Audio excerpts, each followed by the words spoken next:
Is this heaven? No, it's the Penn State whiteout as the 24th ranked Iowa Hawkeyes enter with back in black. Penn State, top 10, 7th overall, second night game of the season, this first month. First Big Ten home game for the blue and white, coming off of a win last week at Illinois, 30-13. Iowa's first conference game of the season this evening in a rainy Saturday, September night, Central Pennsylvania, Beaver Stadium, right here in Happy Valley. So thank you for tuning in and watching.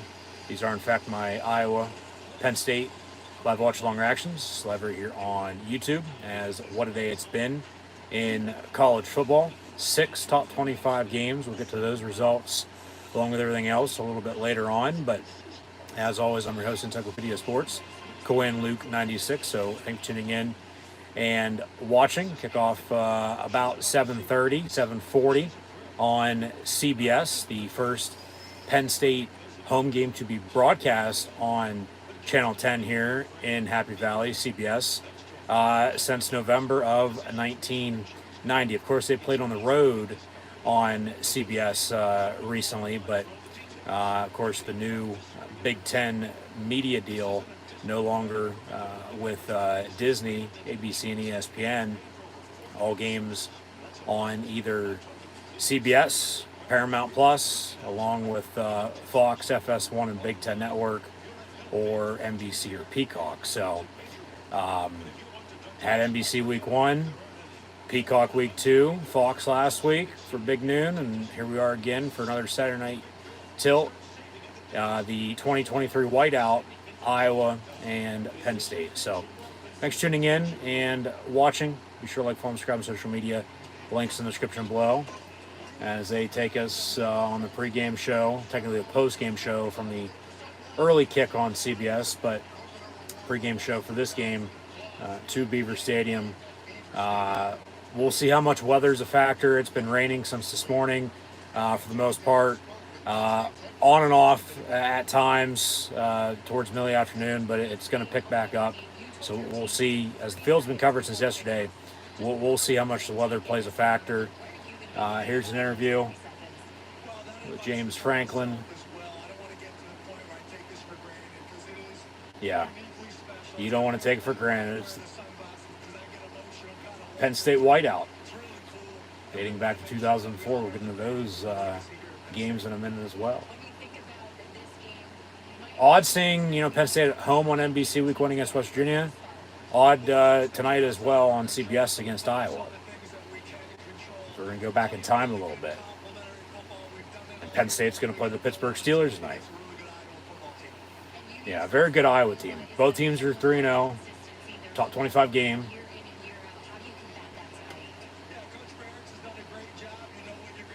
Exactly. You know what you're going to get from Iowa. They're going to run the ball, they're going to play good defense, and they're damn good on special teams as well. So, yeah. And by the way, Rick Neuheisel, it's not a white school bus, it's a blue school bus, as he stated earlier. About the team leaving Lash and then making their way to enter Beaver Stadium.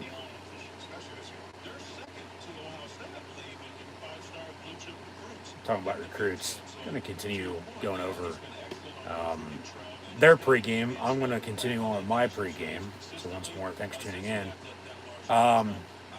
But from recruits that Penn State has, from recruits to Iowa, surprisingly they don't have anybody on their roster from Pennsylvania this year, which I found a little surprising because normally they have a few that might have got away from the blue and white among a few other teams in, the Northeast Mid-Atlantic region to, go play some Big Ten ball in the Midwest.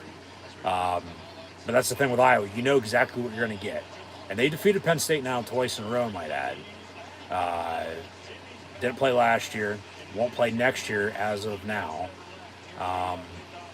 But Iowa has had Penn State's number in the past. The last time Iowa was here, it was 2020, COVID season. No fans in the stands. Turnovers an issue, from what I can recall. Look that up. I believe that was one of the main reasons why Penn State lost by a couple scores against the Hawkeyes. Then, go back to the whiteout in 2009. Rainy Saturday, September night as well. Penn State early lead, but then Iowa's defense held them next to nothing and found a way to win. Of course, go back to a couple overtime games at the start of the century, hell, even 6-4. Kirk Ferentz in his 25th season, Pittsburgh kid from Upper St. Clair, has been at Iowa since 1998, taking over for Hayden Fry. 25th season this year, longest tenured college football coach currently at the D1 level. Just picked up his 200th career win a few games ago against Iowa State, as Iowa beat Utah State, Iowa State, and Western Michigan. Penn State, of course, 3-0 with wins over West Virginia, Delaware, and Illinois, hoping for that fourth state win of 50 this evening in the whiteout, to say the least. But Kirk Ferentz, 10-8 all time against Penn State, including 4-4 on the road here in Happy Valley. So 2 straight as well has to speak for something. Last time Iowa did win 2 straight against Penn State in the all-time series, they won 3 straight. So keep that in mind. But Penn State whiteout. Iowa will be back in black. We'll see if the Lions can make them hit the sack, if you will. Run wild on them a little bit there, brother. It's top 25 matchup. Big Ten football. We're also going to be watching Ohio State Notre Dame, along with Arkansas LSU and Oregon State Washington State. The 6 top 25 games, half of them just wrapped up at 3:30. The other half are going to be kicking off here soon. So once again, we'll get into those results momentarily. But top 25 matchup here in the Big Ten. It's the first day of fall, so happy fall, happy autumn to everyone. This September the 23rd, 2023. It's the 23rd anniversary as well with Adam Talaferro before he was able to walk again. So shout out to 43. Last time Penn State played on this very day was 6 years ago at Iowa, and won on a game-winning walk-off touchdown against the Hawks, 21-19. They're 10-3 all-time on this very date. Top 25 matchup. Last time these two teams met was a top 5 matchup. And Penn State's issue of not having a running game really did them in on the road. Injuries as well, along with Iowa having some explosive plays in the second half, is what ended up doing them in. And, Iowa gave Penn State a loss, and that's when the downhill spiral of the remaining part of the 21 season for the blue and white began, because then, after a bye, they lost at home against Illinois 9 overtimes. They got revenge on the Fighting Illini last week. We'll see if they can get revenge on the Hawks tonight. But should be a good game. Like I said, it's been raining, so we'll see, how the weather is. Once this game kicks off. Field's been covered up until, of course, the teams arrived and, pregame began. The Beaver Stadium equipment staff and groundskeepers do a damn good job. So should as there's an aerial shot, Iowa has some fans in attendance up in their corner. Seems like it's going to hold off for the time being. Some dark, clear skies. They still showing out, of course, all in white. Penn State did say, of course, no excuses. Even with the weather, hey, wear a white poncho, wear a clear poncho. Do what you got to do. Support the blue and white, as long as you're not wearing black, no yellow. not whatever color the ushers are wearing this evening, or the concession people for that matter, but had a stripe out, or helmet stripe out, excuse me, week one. The whiteout tonight will have, after the Thon game a few weeks back, the stripe out against Michigan later on this season, as this will be Penn State's final home game until homecoming weekend in about 3 weeks, because they go on the road next week and then they're off before home away home to end a month from now, October. So, of course, first things first, though, take care of business. It's one game at a time. So, I was on the schedule. That's who you're playing. And we are Penn State, go State, or as they'd say, fight for Iowa and go Hawks. But we should have a good game on our hands. We should. So once again, yes, thank you for tuning in and watching my college football Iowa at Penn State live watch long reactions live right here on YouTube. As always, I'm your host, Encyclopedia Sports, Cohen Luke 96. Be sure to like, follow, and subscribe on social media. Links in the description below. Scroll down, check out Facebook, Twitter, Instagram. The red subscribe button, notification bell next to it, live right here on YouTube. Stay up to date. Thumbs up button if you're hoping for a Penn State victory. Share hashtag college football, hashtag Iowa, hashtag Penn State, hashtag Iowa versus PSU as well. Chat questions and comments, super chat, super sticker, super like, super thanks. Always greatly appreciated, as this video is powered by both Rogue Energy and HopeKThrifts. First off with Rogue Energy. Be sure to get your favorite energy and hydration flavors in can or tub form, shakers, and Rogue Energy merch at the link in the description below. Be sure to use the code LUKE123, that's LUKE123 for 10% off. HopeKThrifts, a secondhand resale shop that focuses on sustaining the environment in a cheap and fashionable way, as most items are $20 or less and include brands like American Eagle, Converse, Free People, and Shine, among others. HopeKThrifts found on Depop, Instagram, Macari, and Poshmark at HopeKThrifts. That's HopeKThrifts. So be sure to use the message seller code CHEAPTHRIFTS, CHEAPTHRIFTS, CHEAPTHRIFTS for 10% off.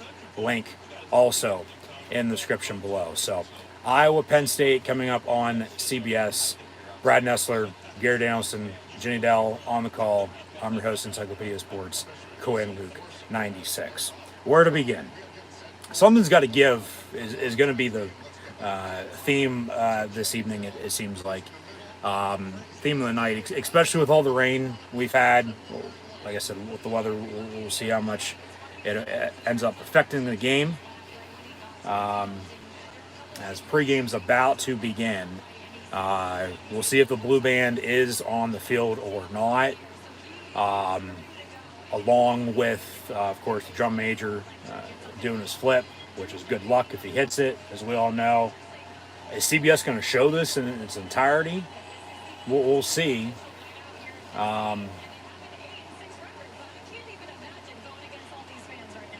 Team about to leave the field. Head back into the locker room, and we'll get the show on the road here in a minute. But, of course, I want to know, have you ever seen the rain? Let me know in the comments. I think we all have at some point in time or not, or another. Whether it's, from this way or that way or any which way, it's been raining. I was going to stand out with that bright yellow and the whiteout as they normally do,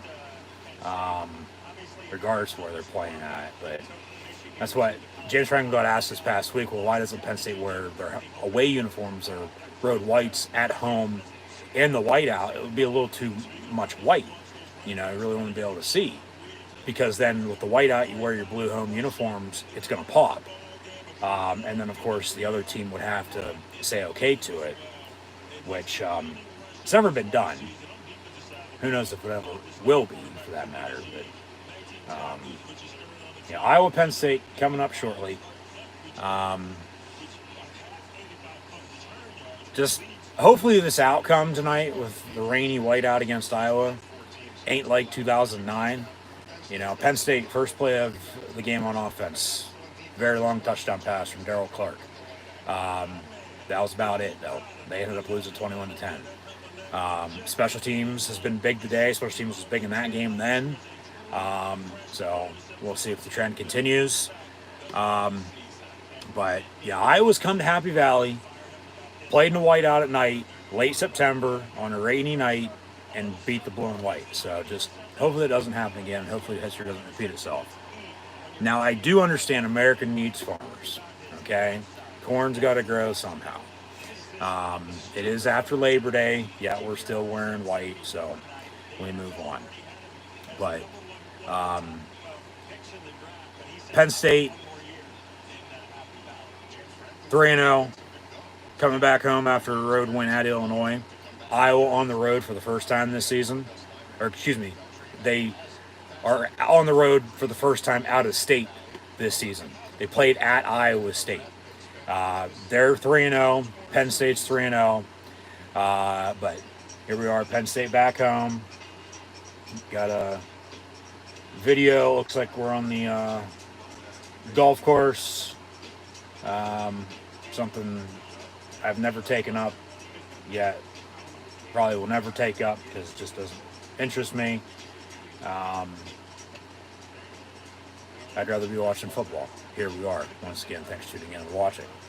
But the Penn State returns home after a road win at Illinois last week. The running game's got to be more consistent. So Penn State's got to run the damn ball. Of course, no stupid penalties, no turnovers, as mentioned.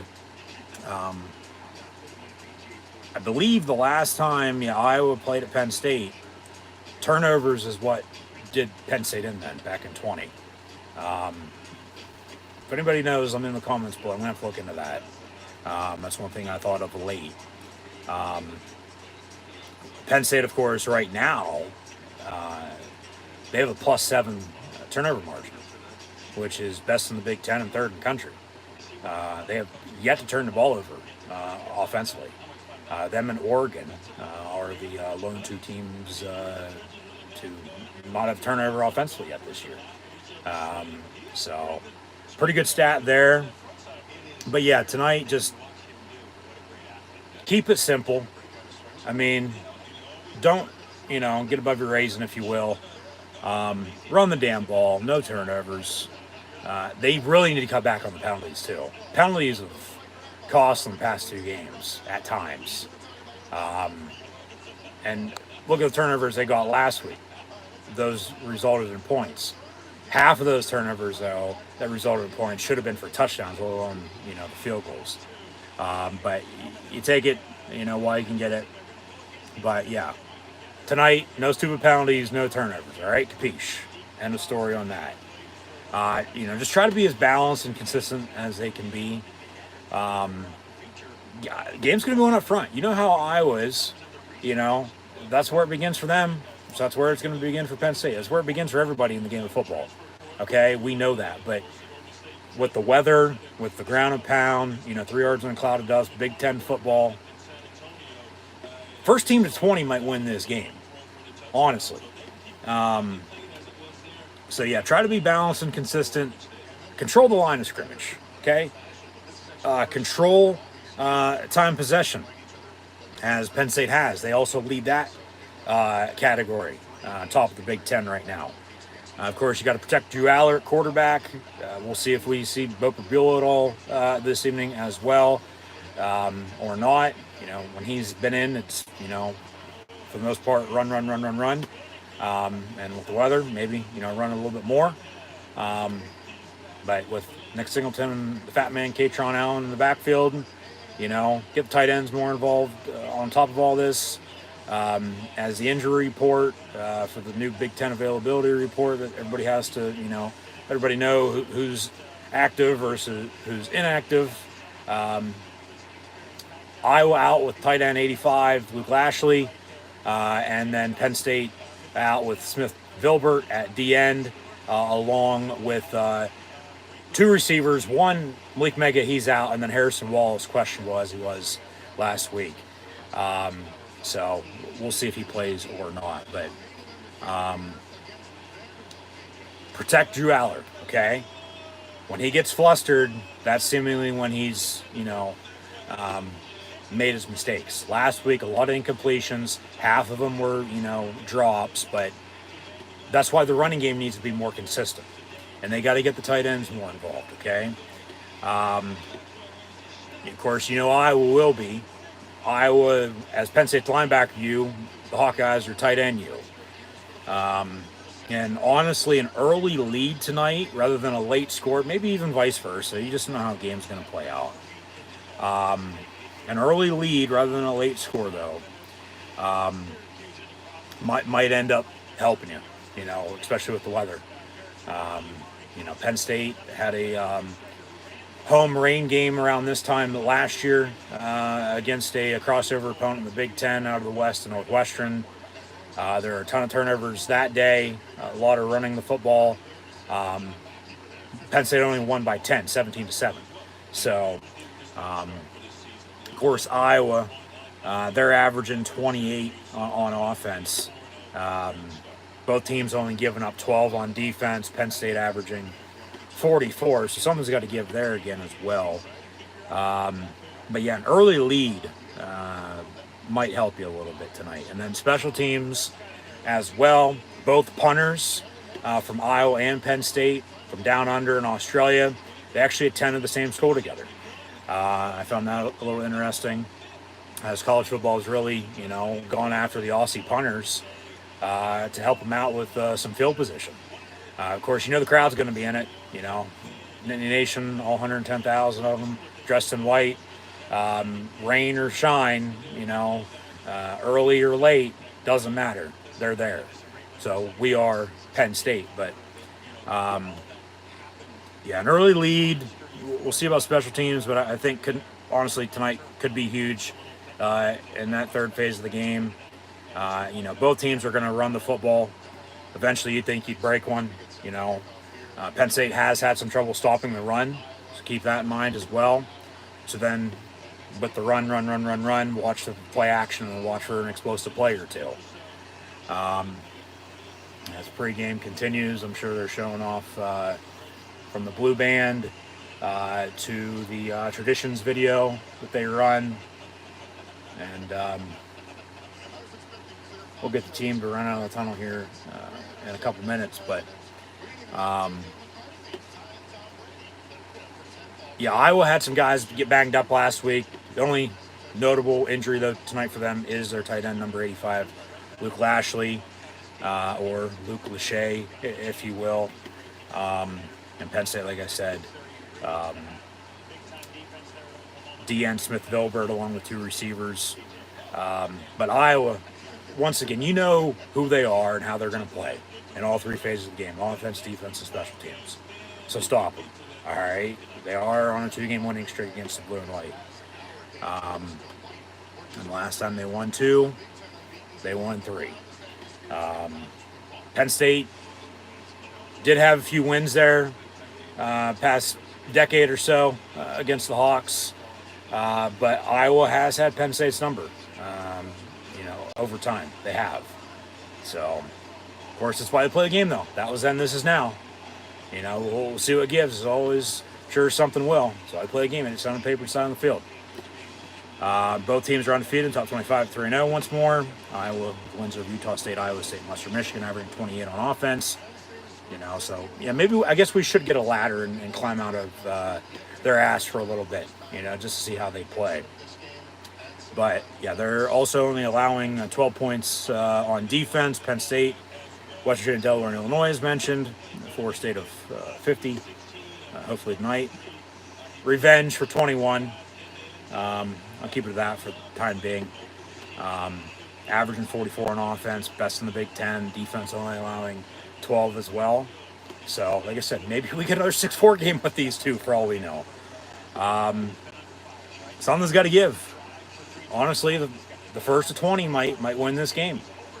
It's a wet, slushy, whiteout blizzard. Beaver Stadium, right here in Happy Valley, for some Big Ten Saturday Night Football. Penn State 14-point favorite, over under 40, but it's been dropping a little bit. I've seen 38, I've seen 37. So even with that being said, Penn State's won 8 straight games of at least 14 points or more. Okay? And then they've also scored at least 30 points in 10 straight games, which is the nation's longest streak. They were tied with Alabama. They lost a few weeks back. Have, won since, but Penn State's streak continues. Win or loss, they've won, of course, but, they've scored at least 30 points in 10 consecutive games, which is the nation's longest streak. As they'll wrap up pregame here. Survivor starts back up here in a couple days, which is a good thing. But we'll have Brad Nessler, Gary Danielson, and Jenny Dell on the call. Penn State whiteout against the Iowa Hawkeyes. So once again, thank you for tuning in and watching. All-time series history, Penn State leads 17-14 against Iowa. They're 11-11 though as Big Ten opponents. So somebody's going to win 12 tonight, and somebody's going to lose for 12 tonight. So once again, something's got to give there. Iowa's won 2 straight. It was 23-20 2 years ago. It's when Penn State's downhill spiral for the rest of the season began. So revenge for that. But, whether an Iowa fan, Penn State fan, of course, fight on state, fight for Iowa, go State, go Hawks. And half the time when they've met, this is another good one, decided by one possession. First meeting was 1930. Here we are almost 100 years later. Half the meetings been decided by one possession, including 4 of the last 5. Total of 16 points, 1 possessions, 8 points or less, all right? But, it's been 2 or 3 or 4 point victories, back and forth with these two. Last 4 or 5 meetings, 4 of the last 5 meetings, decided by one possession, total of 16 points. So I expect another close game, touch with the weather. I would, just find a way to win. I really don't care if you score 30, and continue that streak. I don't care if you beat them by a point. I don't care if you beat them by 10 points, 20 points, 30 points, 40 points, 50 points, so on and so forth. Just find a way to win, because that's all that matters at the end of the night. Because that's all anybody ever remembers, let alone cares about, is whether you won or lost. Okay? You win, you get to 4-0. One of these teams will. Somebody's going to fall to 3-1. If we go to overtime, I got a stat on that.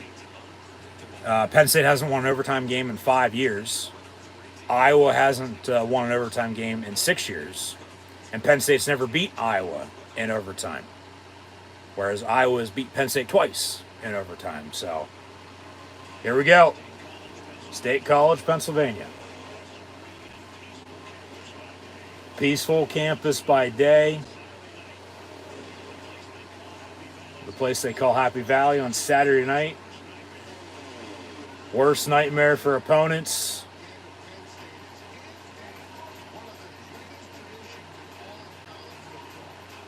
Penn State started the whiteout, and everybody since 2004 has tried to copy it. Penn State just played it. Illinois, they had an orange out. I believe next week when they go to Northwestern, they're having a purple out, if I'm not mistaken. So, the thing is, Iowa's played at Penn State in the whiteout before and won. Only a couple other teams have done that. Penn State whiteout. What more could you ask for? Let alone Penn State football. What more could you ask for? Like I said, we're also going to be watching Ohio State, Notre Dame, along with Arkansas, LSU, and Oregon State, Washington State as well here this evening. So, thanks for tuning in. As Kirk Ferentz returns home to where he grew up in Pennsylvania from 412, coaching the color team with the same colors as the Steelers.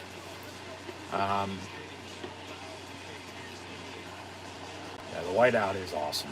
It is. What? No. Like I said, going to be a little odd seeing this game on CBS as well. It's been a while. But top 25 matchup, Iowa Penn State. Here we go. And there's the music. Da-da-da-da. And let's go PSU.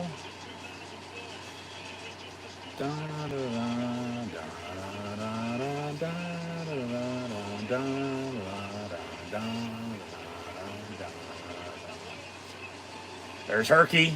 There's the line.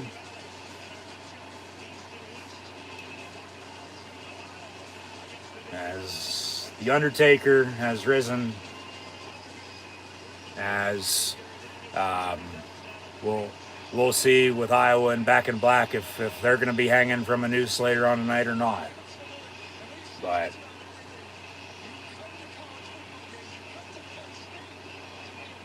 yep, Iowa's going to have to, of course, play their game, but I think start fast. Get Penn State right where they want them at. Defense, hopefully bends but doesn't break, but quiet the crowd.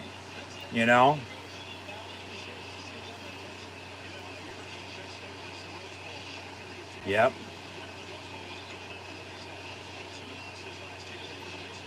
Yep. Don't remind me. 2 losses that should have been wins. Still won the Rose Bowl, undefeated start here.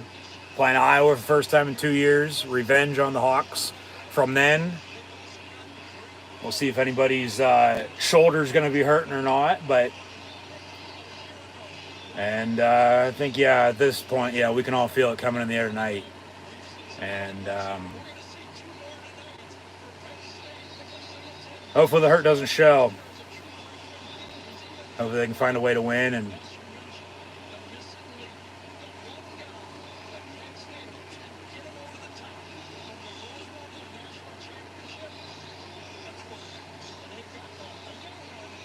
got to run the football though for him.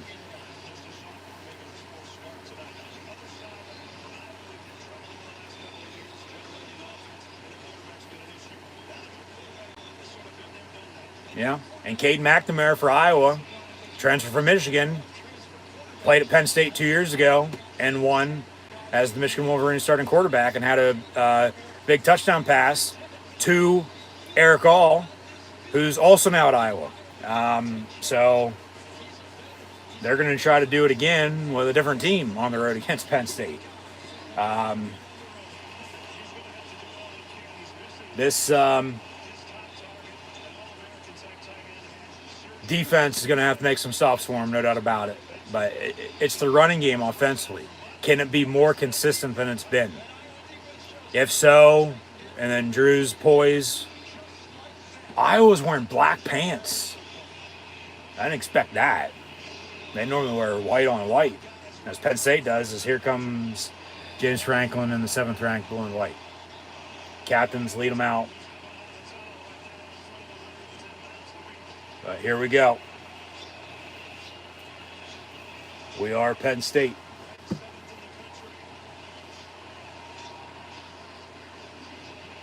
We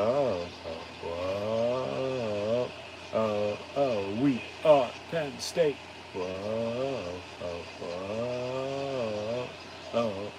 We are Penn State.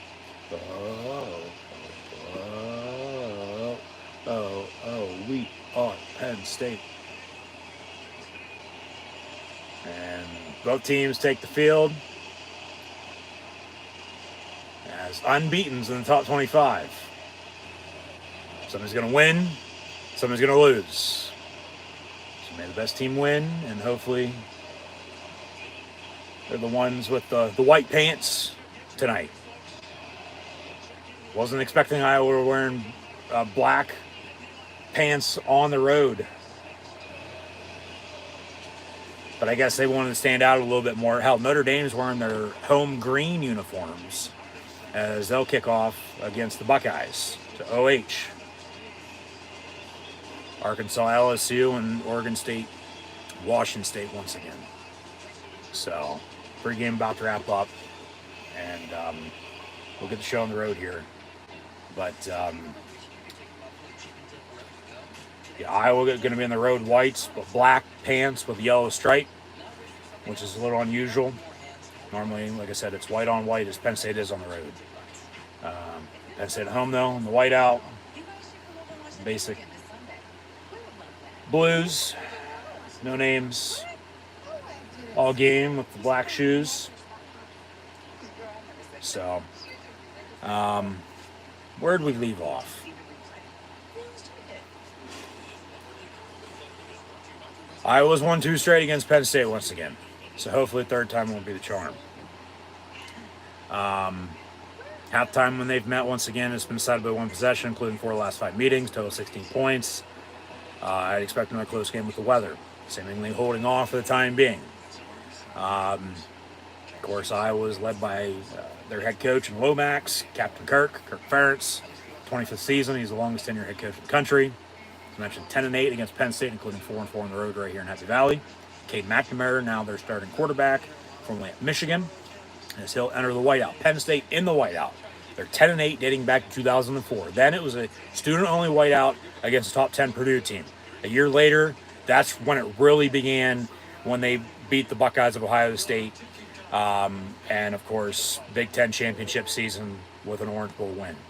The rest has been history for the Penn State whiteout. And Penn State, as they're averaging 44 on offense right now this season, they average 26 a game offensively in the whiteout. And Iowa once again has won at Penn State in the whiteout before. 2009, 21-10 your final. It was a wet, rainy Saturday, September night, just like tonight. So hopefully that doesn't happen once more. Either Penn State on this very date, 10-3 all time. Last time was this very day 6 years ago. Penn State won at Iowa, 21-19. A walk-off touchdown as time expired. Trace McSorley to Jawan Johnson for the win. And this is Penn State's first ever home game. Week 1 against West Virginia was Penn State's first ever home game to be broadcast on NBC. The game on CBS this evening against the Iowa Hawkeyes, top 25 matchup in the Big Ten, is the first Penn State home game to be broadcast on CBS since November of 1990 when Penn State defeated Pitt. Brad Nessler, Garrett Danielson, Jenny Dell on the call. I'm your host, Encyclopedia Sports, Cohen Luke 96. So once again, thanks for tuning in and watching. Be sure to like, follow, and subscribe on social media. The link's in the description below. They say, about mid-50s. That's about right, 55. With some rain and wind. Penn State's on kickoff, so Iowa's going to get the ball. There's some serious history that I just read off for you. It's the last 2 meetings. Iowa's had Penn State's number when they've, had Penn State's number, time and time again, as well. As there's a weird shot with the clock, for what it's worth. I don't know if there are been technical difficulties or not. Hopefully I don't, as it says though in the description below. If so, we'll get the stream back up and running, so don't go anywhere and be sure to tune back in. But, that's not Kirk Ferentz. That's Brian Ferentz. That's his son, the offensive coordinator. Of course, he has a son currently playing in the NFL, along with being an assistant coach elsewhere in the sport. So Penn State on to kick off in the South student end zone. And we're underway. And a fair catch signal forward at the goal line. So take back what I just said. They kicked it off from the north end zone to the south end zone, the student section there. So it'll be 1st and 10 Iowa from the 25-yard line, right to left across your television screen, already on aisle dial. Coming out of the student section, if you will, going towards their fans, up in the top corner of the upper deck, as Mo has arrived, and we'll see if we get a timeout, let alone a false start or delay game here on the opening play. 1st and 10 Iowa from the 25-yard line. They'll start out under center, handoff, and about 3, maybe 4 yards up the middle before being brought down by 11 Abdul Carter.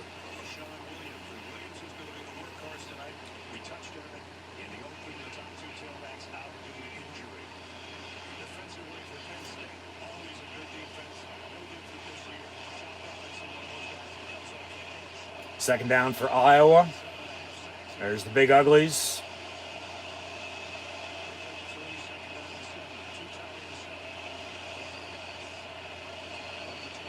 And McNamara looking to throw.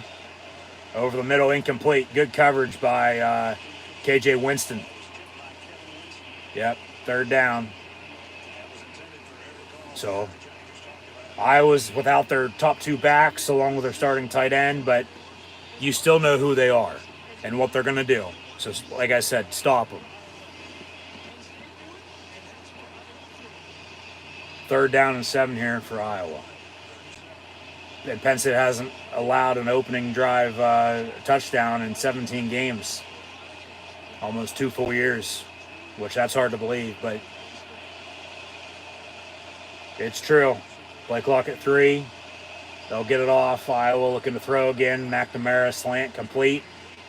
Daquan Hardy on the tackle, along with Jalen Reed. So the former Michigan duo, former Michigan tandem with Cade McNamara and Eric Hall, beating Penn State on the road now as members of the Iowa Hawkeye team. And first down on 3rd and 7, and they'll move the sticks and quiet the crowd for the time being. But 1st and 10 Hawkeyes.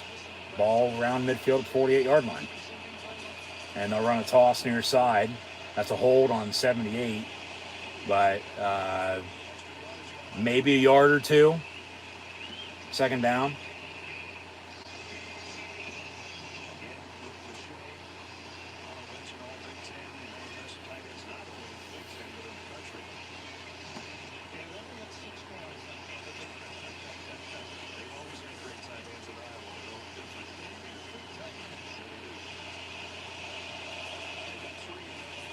Second and 9, they say.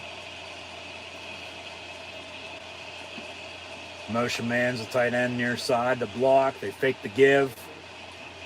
Tackle his ass. I don't know why the hell they held back. They wanted a tight end screen, but go after him on the sack. They all stopped and stared at him, waiting for him to throw. Oh my God, sack his ass.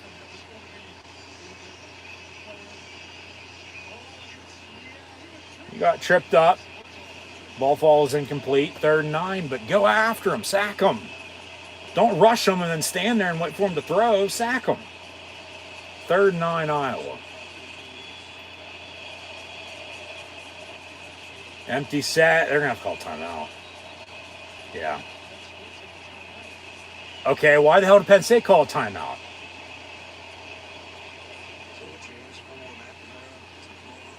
What the fuck? And Franklin's pissed about that for whatever reason. Yeah, why the hell did they call a timeout? Well, hopefully they don't need that before halftime. 13:04 to play in this first quarter. Iowa on 3rd down, they call a fucking timeout when the play clock was winding down for them to call a timeout, and then they didn't. Penn State did. What the fuck? Why do you call a timeout there? Do they have too many on the field? Not enough on the field? It wasn't like they wanted to get set. We were way too damn late on that. The play clock was winding down. Iowa should have been the one to call the timeout, not Penn State. I have no clue why the hell they just called timeout, but they did. So hopefully it just doesn't come back to bite them in the ass and they need it before halftime. My God. Fucking embarrassing, if you will. Good God.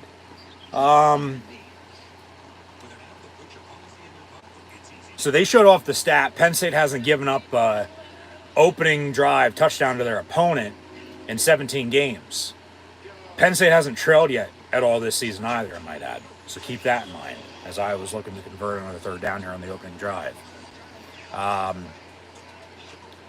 about the turnovers offensively. Penn State and Oregon, only 2 teams in the country to not have an offense turnover yet. Penn State defensively, when they force 2+ turnovers, they're 9-0 over the last 2 seasons, which is tied for most among FBS teams. And as mentioned as well, they have a +7 turnover margin this season. Currently right now, best in the Big Ten, 3rd in the country. And then those points off of turnovers, Penn State has the nation's best points off turnovers per game with 9.69 points off of takeaways the last 2 seasons. So, of course, that's just reality in these days of our lives, if you will. And then Penn State, 81 first downs for the offense through the first 3 games here. Best in the Big Ten, top 15 nationally. It really averages out to about 27 a game, let alone 2 to 3 per drive. So, yeah, they've been able to move the ball. The running game just got to be more consistent. So, of course, if you're not in sync, having the momentum, no rhythm, find a groove.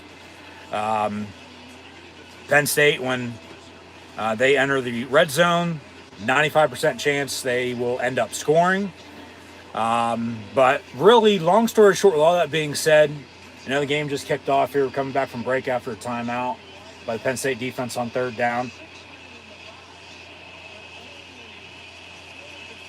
Well, somebody should have fucking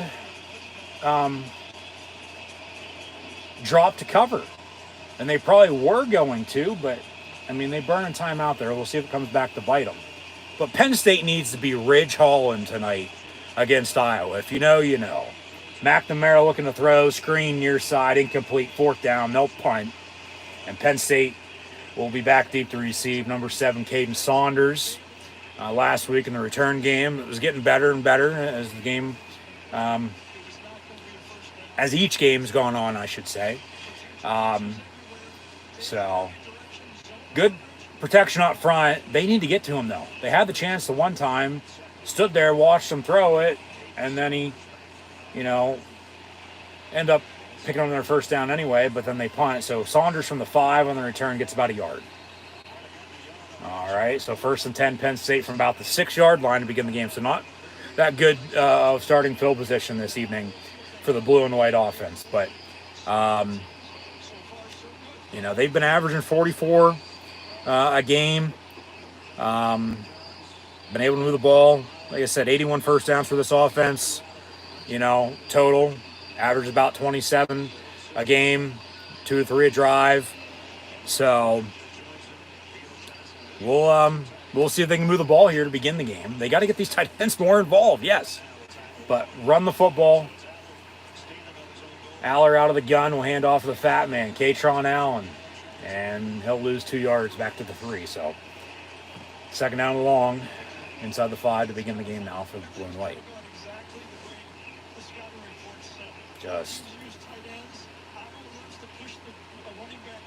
I get the east-west, and you want to hit the whole end, but go north-south. That's a fucking face mask. And it's been raining, but right now it's not raining. Aller looking to throw. Dump off on the screen. Oh my God, going the wrong way. Yeah, lucky no safety there. Screen from the 3-yard line, and they take them down on their loss to the 1. So it'll be 3rd and a mile from the 1-yard line now for Penn State to begin the game. Jesus Christ, guys, come on. The end zone's in front of you. There is one behind you, but it's not for you right now. You gotta go fucking forward, not to the side. 3rd and 14 officially, they say, from the 1-yard line to begin the game for Penn State here. And then if, Iowa gets out of the jam after a good punt, make Penn State punt, they'll get the ball back with good field. Aller's pass complete. And Lambert Smith gets back to the original line of scrimmage, but they're going to have to punt. So Penn State will punt it away. Iowa going to get the ball back here, 11 and change to play in the opening quarter. So both teams have had the ball. Both teams have had to punt. Iowa did move the ball a little bit better than Penn State did there. They did get a 1st down. Penn State, lost all that yardage and really only gained a yard on that drive. And from Florida Atlantic, Riley Thompson booms it away. Fair catch signal for by Iowa at Penn State's 48-yard line. So they're going to start on the right side of the 50 for this next drive as they'll take another commercial break. So all knotted up at 0, 11:01 to play here in the first quarter after 2 punts by both teams. So get back to the action shortly. Once again, thanks for tuning in and watching. Be sure to like, follow, subscribe on social media. Links in the description below. So, yeah, it's been raining all day. It's from Tropical Storm Ophelia, maybe Opelio, like the crab. I mean, honestly, what is this? Crab season. We're going to go crab hunting on Deadliest Catch. I mean, Penn State, yeah, they do play at Northwestern next week, but that's them. They got to take care of business tonight against Iowa. You know, eat some corn, and then go take care of the Wildcats, and then get into a bye week. But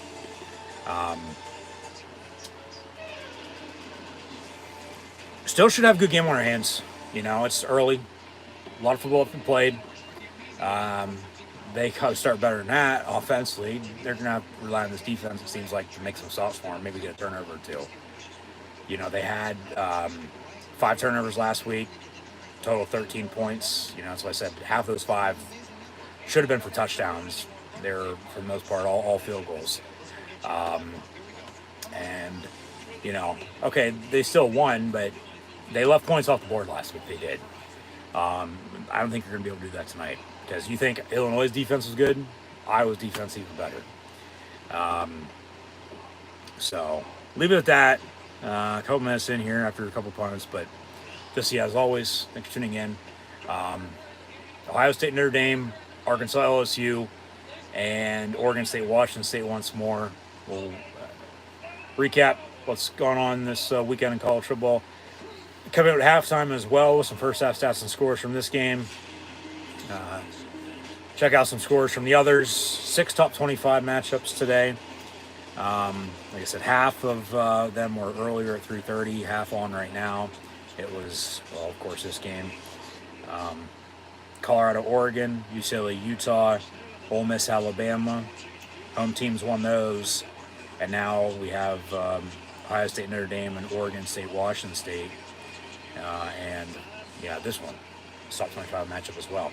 6 top 25 games today. Most on one college football Saturday since 2006. Well, hard to believe. I mean, we've had damn good college football Saturdays since then, but not that many games in the top 25 on a given, Saturday. So, yeah, we'll take a look at those. A lot of other good matchups today as well. We'll dive into all that at halftime, so stay tuned for that. And then we'll see what happens here and go from there. Leave it at that. So, 1st and 10, Penn State. Make it Iowa from the 48-yard line. That's a hold. Oh, my God, that is a hold. And then McNamara tucks it and runs down the far sideline and gets about 18 yards on the keeper. Throw the flag.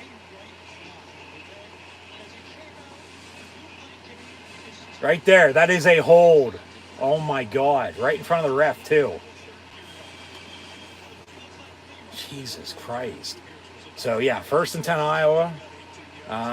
Quarterback keeper on the run. Make another 1st and 10 Iowa. See where they spot the ball at here. 30-yard line. And they'll work out of the eye here. And another 5-yard run up the middle. Jacobs on the tackle.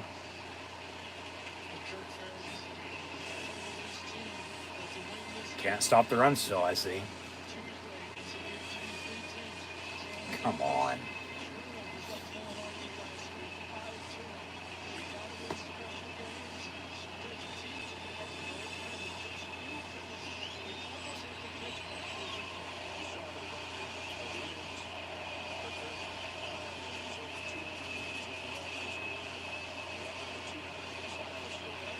Said false start. Finally blow it dead.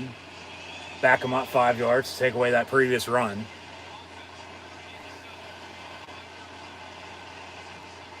This guy's a new Big Ten ref. I've never seen him officiate a Big Ten game before, so I have no clue who the hell he is or how he is.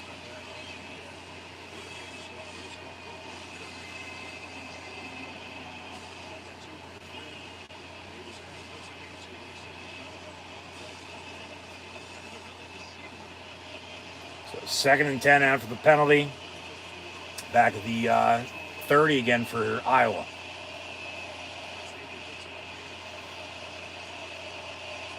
Come on, guys. Now they're going to have to call a timeout. All right. That should be the second timeout by Iowa, but only the first because Penn State called a timeout. Another commercial break. Jesus Christ. 9:19 to play in the opening quarter. We've had probably about 9 minutes worth of breaks already. For as many commercials we've seen, if not doubled or tripled to this point.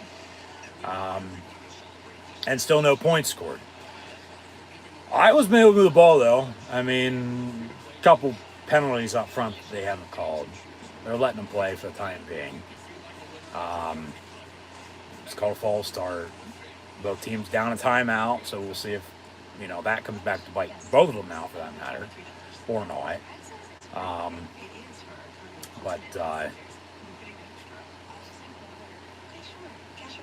Yeah, this defense. I mean, they're gonna have to make some stops. They're gonna have to find a way to stop the run. I mean, they really haven't been able to do that yet this year, which is a surprise. So until they do, it's just going to be the way it is here. The turnovers last week helped them out because if they don't get, one of them, let alone all of them, however you want to put it, that game was a hell of a lot closer than the final score showed. Penn State with a win 30-13, it was really like one possession game up until they scored their last touchdown, though. Even though it wasn't even a one-score game at that point, it sure as hell felt like, because it was a lot closer. The turnovers, they got points off them, not all of them, but they should have been for touchdowns, not field goals. But you take your points, you move on, and that's that. But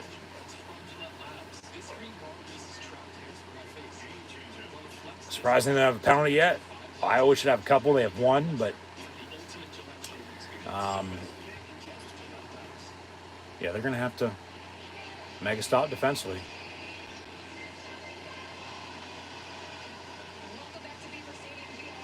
All right.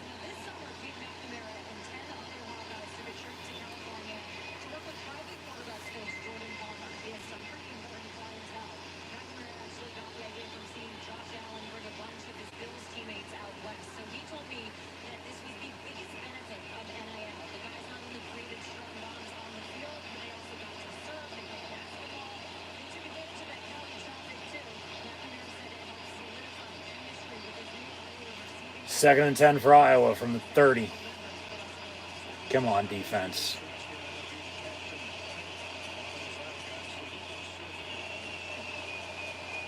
And they run a shuffle pass over the middle. And they get a first down. Fumble. Penn State says they have it. Waiting for a...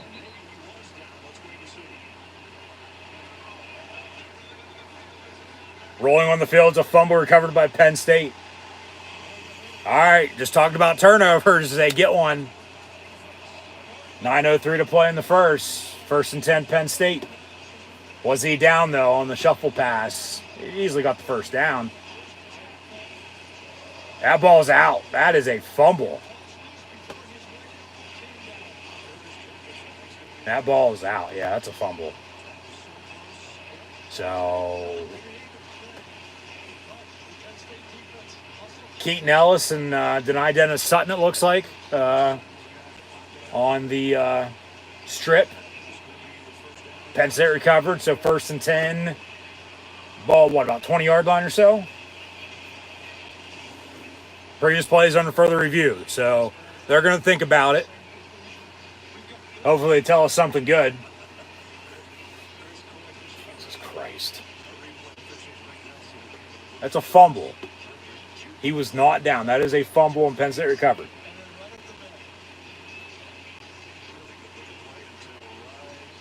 Big hit by Jalen Reed, and then Ellis and Sutton.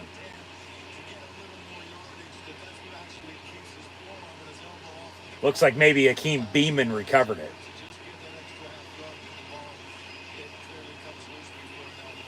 Yeah, that's a fumble. That is a fumble. And Gene Steratore from Pittsburgh would tell Kirk Ferentz that as well. So, now, calling the fields of Iowa fumble recovered by Penn State. Of course, they have to find an undisputed evidence to return it. They're not going to have it. It's clear cut. It's a fumble. Penn State recovered it. So, be first and 10 Nittany Lions. 9:03 to play here in the first quarter.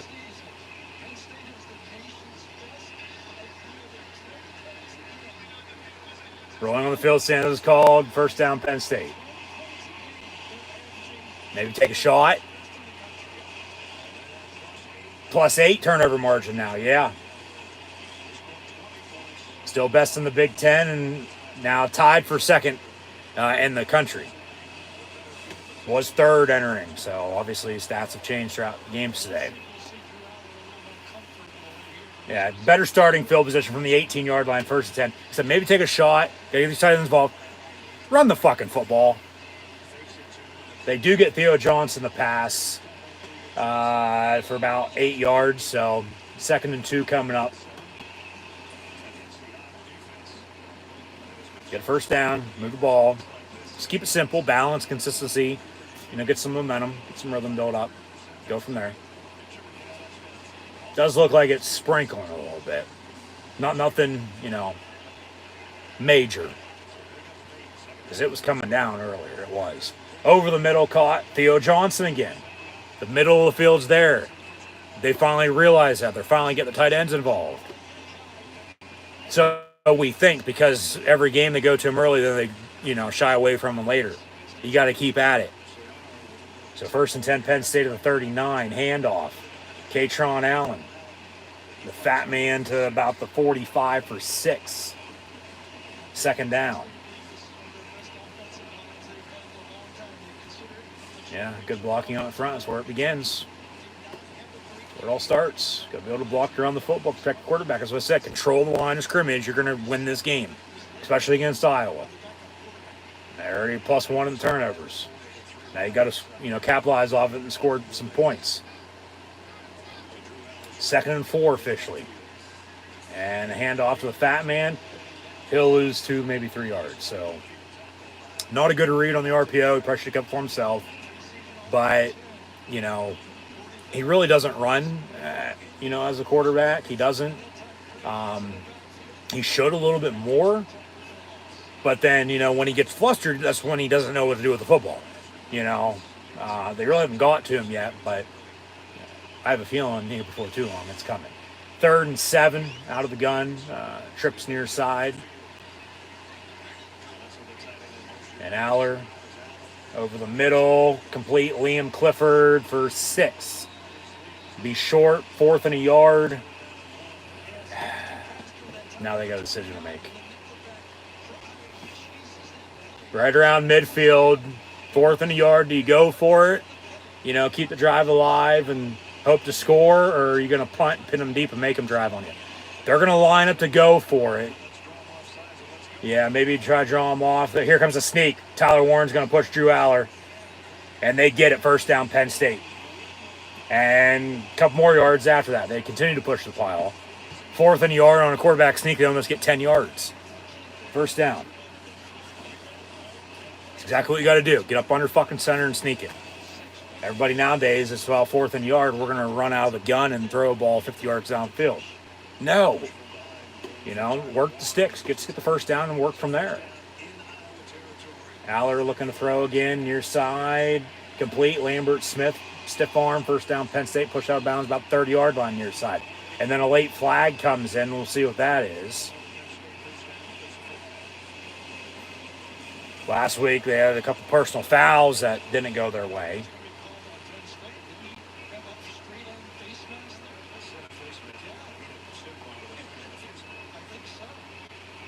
And it's going to be on Penn State, it looks like here. Personal foul, face mask on Penn State. Jesus Christ. So what? We don't even know what catches it anymore. Now, we don't even know what a fucking stiff arm is anymore. See if it was a face mask or not. Well, all right, maybe a little bit. But then he's getting also pushed out of bounds. Where's the late hit on that? Where's the offsetting, replay the down? So it'll be 1st and 10, but back at the 47, out of the pistol.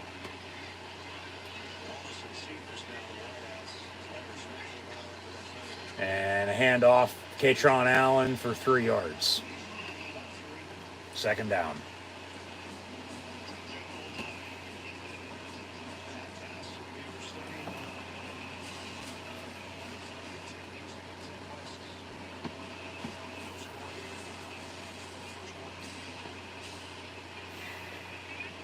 Come on, guys.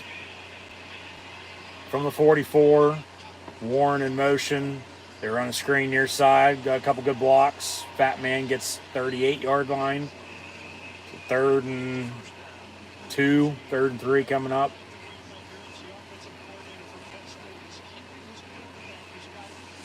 Yeah, keep it simple.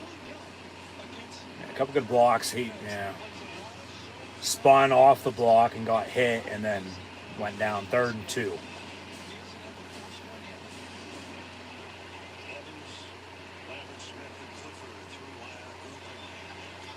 And they'll run it.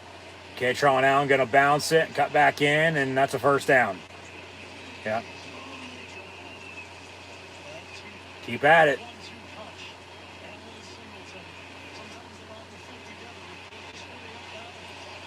Showing a replay, Penn State goes hurry up, handoff up the middle for about 2 yards.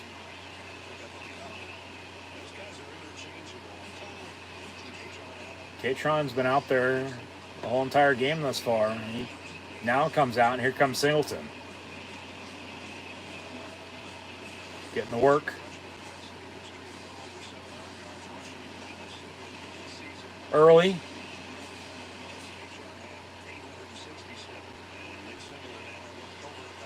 And out of the gun again, 2nd and 7 from the 34.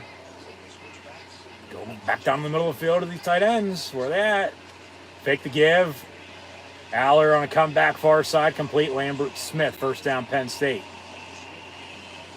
So they move the sticks. New set of downs.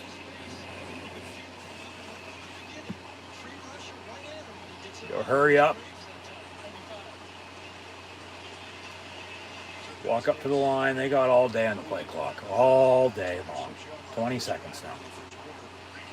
That's a false start. They let it slide. Handoff Singleton. 3 yards again. Keep at it. Keep running the fucking football. Eventually you'll break one.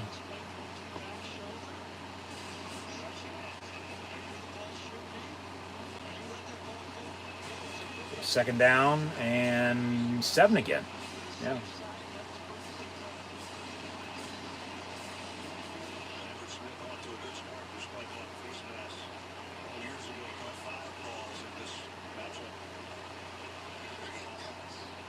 And Drew Aller on a tight end screen over the middle. Theo Johnson. Ah, motherfucker, it's coming back for a hold. Son of a bitch. He got the 1st down, and the ref was right there and holding. It's on Sal Wormley. Yep. See if it was a good call or not. Well, not on that replay. We're not seeing it. Yeah, he bear hugged him. Jesus Christ. The penalties are killing them. 2nd and 18. Watch them run a fucking draw or another screen. Get some of the yards back and then go from there on 3rd down. Aller going to step up in the pocket, stumbles, and then gets drilled. No sack. They'll give him a yard on the run, but, you know, still 3rd and long here. They'll probably settle for fucking field goal. Yeah, he got sandwiched, and he got bent too. He did. 3rd and 14, they say. And oh my God. Screen incomplete near side. You know, I was saying no fumble and then a loss, but 4th down, and yeah, kick the fucking field goal. Jesus Christ. Hit him right in the hands and he dropped it. Yeah, they have been. So Falcons on for the field goal. Officially be, as we got a whistle.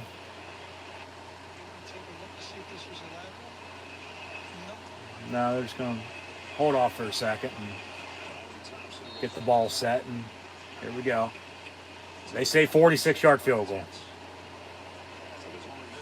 Oh, God.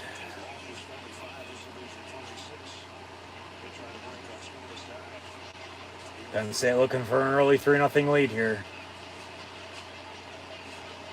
Snap, hold, kick, all good. Penn State leads Iowa 3-0 with 1:35 to play in the opening quarter here tonight in the whiteout. And Penn State, to this point in the season, still has yet to trail. Been tied, but they have yet to trail. And they're fighting on state. They're not necessarily striking or running or however you want to put it, doing a hell of a lot just yet. Yeah, they're costing themselves more than they are anything else. I mean, the penalties are killers. Clean that up, that's for the consistent running game. Play calling really hasn't been that great tonight, I've thought, just yet either. The defense is going to have to make some stops, which they got the turnover, and then they get the 3 points off of it. So we'll see how much of a, factor that is late in a difference. But, a minute and a half to play in the opening quarter. Penn State leads Iowa 3-0. So once again, thank you for tuning in and watching. Be sure to like, follow, and subscribe on social media. Links in the description below. Thumbs up button. Share. Chat questions and comments. Super chats, super stickers, super likes, super thanks. Always greatly appreciated as well. And be sure to also check out Rogue Energy and HopeKThrifts, as that is who this video is powered by. Rogue Energy and HopeKThrifts. Links also in the description below for 10% off. 3-0 Penn State. We got Ohio State, Notre Dame, Arkansas, LSU, and Oregon State, Washington State. A lot of damn good football today, and special teams, from what I've seen, has been a big part of the games. So good, Penn State can get the 3 after having to settle, and take a 3-0 lead, capitalize off the turnover, and now back out on defense. So they got to stop the run, start there. And we'll see what happens. So, like I said, Oregon State, Washington State in the Pac-12, Arkansas, LSU in the SEC. Got Ohio State and Notre Dame in a big non-conference matchup. And big one in the Big Ten. Iowa, Penn State, and the whiteout. 3-0 Lions over the Hawkeyes. Penn State on the kickoff. And another touchback. Fair catch at the goal line. Yep. So as good as a touchback. 1st and 10, Iowa at 25.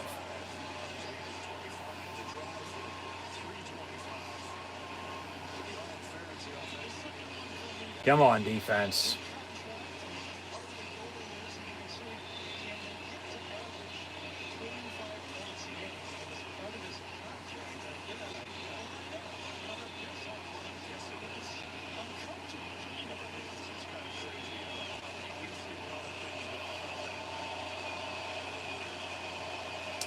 Iowa out of an empty set. Did hell freeze over? McNamara looking to throw. Steps up and then does throw complete for 4 yards. So 2nd down and 6. Ragu, the sauce, on the catch. 2nd and 6. Del Grosso's is better, though. And then Penn State, like I said, when they enter that red zone, sponsored by Del Grosso's, 95% chance they'll get points. Came close, no cigars, set up for 3, got 3, they lead 3-0. Iowa 2nd and 6, handoff for about 2, maybe 3 yards at the middle. And 3rd down, manageable coming up for Iowa here. That's the other thing, Penn State, the penalties killed them, they just went backwards. So.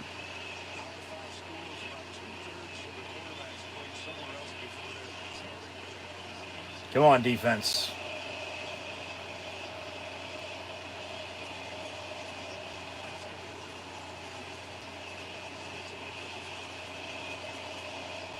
Probably the final play of the quarter, too.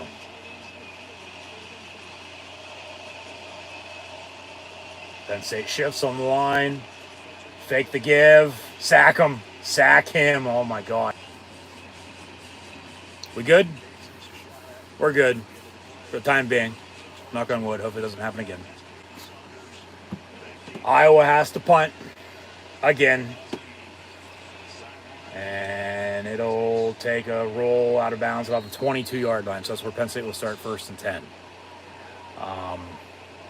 2 seconds to play in the quarter.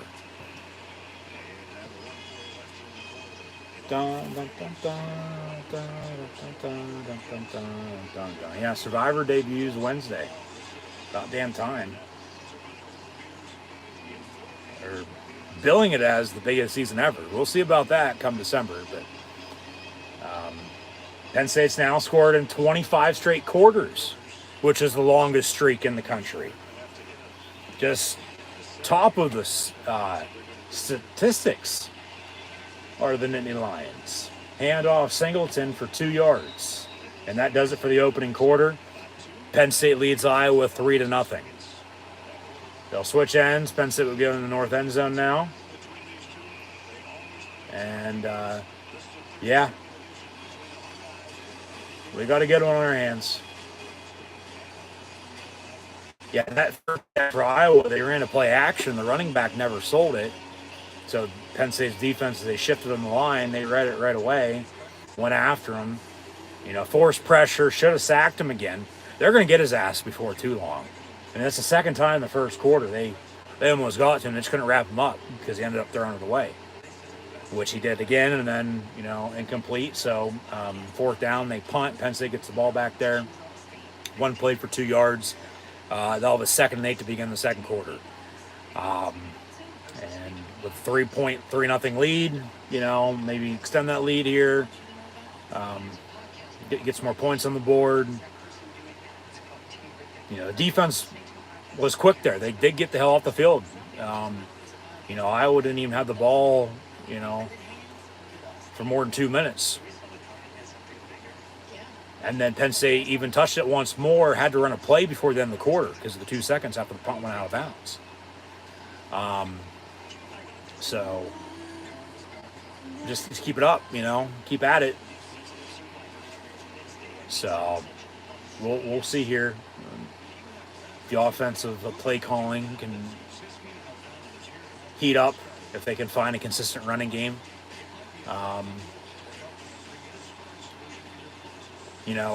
Seemingly, in my opinion, everybody has an opinion, let me know here's some comments below, but Katron Allen's been the go-to back this year compared to Nick Singleton, even though they do have about the same number of touchdowns.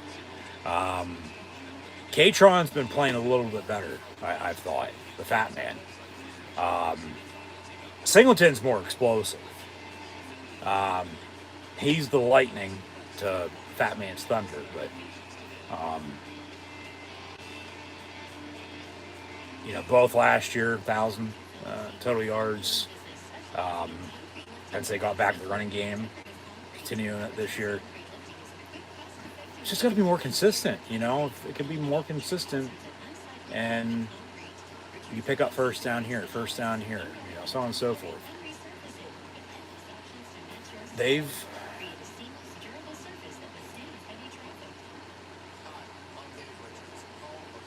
for the most part been in good situations. Bad situations, yes, have come up. and haven't paid the price, but they've come close, with getting out of the jam, getting lucky at times. But the more you do something, the more it's going to open up something else, along with, like I said earlier, with the run game, pounding it. You should break one, so we could see a long touchdown run tonight. They haven't taken a shot downfield yet either. I don't know if they want to start the quarter off that way or not, or, just keep this drive going, tack on to your lead, go from there. So we'll see. But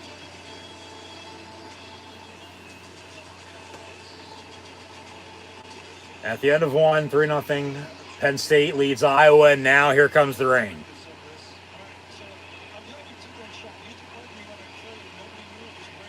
So, yeah, run the ball. They run a screen, double pass. Lambert Smith looking to throw. Oh, God. He's running around. That's a block in the back. And then he slips inside.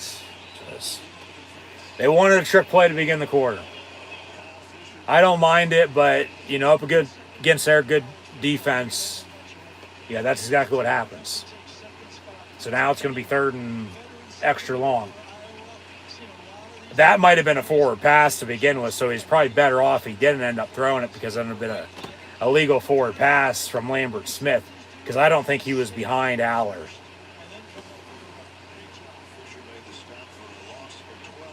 So, yeah, 3rd and 20, they say. And the rain's starting to come down. And now it's under review. Well, he never threw, though. He just ran. There's no review needed on this play. Incomplete. No, it's not. He wanted to throw. He never, why the fuck are you reviewing this?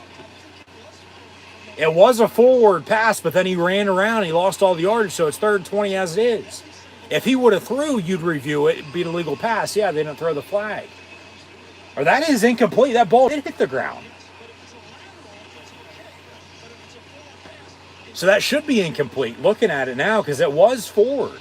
So it should be 3rd and 8 for Penn State. It's going to work out in their favor after that loss. He was not behind him. He was in front of him. And that's why I was saying he's probably better off not throwing, which he didn't anyway. Nobody was open. Good defense, but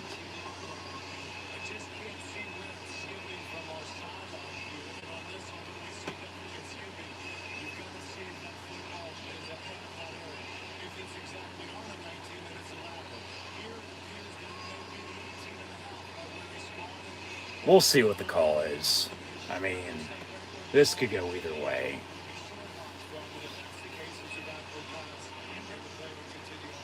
Yeah, and it'll probably be 3rd and 20. They'll say stands. Let's call it probably.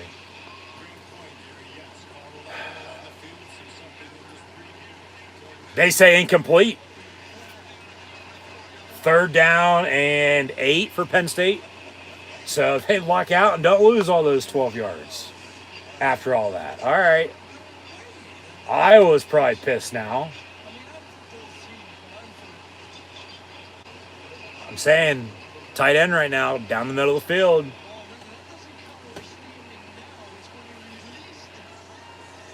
Third and 8. So incomplete on the previous play, not with what happened. Aller looking to throw. Roll out. And then incomplete. Nobody there. And then he got hit late. No penalty? All right.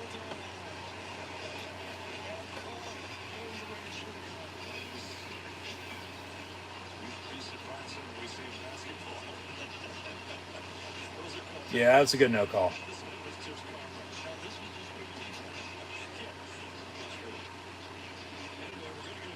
So Penn State to punt after all that. High snap. Gets it down, booms it away, and it hits off Iowa defender. Penn State recovers. Penn State ball at the 39-yard line. Another turnover. And now they got to capitalize off it again. Offense, get your ass back out there. We are Penn State. Yeah, that's just a miscue by Iowa. Hit off his back. And that's a live ball then. And Penn State right there to hop the fuck on it and recover. First down, Penn State. Take a shot. Why not? Take a shot. Curtis Jacobs on the recovery.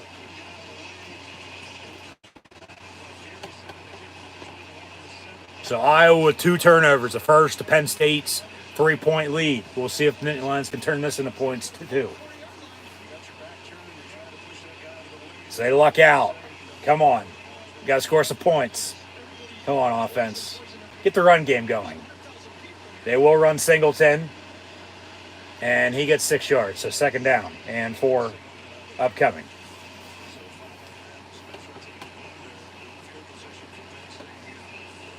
They say 2nd and 5 after a 5-yard gain. So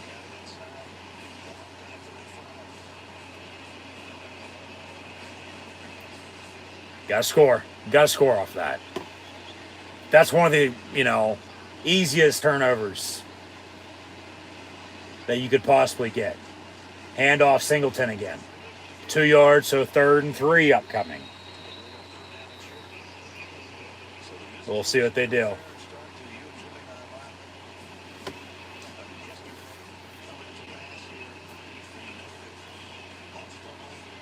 So Penn State's now +9 in the turnovers this season.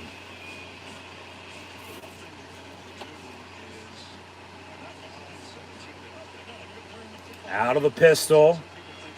Only 1 third down conversion for Penn State though so far today. Tyler Warren in motion. And they'll run it on 3rd and 3 to Singleton up the middle. And he won't get it. I don't mind the 3 runs, but what do? You go for it on 4th and inches now? Sneak it again? Or do you take the points, kick the field goal?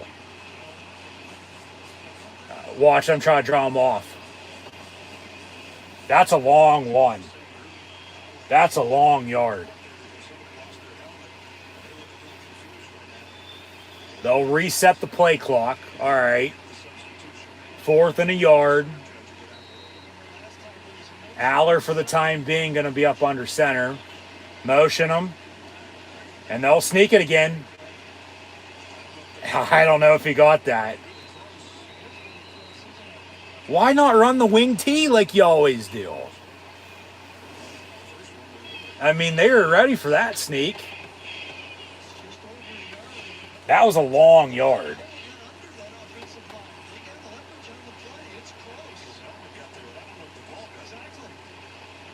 That's going to be close. That might be a first down right there. They're going to bring Chain Gang out for a measurement.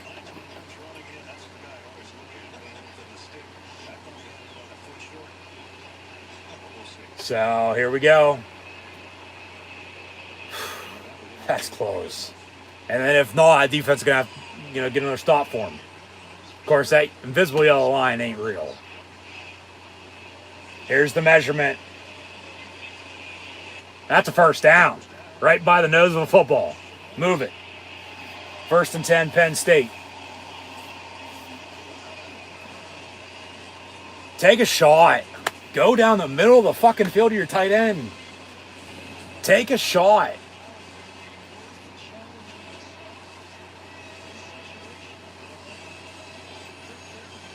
If you challenge the, spot of the ball, you're never winning that challenge. You're just not. They already measured. There's not more else they can do with movement. It would stand if they would. Penn State 1st and 10 here at the 29 now. Trying to capitalize off of the Iowa turnover on the punt return. They run a screen. Nick Singleton, far side, first down inside the 20. So they enter the Del Grosso red zone. And once again, 95% chance they score points once they enter the red zone. Run it. Just fucking... As their backs, up against the wall. Put it to them. 2nd and 2, they say. How the hell did he get marked short?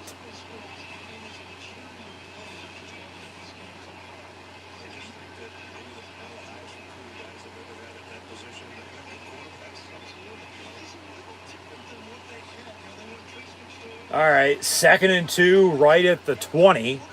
They'll have to reset the play clock again.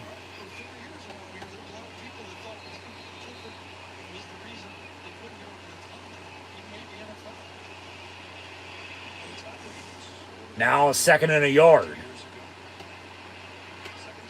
From right outside the 20, now a late whistle. What the fuck? Come on, refs. Boos from the crowd, and rightfully so. They need to get this game under control. The game clock is now functioning. We play football. Let's go.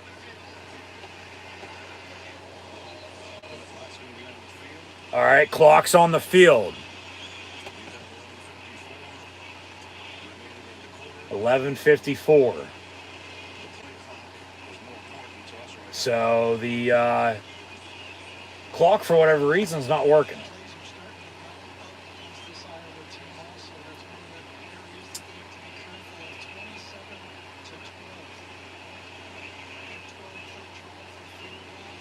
Wire probably got shorted with the fucking rain. 2nd in the yard. But it's been working fine to this point. Why go out now?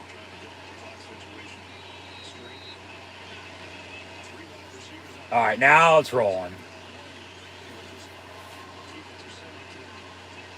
2nd in the yard. They hand off. Singleton gets the first down. They move the 6 again. And now they're in the red zone. All right. Take a shot. I'm telling you. Go down the middle of the field to your tight ends.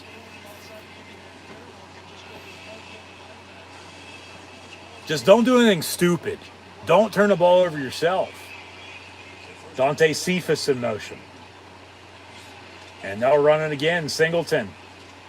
Another 2 yards. He was down. Iowa has the ball. They're running it back. He was down. He was down. 2nd down.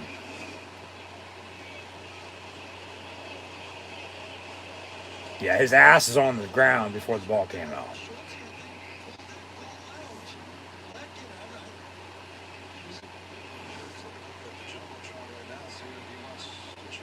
He's down.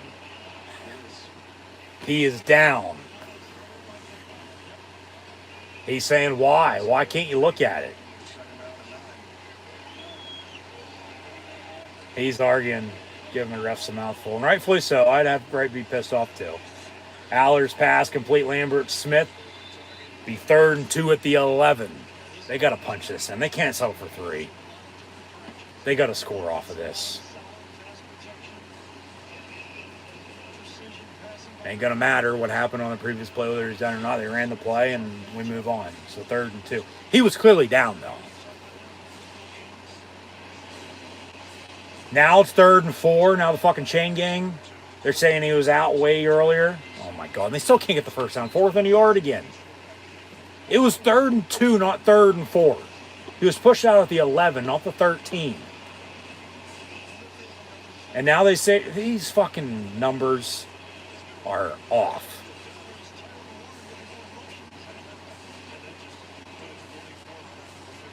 The clock ain't working. The fucking, chain gang did give, Penn State that first down on the last 4th down. Looks like they're going to go for it here again on 4th and 2. And out of the pistol. Fake it. Down the middle. Caught. Touchdown. Penn State. Khalil Dinkins from North Allegheny. So take that, Upper St. Clair and Kirk Ferentz and the Iowa Hawkeyes. Because Pilgrim, that's a Penn State touchdown, and the Lions are up 9-0 on the Hawks here as we near halftime. They'll kick the extra point. They go to the tight end, middle of the field, in the end zone, touchdown. What do you know? It works. And that's another 4th down conversion, too. They're 3 for 3 already tonight on 4th down. And then the extra points up and good. Penn State leads Iowa 10-0, 9:17 to play in the half. After a 12-yard passing touchdown from 15 to 16 for 7.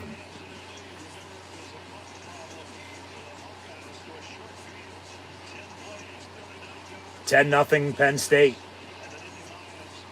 And all 10 points off of 2 Iowa turnovers.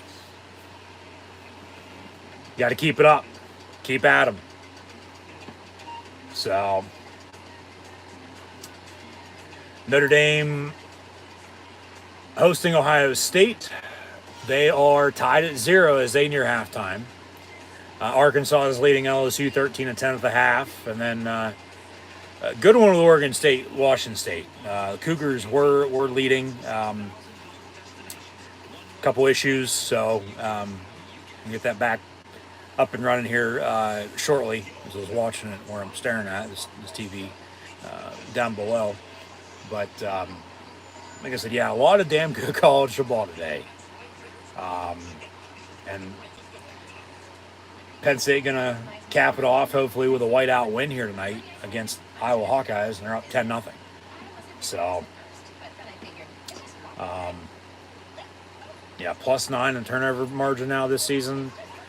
Both turnovers tonight leading to 10 points. So keep it up. Defense put right back out there. Make some more stops. It seems like Iowa's momentum has slowed. Offensively since that first turnover, because they really haven't been on the fucking field. Because Penn State went and got the field goal. Iowa quick 3 and out. Punted the other turnover, and then Penn State takes up some time there with a short field on top of it, and ends up scoring a touchdown. But 3 for 3 on 4th down tonight for Penn State already. Yeah, this ain't your grandfather's or father's Penn State football, I'll tell you that much. Let alone Iowa Hawkeyes as Kirk Ferentz's tenure rolls on. They're still who they are, though. But you got to adapt, or else you get left behind. The thing is, last time these two teams met, Iowa, of course, beat Penn State. Penn State had a lead, and then they let it slip in the second half. So, don't get too far out of yourself. And just slow and steady wins the race. Keep at it, But, until you're up, however much you're up by, let alone, the game's pretty much over with, they can come back and make this interesting, for all we know, because there's still a lot of football left. Don't get too far ahead of yourself here. Just keep playing. Iowa with another fair catch. So 1st and 10 Hawkeyes from the 25-yard line. And I believe the guy that ran onto the field to grab the kick tee slipped and fell and ate shit, if I'm not mistaken. Let's rewind that. Here's the fair catch. It was right in the background.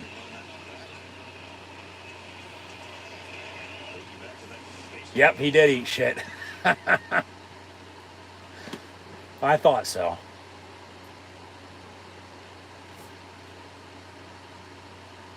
And we're back to live TV.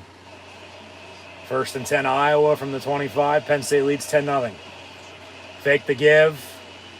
They're going to get to him eventually. Eric All on the reception. This is just 2 Michigan men playing for Iowa, getting after Penn State's defense.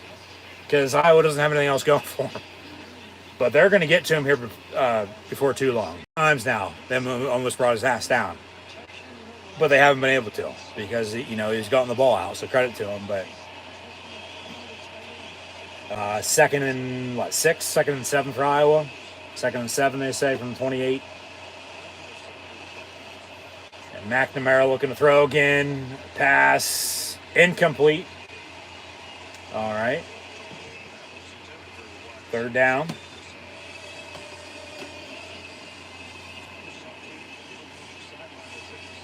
Yeah, his hand was hurting.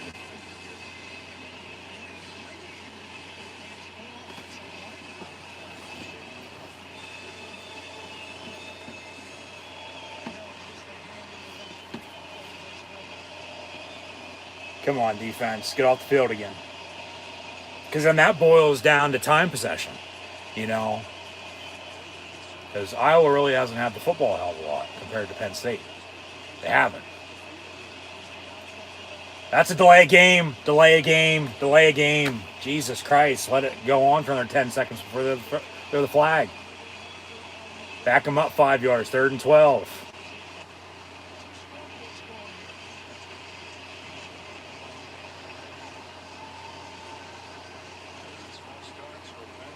Or do they call a timeout? Iowa with the timeout, it looks like. As the Nittany Lions in all white. And they'll take a commercial break. 8:37 to play in the half. The other thing, too, is here, Penn State's going to get the ball back to begin the second half. So keep that in mind once we move on. But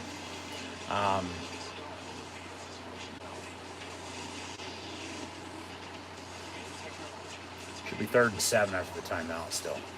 Yeah, Ohio State Notre Dame, good one, 0-0 is in your halftime.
Touchdown. Yep. Ohio State strikes first.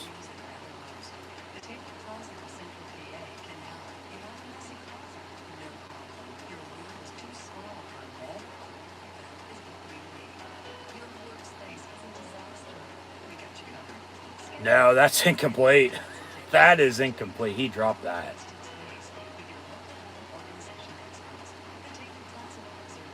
Nope, that's going to be coming back. All right. After the Iowa timeout, 3rd and 7, there's the Nittany Lion hiding under all the white pom-poms that he's dressed in. And I guess, you know, for the turnover chain, the Nittany Lion now has a lion chain for himself. Come on, defense, let's make a stop. 3rd and 7.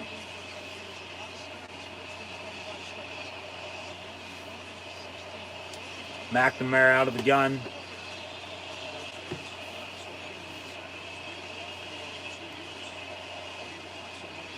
And down the middle, picked off at midfield and dropped by Jalen Reed, incomplete. 4th down, Iowa with a punt.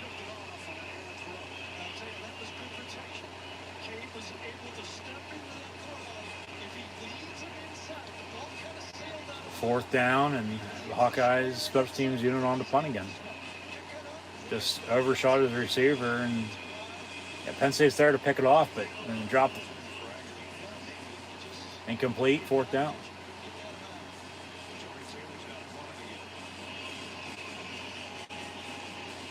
Ooh, they almost blocked that. And then Saunders from the 15 on the return. Gets to the 21 for a 6-yard return. So 1st and 10, Penn State from there. 2 timeouts, 8:19 to play in the half, up 10. I mean, the points they've scored have been off turnovers. The other drives, as the rain continues to fall, you know, they haven't been able to score. Here's the Aflac trivia question. What do we got? Who are the last 2 Iowa head coaches enshrined in the College Football Hall of Fame? Hayden Fry and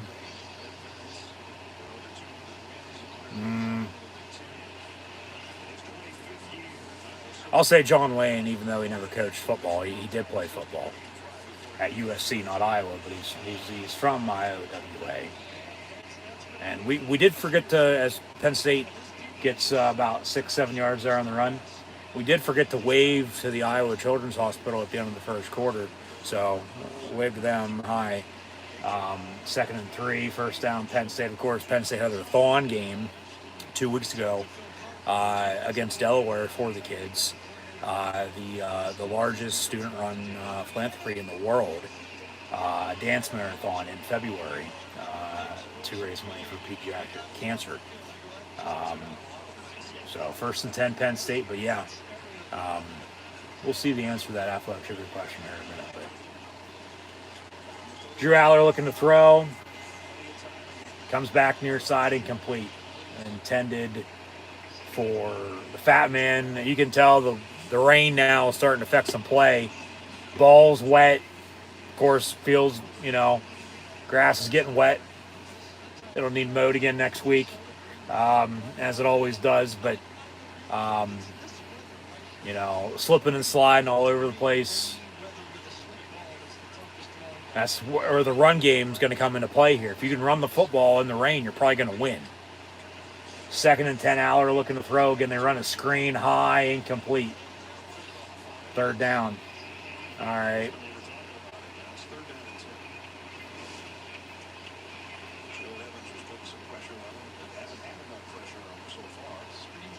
I mean, really couldn't have done much there. I mean, he did what he did. Fell incomplete, so it's 3rd and 10. 1 of 7 on 3rd down, but they're perfect 3-3 on 4th down. I don't think they'd go for it here on 4th down, though, if they want to convert, though. Not back inside their own 40. Empty set. 3rd and 10 for Penn State. And Aller looking to throw complete. Liam Clifford, and he gets a 1st down. The Little Red Dog, Sean's little brother, moves the sticks for Penn State. Now get back to the run game. Work out of the eye and pound it down their throat.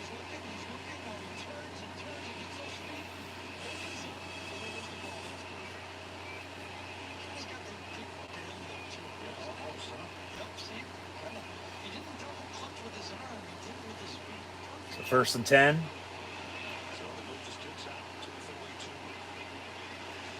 Got some time. The line of scrimmage, but looks like they'll probably run. And they do. Katron Allen to midfield. 2nd and 2 coming up.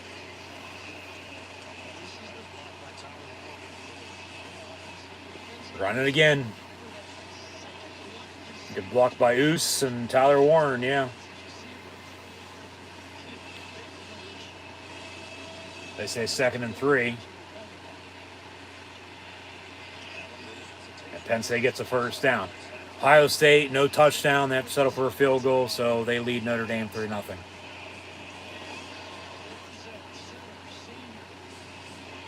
This is a football game. This is Big Ten football. Low-scoring defensive showdown. 1st and 10, though, Penn State from the 46, up 10-0 on Iowa. Similar type of game, a little bit more action, though. Aller all day to throw. Rolls out near side and short hops to Lambert Smith. Incomplete. 2nd down and 10.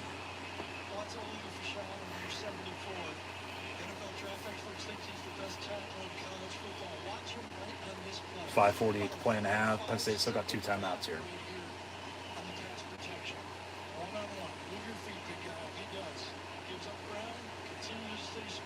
All day to throw, and it falls incomplete. So 2nd and 10.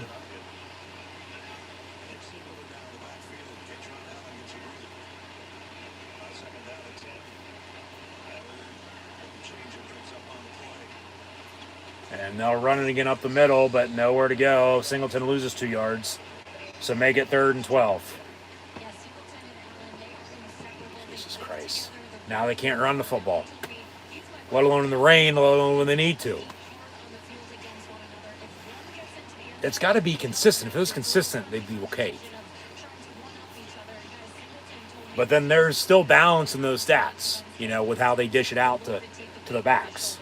They are balanced in that regard. but they keep it pretty even. They do. Aller, 3rd and 11, looking to throw. Far side, out of bounds, incomplete, and off the punt. Jesus Christ. So, Iowa's defense gets off the field. Penn State going to have to punt. They were a little closer other than 4th and 11. You know, maybe attempt a field goal. But you'd probably still end up punting that anyway, let alone go for it as they have. But they'll punt. Oh, that's fucking, running, roughing into the punter. No flag just yet, but down he went. Almost had him on the block, but no penalty. And boos.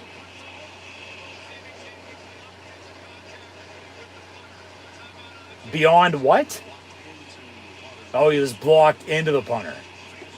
Let's see a replay of that then. If he was blocked into the punter or not. Yeah, he was. I'll live with that. That's still roughing the fucking punter. That's a first down. Because running is 5-yard penalty. Still be 4th and 6. Roughing's 15, automatic first down, regards to the distance. It's 4th and 11. Would have been a first down, but they say he was blocked into him. Yeah, he was. He was.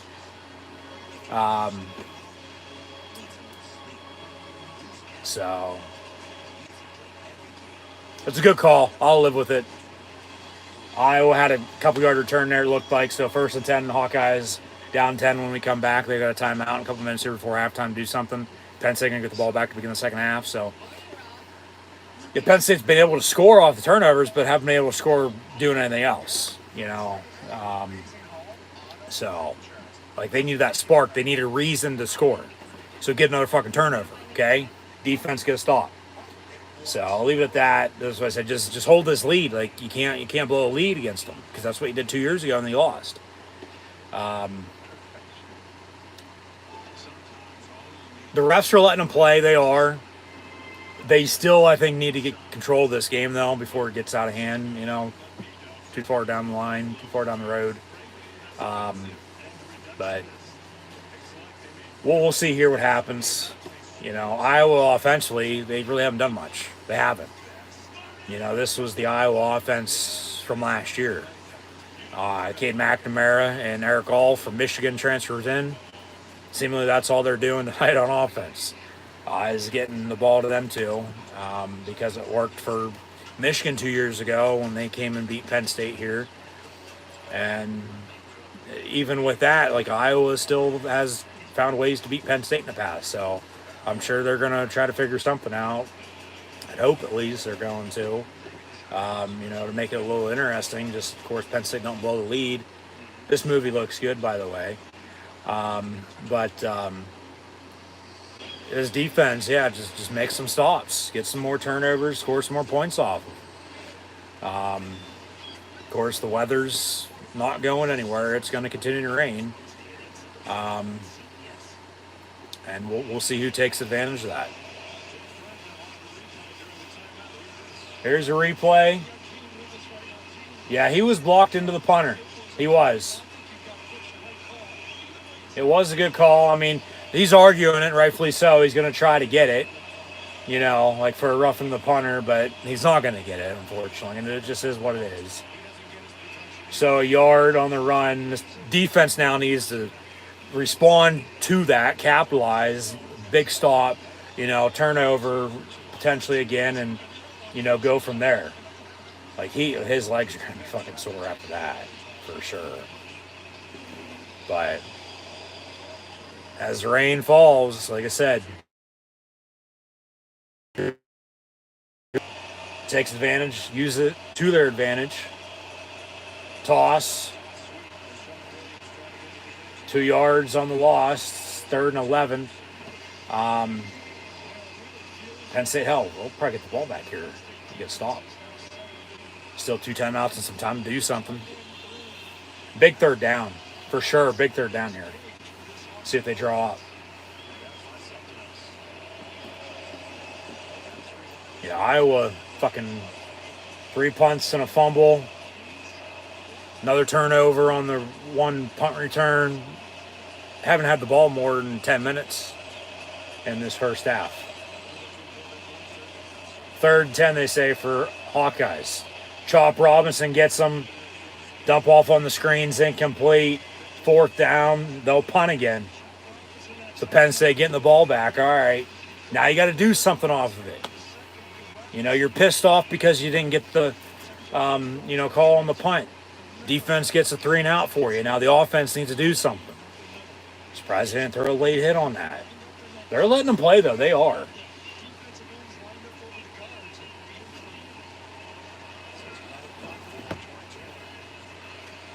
So Iowa punts once again. Muffed it on the punt. Recover that, Saunders, and he does. Ooh-wee. Jesus Christ. Special teams. Big in this game, as I thought earlier. Penn State muffs the punt, but then after a little bit of a kick, Penn State recovers. That could have been big for Iowa. That's similar to what happened, on Iowa's punt return they had and hit off of one of their defenders, and Penn State was right there to recover, and then they scored off of it. Neither team's done anything since, but 3:35 to play in the half. Penn State ball, 1st and 10, up 10-0. So got 2 timeouts and that 3 and change. Do something before halftime. You got a ways to go, but just get a couple first downs and move the ball. I'll take a field goal. I will go up 13 at halftime. Touchdown would be even better. Just don't give them a chance. Don't give them an opportunity to do anything before halftime. Work more clock. Make sure they didn't even touch fucking football, because they've controlled time of possession. They have. We'll get to the stats in a minute. But Penn State can move the ball here, work some clock, score again before halftime, get the ball back again to begin the second half as they are going to. You're up 10 and then double dip on it, get a 2 for 1. Extend your lead 13, 16, 20, 24 to nothing at the max, give or take anywhere in between. Just hopefully I think you'd get something out of either this drive or the opening drive of the second half to extend your lead rather than having it stay at 10, because then you're putting the ball in their court to do something, and then at that rate they still might not, though, for all we know. But you got to do something. You got to do something here, and that's the 10 points. All 10 are off turnovers. They haven't been able to do anything when they don't have a reason to do it. So they got to find a reason to do it. I mean, scoring points should be, the perfect reason. You're going to add on to your lead and you're going to hope to win. So, I mean, you got to give credit to Iowa's defense, but the turnovers are what's killing them. If they don't turn the ball over, Penn State doesn't have any other points anywhere else. We're still tied at 0 here. This game is as good as the Ohio State Notre Dame game we're watching. That's at halftime. So the big thing, though, is here it's raining. So like I was saying with that, who takes advantage of it? Who uses the rain to their advantage? Who's able to run the football when they need to? So we're about halfway there. Still living on a prayer. 1st and 10, Penn State from the 13. Dump off on the pass in the flat. Dante Cephas, 11 yards, first down. The transfer from Kent State, now playing for Penn State. Coming in, actually got the start tonight and starting to play a little bit more as the weeks go on. So 1st and 10. They have depth at receiver.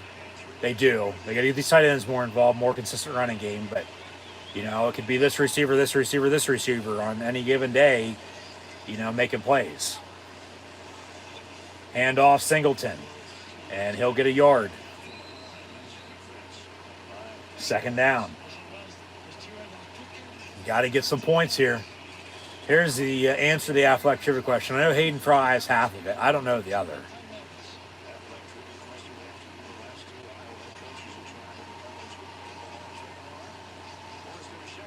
Forrest Evashevsky and Hayden Fry. And Kirk Ferentz will be in there one day, yeah. Surprisingly, they went with an Iowa Affleck trivia question for the Penn State whiteout here this evening. And Iowa only. Nothing with the two teams or, a Penn State whiteout or... Hey, it is what it is. It really doesn't fucking matter. As long as, there's a W in the win column at the end of the night. So they run a screen to Singleton near side, and he loses a couple yards. So it's 3rd and long. 3rd and 14 officially. Jesus Christ. Minute 51 and counting to play in the half.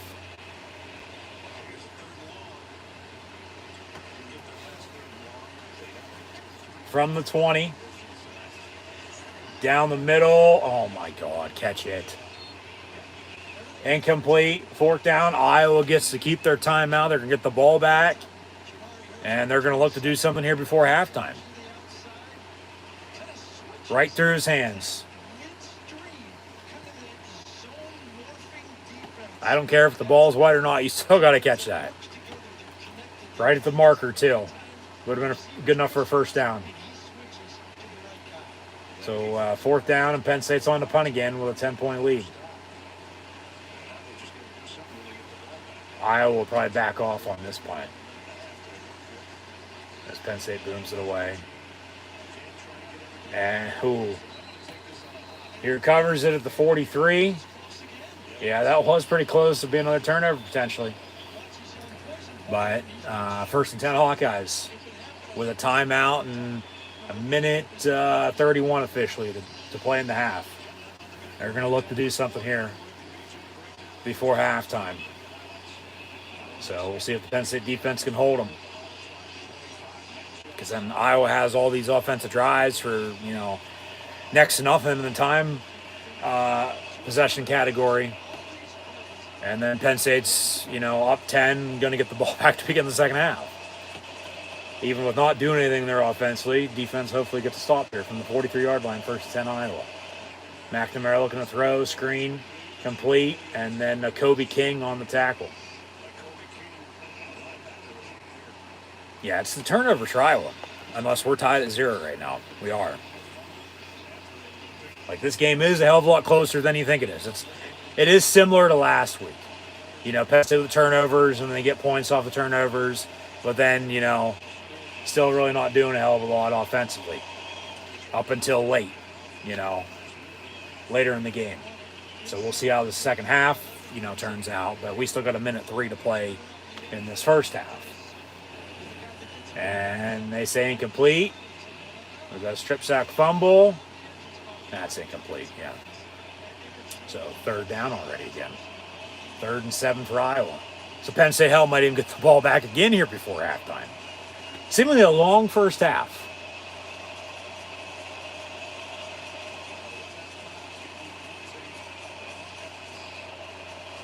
And they finally get to him. They sack him. Timeout, timeout. You got 2 of them, burn one. 56 seconds, timeout. Get the ball back with a timeout and some decent field. They finally take down Cade McNamara on the sack. Took them almost the whole entire first half, but they finally get to him. Just pushed the center the whole way back, and then Adese Isaac off the edge on the tackle. Surprisingly, they didn't call a face mask on it right there, yeah. But a sack and a 4th down for Iowa, and they'll punt again. Penn State gets the ball back.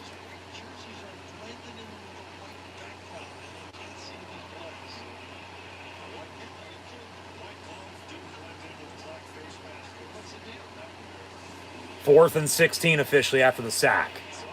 Iowa on to punt again. And Penn State going to let it bounce inside the 10. And it'll take a roll down at the 1. Jesus Christ. So now they got to give themselves some breathing room because they can't take a knee. 10-point lead going into halftime at this rate. You're not going to go 99 in 46 seconds with a timeout. No. You get breathing room You probably just let the clock wind, take a knee if you have to, and that's that.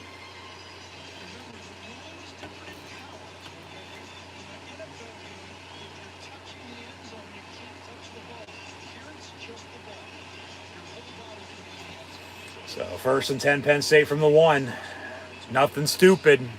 No safety or anything like that. Get the ball back to them, and then they go for 2 and tie it up at 10. Handoff for a yard. They will have to snap it once more.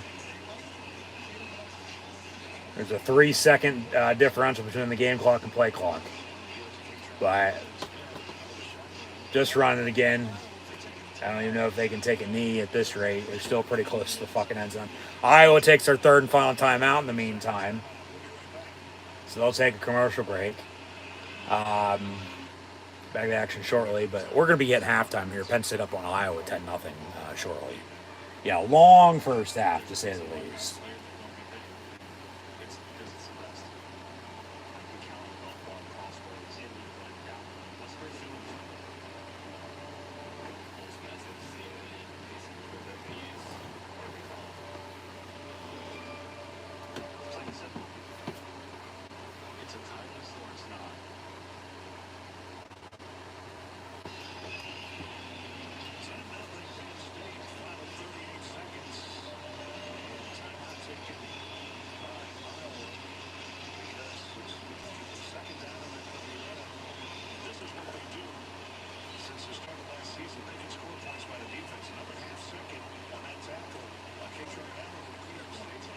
Yep.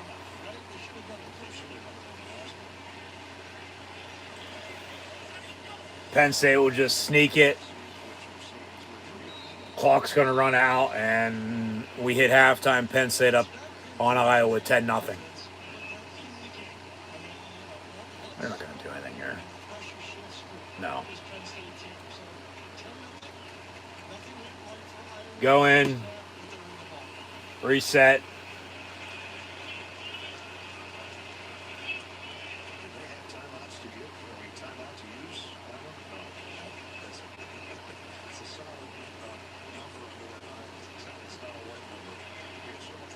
So, all right. 10-0. Penn State leads Iowa at halftime. And Penn State will get the ball back to begin the second half, I might add, as well. So, we'll see where we go from here, but this game's a hell of a lot closer than the score shows. Here's James Franklin interview.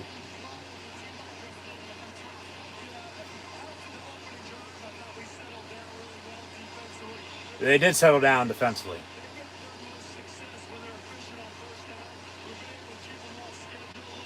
Yeah.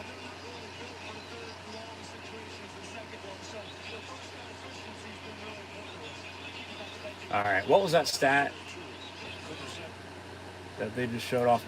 Penn State has 48 plays for 162 total yards. Iowa 21 plays for only 63 yards. So, yeah, big difference. And it starts with time possession. It does. So, about 30 seconds behind. Back to live TV here in a second. See what they say before they go to break and go to the studio. First down efficiency, James Franklin says, is what's been important to Penn State. Because, Iowa in 2nd, 3rd, and long, they're not that great. Iowa offensively really hasn't done shit. Special teams is playing good. Defense as well. The turnovers is what's killing them.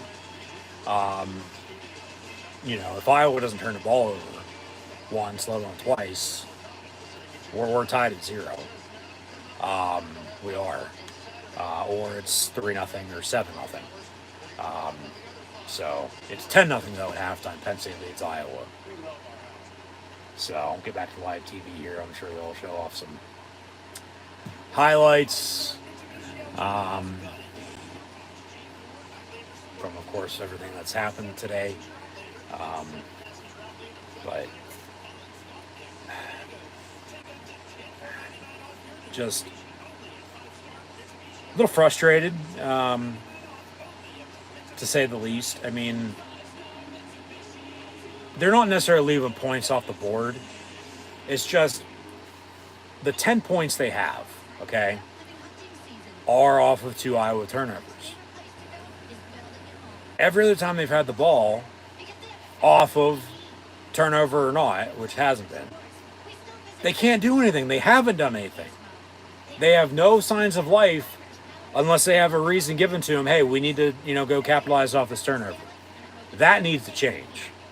They need to, show some more fight, if you will, and get some first downs. Credit to Iowa's defense, though, no doubt about it. But just move the ball, and it starts up front. Offensive line, but then the running game. It's got to be more consistent. And they got to let Drew air it out. They, of course, ran a trick play to begin the second quarter. Didn't work. They haven't really aired it out deep downfield yet. So I think that is going to change a little bit this second half. At least I'd hope it to. But I'd hope also they find, a consistent running game. Because they have a lead. The weather with the rain, that's not going to change. Like I said, who, uses it to their advantage, who uses it the best. The turnovers, we'll see if there's any more and they capitalize off of those, or, Iowa gets themselves back in this game somehow, which there's a possibility of that happening. The last time they met, once again, Penn State blew a second half lead and Iowa came back and won. So explosive plays, keep an eye out for those. Keep an eye out for, the running game for both teams, who can find it, who can keep it. With the rain, who uses it to their advantage, who doesn't turn the ball over, which Iowa has. Penn State still hasn't tonight, let alone this season. +9 in the turnover margin. Controlling the time of possession here this evening. Iowa offensively, they really haven't had the ball to do anything. They turn the ball over once and then turn it over again on special teams, and that's how Penn State's got their 10 points. But they take us to the studio, so we'll see what they have to say. As Ohio State Notre Dame is just now kicking off the second half, as these games started at the same time. So there's about a 20-minute difference. That's about what halftime is. We just, went to halftime here, just coming out of halftime here. So we'll see what happens in these other games. We're going to look up, some scores here once again in a minute. But the ferocious Lions, not giving up any points, 100 less yards for the Hawkeyes compared to the Nitwits. The third down, yeah. But they've been able to convert on fourth down. And they're finally getting the tight ends more involved, thank God. So happy about that. But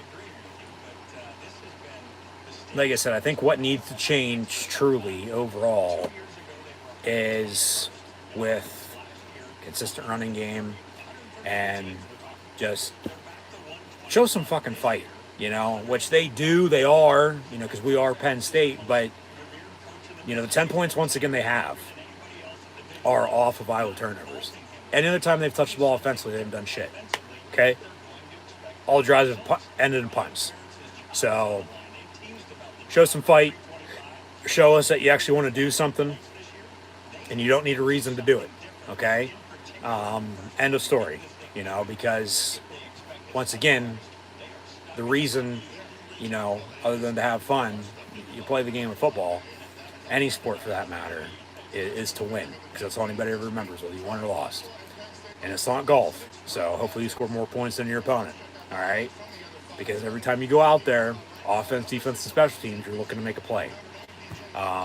Defense making plays for them, no doubt about it. They finally sacked them there once before halftime. Probably should have a couple more sacks. I would think that total will rise in the second half regardless of what they've already done or not. But, they've done a good job stopping their run game. Surprisingly, because coming into tonight, haven't been able to stop the run yet this year.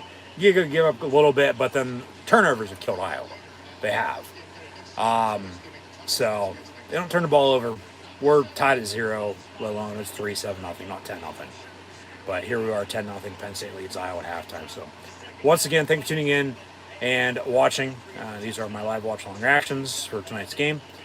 Be sure to like, follow, subscribe on social media. Links in the description below. Thumbs up button, share, and chat questions and comments. Super chat, super sticker, super like, super thanks.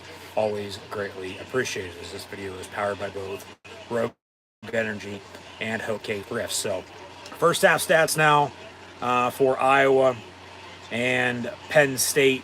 10-0. The Nittany Lions lead the Hawkeyes 30 minutes into the 2023 whiteout this rainy Saturday, September night from Beaver Stadium right here in Happy Valley.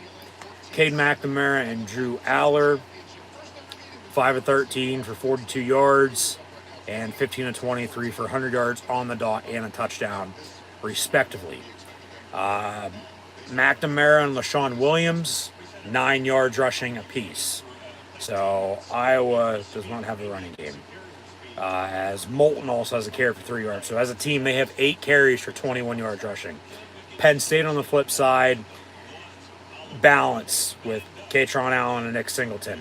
At least in the carries, as it normally is. 11 and 10 between the two of them. Drew Aller, 4 carries, 10 yards for him as well. The Fat Man has 33 yards rushing, and Singleton 19. So be more consistent there. Because they're balanced, they got to be more consistent. You know, it's a yard. It's 2 yards. Okay, that's Big Ten football. 3 yards in a cloud of dust. But then it's losing yards. It's losing yards. And then they haven't been in manageable situations, long story short, whatsoever tonight. They haven't. So that's another thing they got to, make sure they get into.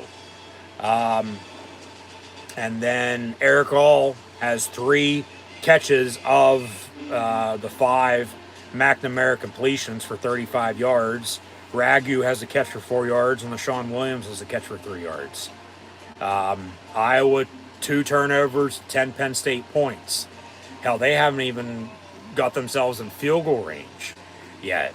But they're playing good on defense. They are. And they sort of do have Penn State right where they want them at, I think. They do. Just knowing how Iowa plays. But as mentioned, Drew Aller, 15 of 23, 100 yards and a touchdown. Fat Man, 11 carries, 33 yards. Singleton, 10 of 19. Aller also 4 of 10 on the ground. And then Lambert Smith has 4 catches, 32 yards receiving. They've finally gone on the tight ends.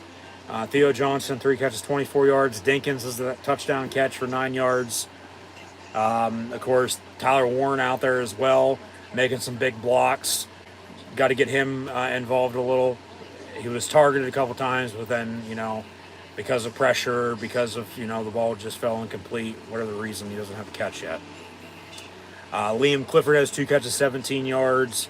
Cephas a catch for 11 yards.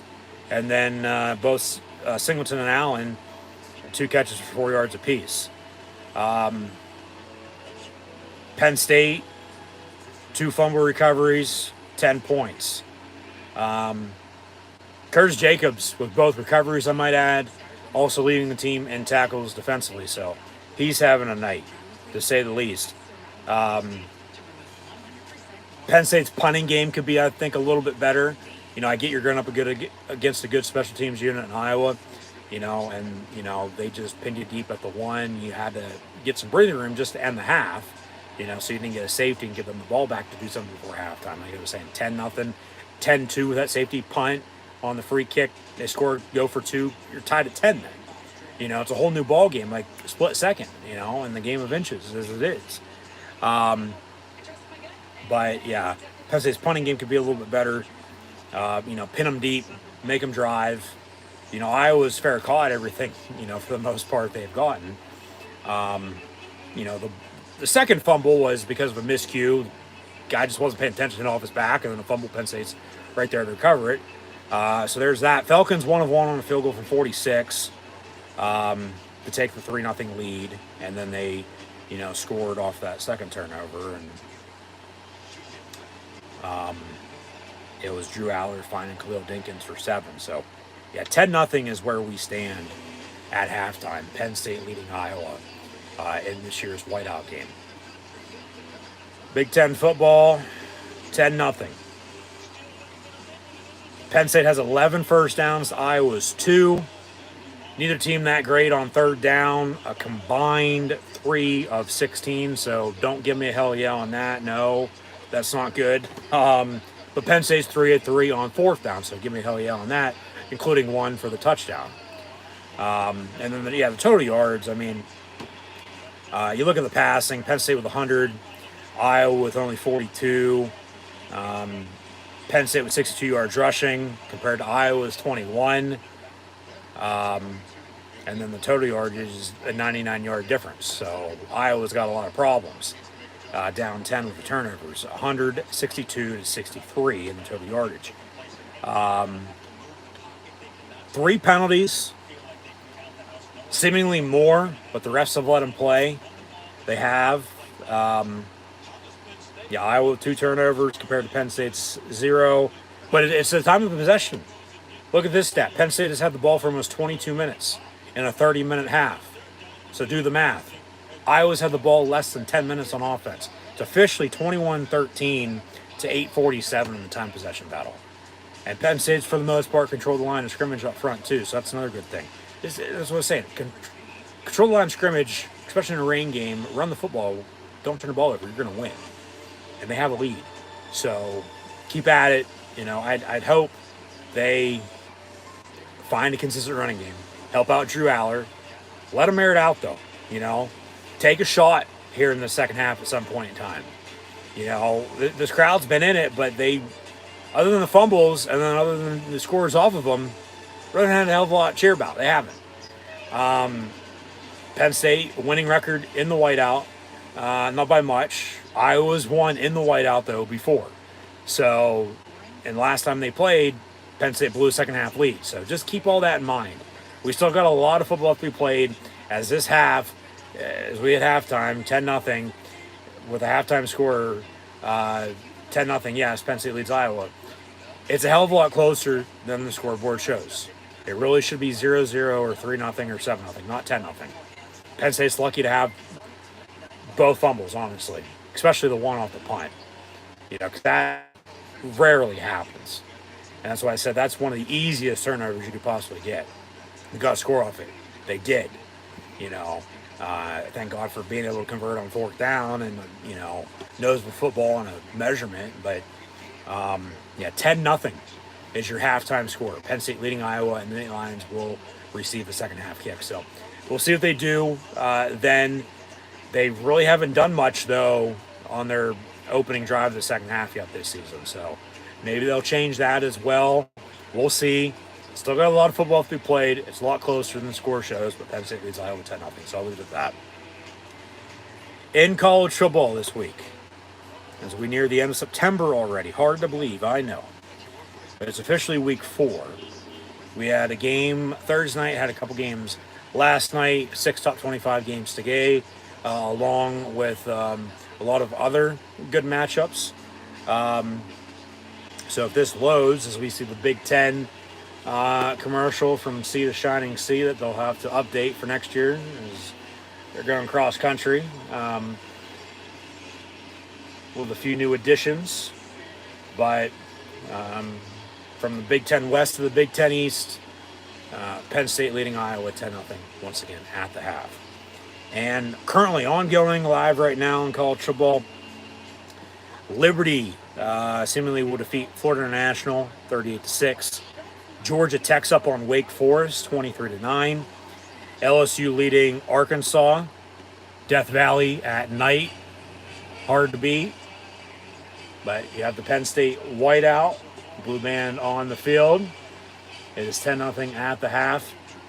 But LSU leads Arkansas 24-16. It was good early. Yeah, now it's got out of hand. Washington State leading Oregon State 35-14. And then they're showing off some old images from Penn State's history in the whiteout. Yep. That's an old shot right there. Yeah. On his head. Down he went.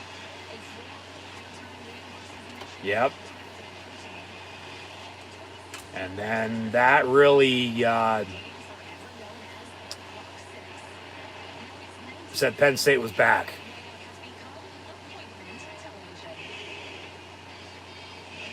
And a PSU, we are.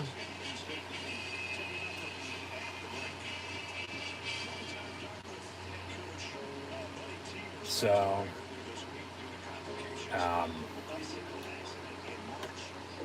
we'll kick off this second half. Sure, that was nice of CBS to run all that. You know, normally you don't get that, especially for a Penn State game. Wasn't expecting to see those old highlights. Yeah, because we'll dive into the Penn State whiteout here shortly. I'm going to continue to update these scores.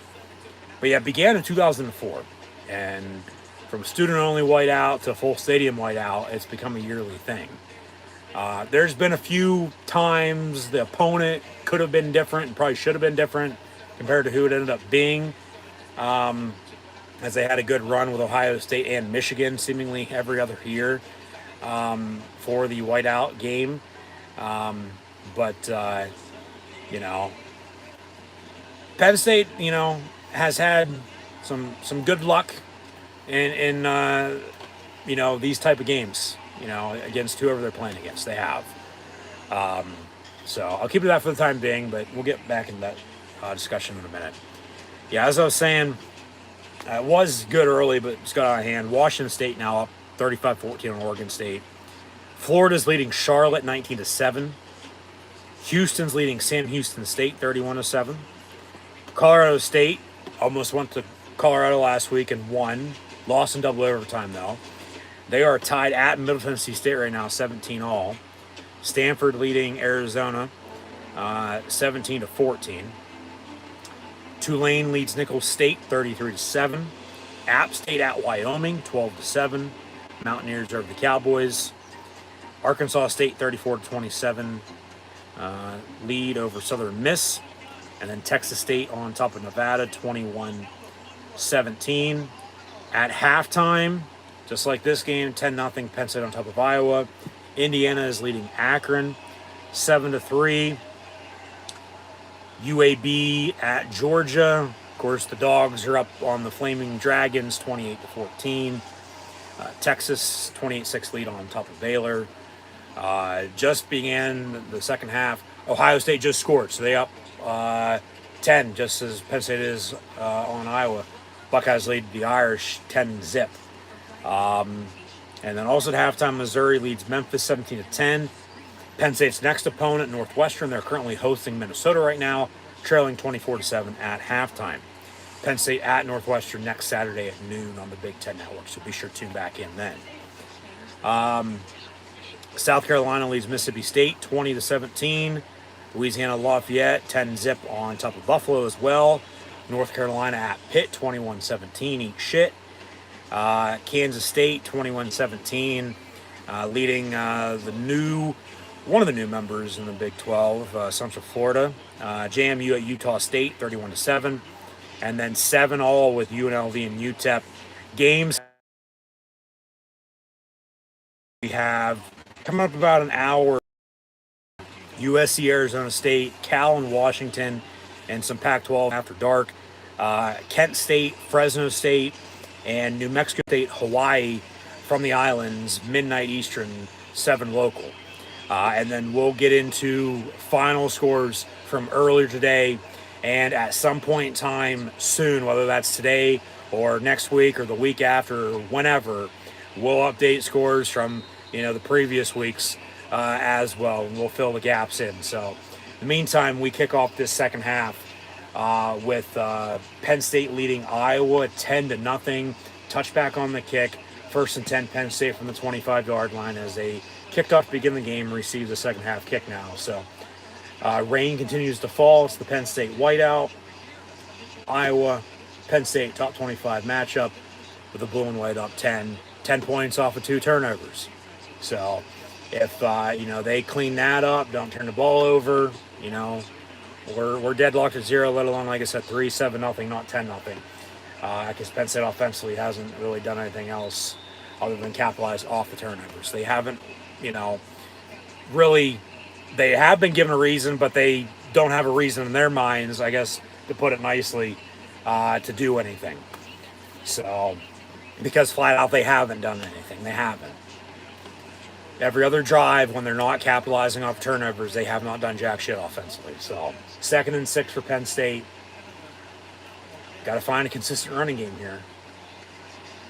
Singleton, he'll bounce it near side, cut back in, first down, and there he goes. All right. Maybe that's a spark. Keep it going. Keep running the football. First down, Penn State. Yep, thank God.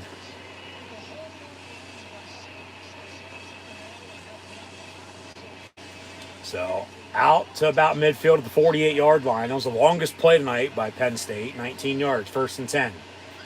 Running again. And they will. Singleton for 3 yards. 10-0.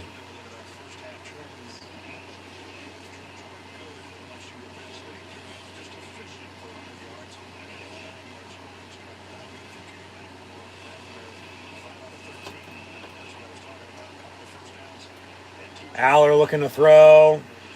Miscommunication. He underthrew him anyway. Incomplete, 3rd down. 3rd and 7. 10 for Cephas, but on the comeback, he was running a go, and then he completely underthrew him anyway, so 3rd down. And Penn State under James Franklin is 41-1 when leading by 10-plus points at the half. The only loss was a game they should have won at Ohio State back in 17. Yeah, lost by a point. And then here we are with Iowa. 4 of the last 5 meetings have been decided by 1 possession. That slant over the middle is caught, first down Penn State. They needed 7, they got 8. Move the sticks.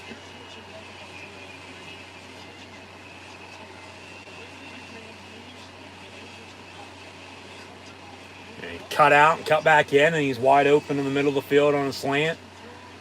First down. See what they do here. Omari Evans in motion. And a yard for Singleton up the middle. 2nd and 9. So, big play. First down then. They're keeping the drive alive. I'd like some points here to begin the half. You know, extend your lead. You know, defense then at that rate. Continue to get the hell off the field. Get some stops. Maybe score some more points. Just, you know, get out healthy and get out with a win. Aller's pass caught. Another first down for Penn State. Lambert Smith inside the Iowa 30.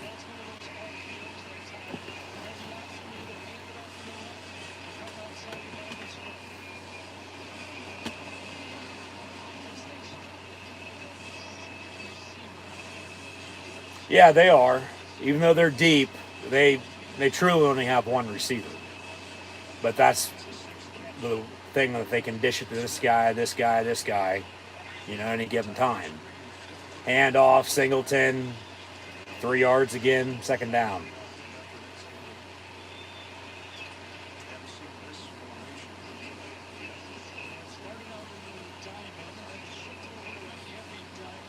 Yep.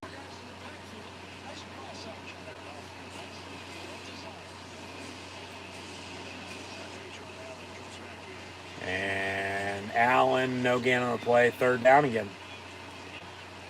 So, see what they do. If they can convert or not. I mean, if not, you're kicking a long field goal.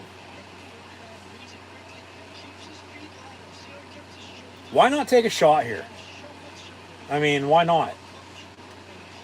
3rd and 7 from the 28. You take a shot, it's not there.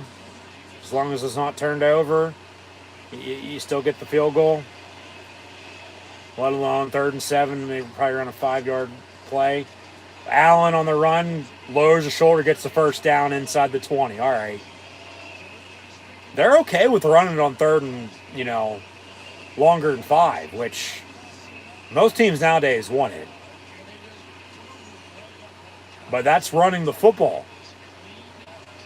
And that's Penn State football.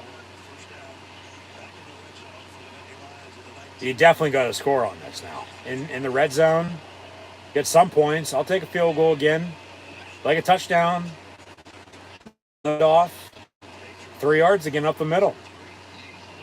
Like, this is, as old school gets. I mean, just 3 yards up the middle here and there, and more first downs, work the clock. They're, with the rain, they're starting to get there a little bit more consistently in the running game now, which is a good thing. And they've taken up 5+ minutes now the second half.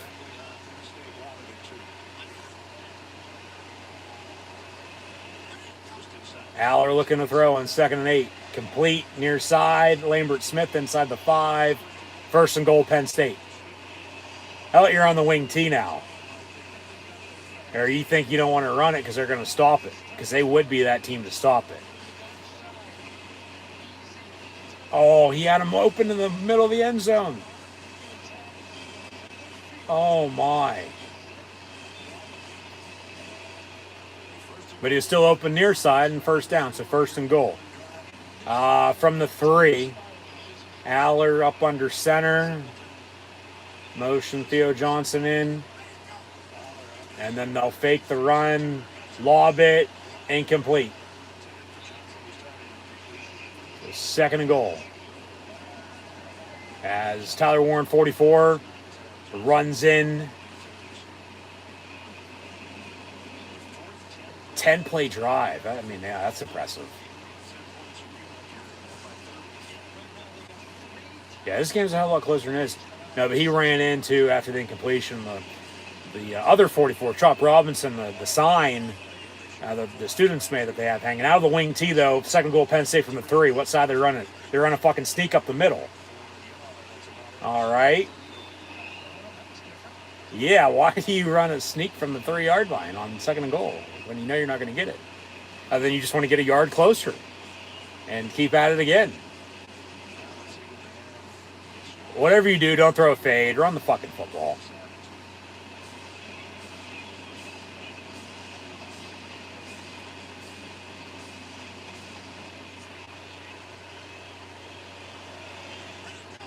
And they'll fake the run. Aller looking to throw, comes back, far side, wide open. Tyler Warren, touchdown, Penn State. And now both touchdowns tonight are to tight ends. They're getting them involved. Thank you. 16-0 Penn State with 8:20 to play in this 3rd quarter. That's a good play call. 5 State. Roar, Lions, roar. We'll hit that line, we'll up the score. Fight on to victory evermore. Fight on, fight on. Penn State, after, of course, the extra point. Which is up and good. 17-0 Penn State. They just took up half the quarter to begin the second half and drove 75 yards and scored a opening second half touchdown. And now lead it by 2.5 scores. And both touchdowns of tight ends, plus a 46-yard field goal. So 8:20 to play in the 3rd. Iowa getting the ball back, but they really haven't had the ball to do anything tonight. And when they've had the ball, they've turned it over, let alone, punted. So still a lot of football to be played. This game ain't over by any means just yet, but it's to get into that point potentially here before too long. If Iowa doesn't do anything, Penn State's going to, hopefully with a lead, continue to run the football and run some more clock and maybe score some more points, and then, that's all she wrote. So, update some stats. 17-0 now, mid-3rd quarter. This has to be the game plan Penn State wanted to run all week against Iowa, if they could. Because it's working, for the most part, to a T, if you will. Wasn't expecting quarterback sneak from the 3-yard line out of the wing T by any means. They've been running the diamond formation. More blockers. Playing power football. They are. which is a good thing. You know, you don't need to spread it out all the time. You know, you know, play your game. Play to your, key points, your advantages. When you don't, it's like, what the hell? You know, you could be doing this and having success. So, no, it's seemingly game plan that they're wanting to use, and it's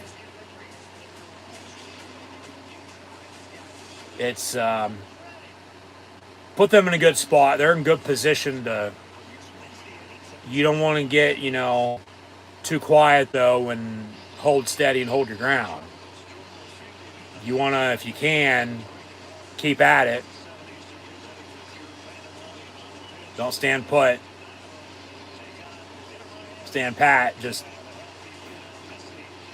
defense, continue to make stops, maybe get some more turnovers. Offense with a lead. Second half, run the football and work clock. So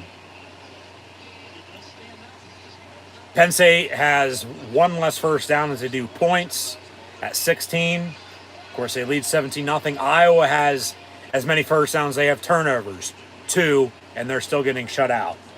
But they haven't had the fucking football to do anything. Penn State's controlled the game.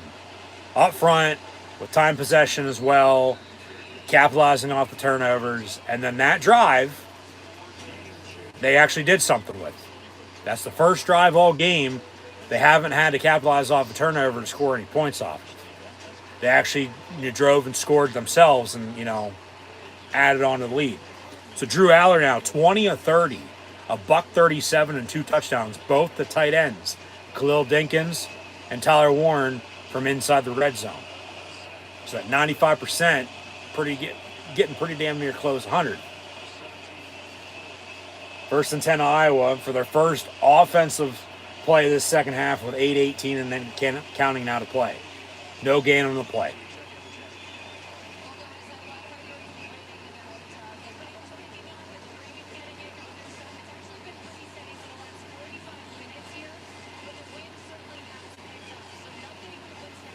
Yeah, rainy, windy, and it's a cold rain. It is, like this is football weather. This is fall. Leaves have been changing colors. They're going to start to fall. Second and 10 Iowa. Chop Robinson hits him. It's incomplete. Third down. He's a little slow to get up too. Blind side. Didn't even fucking see him coming, and down he went. Luckily, he threw it, or else he would have been sacked, and maybe a strip sack there. Unblocked. And boom, down he goes. And I think McNamara's shoulder might be hurting after that play. Oh, my shoulder. Third and 10. Right back to him.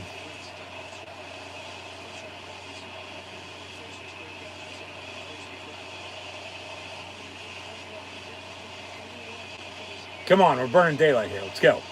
Trouble with the snap. And Iowa recovers, but it's going to be 4th and long, and they're going to have to punt. Like, not a damn thing is going Iowa's way tonight.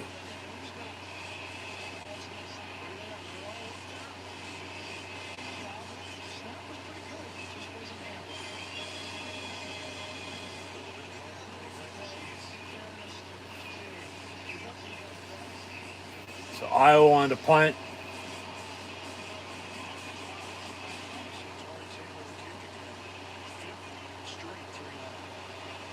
And that's Iowa's 5th straight 3-and-out. So credit the Penn State defense. Fair catch number 4 at the 30 by Caden Saunders. First and 10 Lions up 17-0. 6:51 to play in the third quarter here. And it looks like we're sticking with it. No, jinxed them. They're going to go to commercial break. So, boom, down you go. How's that shoulder feeling, buddy? So, we'll see what the offense does. I'd hope, with the rain and a lead, you're running the football and working clock. End of story. I ain't going to be a dead horse and say it anymore. Just run the football. Is that a touchdown? No? It might be if they review it. Ohio State's starting to put it to it.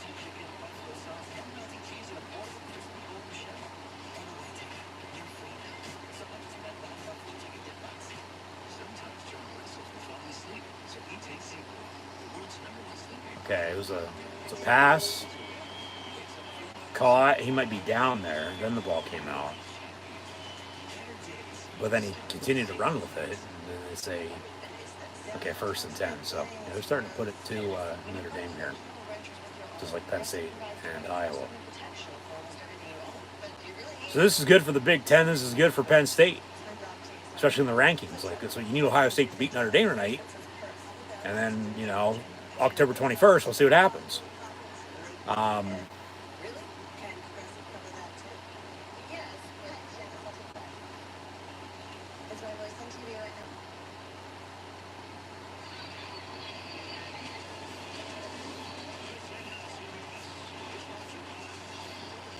Going deep. And incomplete the goal line.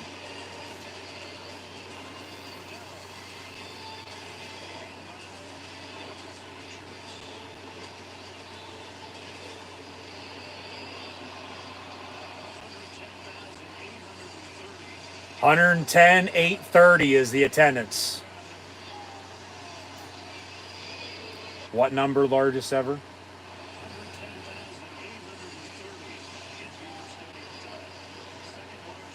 Second largest. So they broke the West Virginia record from a few weeks ago. Even in the rain, they almost break the attendance record, which is 110.9. So they're a little less than 100 people short. Which that was broken in 2018 after it stood for 16 years, dating back to 2002.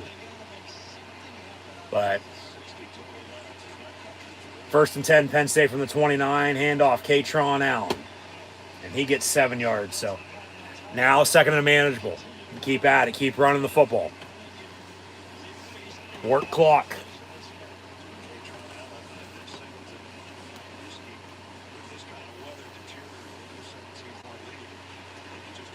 Yep, keep running it. Aller going to keep it for himself, though, and he gets a 1st down. All right. Drew Aller. 1st and 10. Penn State 1st down. Nice slide, too. Yeah. 1st and 10, though, after the pickup. From the 40. We are Penn State chant. And they'll run it again.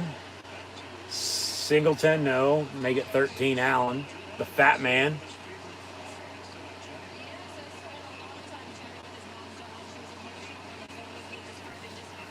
Another 5-6 yard pickup, 2nd and 4. So now they're getting themselves in manageable situations. Yeah. That's good.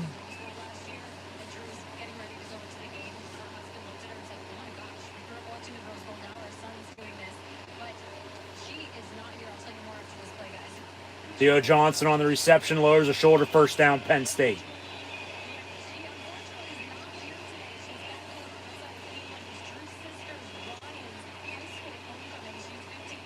Flag on the play.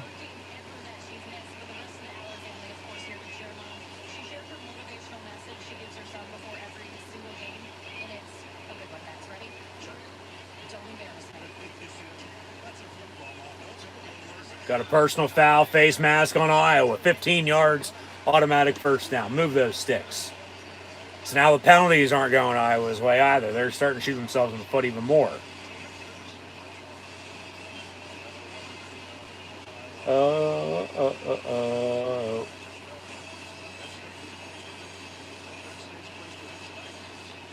Ball to 29 now. 1st and 10. Knocking on the door.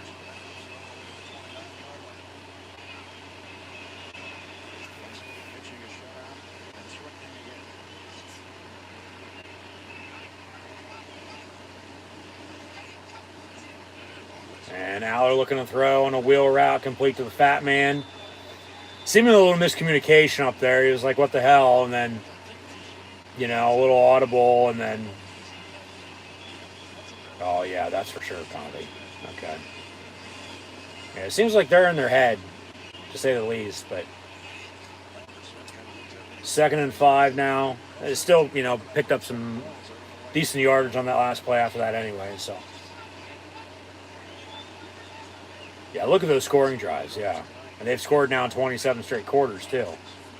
You know, 10, 15, 18 play touchdown drives, taking up time.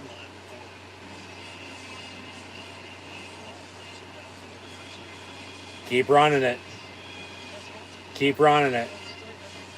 I don't know if you can work, you know, 4 minutes off the clock in less than 30 yards, but, you know, they had the ball fucking 3 plays the whole entire third quarter, if it happens. 3rd and a yard. Just get a first down.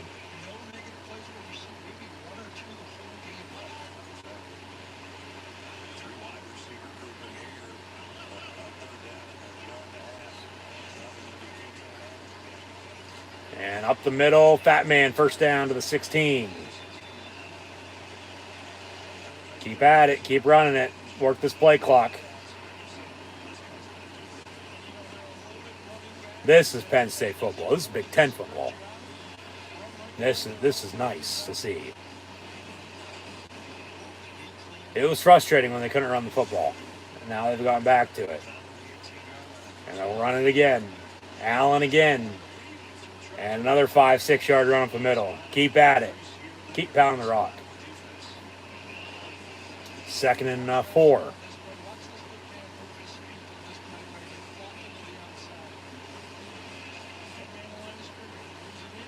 And yeah, cut back in and more yards up the middle, and yeah, keep at it. So we'll see what they do here. Probably going to be another run if I'd have to guess. From the 12-yard line officially. Handoff again. Singleton right there at the marker. Still pushing the pile. That's a first down now for sure. 1st and goal, Penn State. Can they work another 2:20 off the clock, though, is the question. And end up scoring to end the quarter. We'll see. I mean, just offensive line. Run, run, run, run, run, run, run. Watch them throw here inside the fucking 10 now. Evans in motion. Now they'll run it again. In about a yard up the middle, so 2nd and goal. Yeah, Iowa might only touch the ball 3 plays. Make it 4 with the punt this whole entire quarter. Like, that's how good Penn State's been able to control the clock tonight.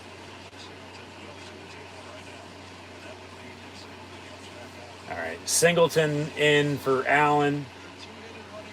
Penn State's had 2 trips in the red zone tonight, 2 touchdowns. Both touchdown passes to the tight ends. Maybe they can get one on the ground. They'll run an empty set. Watch quarterback draw. But an empty set, 2nd goal, Penn State from the 7. Aller looking to throw. Gonna step up, back of the end zone, a little too much, incomplete. Intended for Tyler Warren, but, you know, rather than it, you know, be picked off or incomplete on dangerous throw, he's smart and threw it in the back of the end zone. It was incomplete for sure. Little hit there at the end of the play, but good no call. They're letting him play tonight. They are. Well, maybe a little too much there. He did drive him to the ground, and then Aller's like, yeah, fuck you, whatever. You're not going to throw it. I'll play through it. 3rd and goal, Penn State, minute 6 to play in the 3rd. Up 17-0. Long first half, but a quick third quarter here. Trips in a bunch near side. And looking that way. And caught, touchdown. Back to the tight end once again, number 44, Tyler Warren for the 2nd time tonight. Penn State, 3 touchdowns in the red zone, all 3 to the tight ends. Penn State now up 23-0 on Iowa with a minute 1 to play in the 3rd quarter.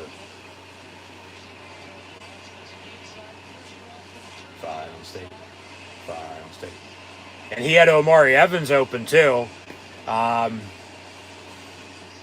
he would have waited another second, but a little high, and he went up and grabbed it and caught it and caught for a touchdown. So another 5+ minute touchdown drive that, took up 14 plays, 5 minutes and change, and ended in points. I mean, you can't ask for anything else better than that. And they've done it numerous times tonight now. And they're starting to put it to them. And that's why I said if Iowa doesn't do anything here before too long, game's going to be over. Well, Iowa hasn't done anything all night other than turn the ball over twice. That's how many first downs they have as well, too. They've had 5 straight 3-and-outs. So those are 5 punts. They punted on every other drive as well that they haven't turned the ball over on. And then Penn State on back-to-back drives after being up 10-0 at halftime to begin the second half have drove and scored to extend their lead to 24-0 now. Minute 1 to play in the third, so 16:01 to play overall. And yeah, seemingly this game is over. I still don't want to, get too far ahead of ourselves yet and, say that, even though I just did, because I know how Iowa is. But, what makes you think they're going to do anything now when they haven't done anything all game? So, yeah, this game's seemingly over. It just depends on what the final score is going to be. Of course, Penn State at 24 right now, 10 straight games of scoring 30+, so they're going to need another touchdown to continue that streak if they want to. It doesn't fucking matter. Just win. They're top of the statistic leaderboard, in other categories and other interesting stats here and there anyway. So just find a way to win. And they have. They're playing their game. And, with the lead, they're running the football when they need to, which is a good thing to know as the season will move on. Especially in the rain tonight, And guess what? They still haven't turned the fucking ball over yet this season. And they still haven't trailed. They're looking pretty damn good. To put it lightly. But as you just look ahead, still got a quarter to play here. But then it's Northwestern, a bye week, and then UMass before they go to Ohio State, who is up now only 10-7 on Notre Dame. As they just scored, Fighting Irish did Golden Domers from South Bend, touchdown Jesus. They got a touchdown, trailed by 3 now, and they have the ball and they're driving, so they might tie it up, let alone, take a lead. And as a Penn State fan, as a Big Ten fan, of course, unless you're a Notre Dame fan, you should say, fuck them. They're Notre Dame. They think they're better than everybody when they're not. You want Ohio State to win. You do. Because then with the rankings, let alone Penn State, Ohio State, October 21st, we'll see what happens then. It might work out in Penn State's favor. With Ohio State beating Notre Dame tonight, and then if they can take care of business from now until then, they sort of got a couple bye weeks coming up. I hate to say that. Just that's how bad Northwestern and UMass are. Let alone they have a bye week in between both games, and then they go to Ohio State. So, and they're healthy. Just hopefully they can stay in some rhythm, from now until then, and then it's on a tale of 2 seasons. Fumble, Penn State recovers. Adisa Isaac, that's turnover number 3 on the night. Let's see if they can capitalize again. They're now plus 10 in the turnover margin this season.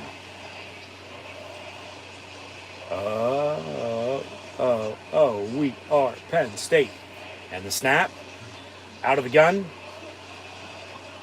And a hit from Chop Robinson on a strip sack. And Penn State right there to recover. So, short field. Extra short field at that matter. Ball going to be, right around 20, 30-yard line it looks like. They'll take another commercial break, 56 seconds to play in this third quarter. So I won't have the ball there for 5 seconds and turn it over. So, I know exactly what Kirk Ferentz is going to say in his post-game presser. okay, we turned the ball over twice, make it 3 times now. They scored off of them, so credit to them. But then, you can't do anything if you don't have the football, so credit to them as well because they controlled the clock. Because that's exactly what Penn State's done. So they're playing, basic, fundamentally sound football. Penn State is. So they're in a good spot. They are. Just not the rest of the way tonight, but next couple of weeks, they still got a couple tough games left. Don't want to get way too far ahead of ourselves down the line for the rest of the season by any means, because it's not even held the end of September. I hate when, people overreact because it's one fucking game. It's early and there's still a lot of football left to play. So if, as I was saying, they can keep momentum and rhythm build up from now until, another month from now, later on in the season as well, stay healthy, continue to run the football as good as they are, and it's the overall big picture of consistency in the running game. But then also in the second half, okay, they've been able to, and that's a good thing to know that they can when they need to, and they've been able to work clock. They, top of time possession, top of turnovers, top of this, top of that. Like, they've had a lot of stuff go their way. So if they can just keep it up, I said last year's team could be very special. They were. This year's team could be even more special if they keep it up. So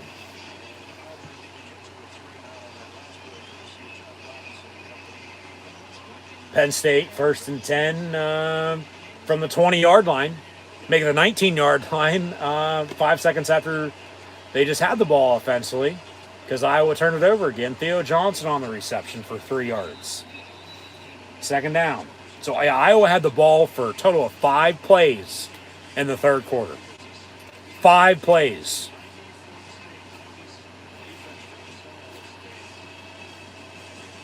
And honestly, for like a total of like a minute and a half, if that, 2 minutes. And their drives in the first half were, only like 2-minute drives here and there too. Out of the pistol, 2nd and 7. But they might get lucky enough, if that, to get 20 minutes of time possession tonight. Like, it's just been all Penn State. And that'll do it for the third quarter. Penn State 3rd and 5, up 24-0 on the Hawkeyes.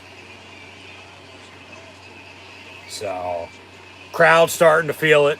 Sounds like nobody seemingly has left, even with the rain still coming down, as they give us a highlight reel of Penn State greats throughout the years. And they sure do. It's all about recruiting. We talked about that at the start a little bit, even though we weren't going to. This thing, with Iowa, how they're going to be. How Penn State's going to be for the most part, too. Slow start, until they get their ass, play football, you find a running game. Drew really hasn't had to do a hell of a lot tonight offensively in the pass game.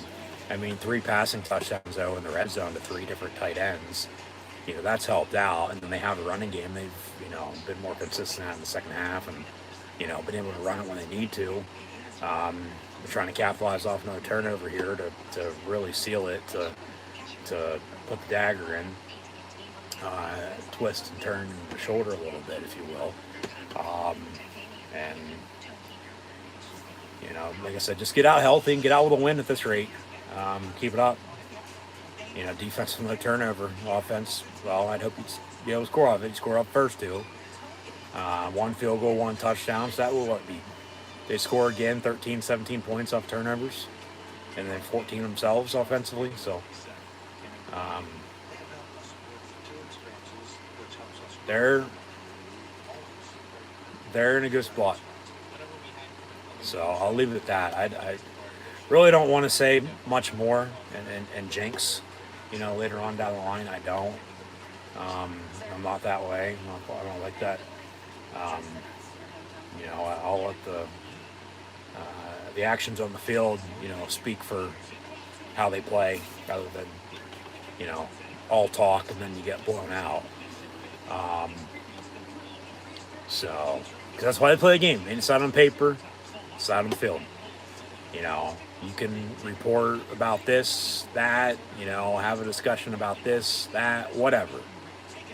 But the coaches are coaching, the players are playing. We're sitting here watching.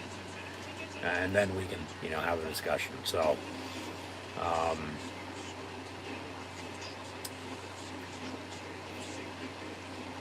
fourth quarter about to begin. Penn State up 24-0 on Iowa. Good one with Ohio State and Notre Dame. Same goes with Arkansas, LSU, and then unfortunately Oregon State, Washington State's been a blowout. But those are the second half of the top 25 games here. We'll continue to update some scores here in a minute. But seemingly Penn State's going to come out on top here. Well, it's 24. Still got a whole 15 to play, so they might score again. Or some more in general. But get to 4-0, and depending on what happens in this game, along with the rest of college football, maybe move up the rankings tomorrow at 2 o'clock, and then they go to Northwestern next Saturday at noon. And then the term trap games, going to come into play. I can already see it. And then the bye week, and then UMass before they go to Ohio State. So 3rd and 5, Penn State here from the 14, handoff. Singleton, and I don't know if he got it or not. We'll see if they gave it to him. And Franklin's going up to the line to see if how far it's going to be. That's a first down. He was never down. He spun, and that's a first down. They might go for it here again. And they line up to go for it. 4th and yard. Here comes a sneak. Yep. Push the pile and get the first down. That's first down Penn State. Old school football. Just get up and sneak it.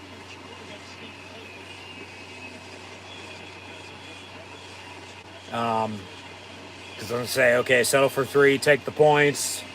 By 1st and goal now. Yeah, you got to score. Run the ball. Work some more clock here.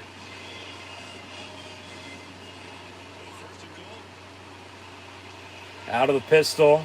Aller, quarterback. Singleton behind him. Warren motions in. And a handoff. And loss of a yard. So 2nd and goal.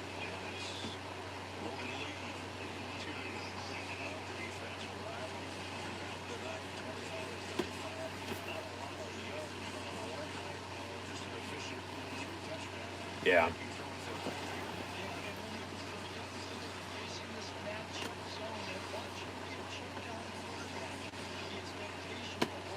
Second goal from the 10. He has been. He's played better tonight, I thought, than he played last week. Looking to throw. Quarterback draw. And gets to the 6. So 3rd and goal, Penn State from there.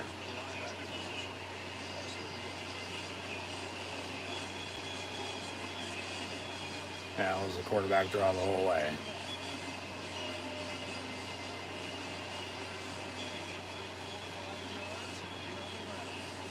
What do you do here, though? 3rd and goal from the 6. Because unless you don't score, you got a 4th and goal from somewhere. Do you go for it or do you kick it? Trips in a bunch near side. And looking to throw. And incomplete. 10 for Lambert Smith. Kick it. Take the points. 12:30 to play. Up 24-0. Take the points. Kick it. Don't be around with the score. Just kick it. This will be a chip shot, about a 23-yarder.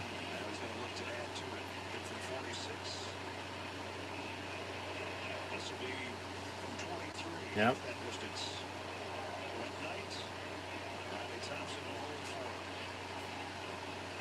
Snap, hold, kick. Can't see it. It was blocked. There's a flag on the play. Penn State recovers. Can't see it because the camera was all wet.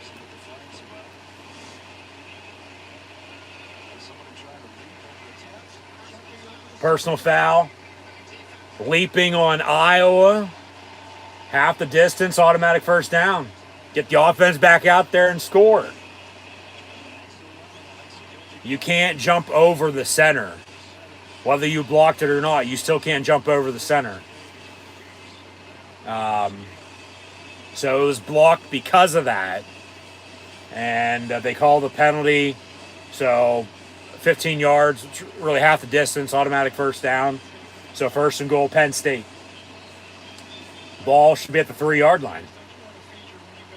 Yeah. Run it. Aller looking to throw on a fade to Lambert Smith. Caught, touchdown, Penn State. So one play after the penalty, they score again. Aller now passing touchdown tonight. From inside the red zone. Penn State up 30-0 on Iowa. Extra point to come, but now they've scored 30-plus in 11 straight games, so the nation's longest streak continues in the next week.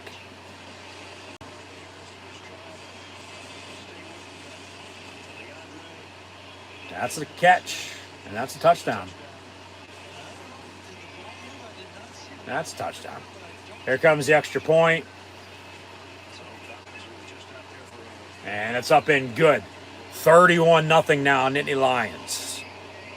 We are. Final state.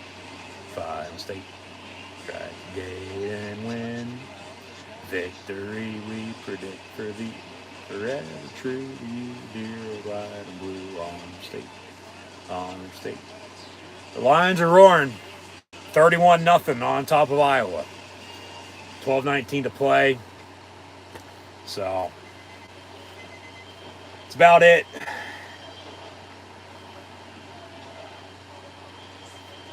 Drew Aller, officially now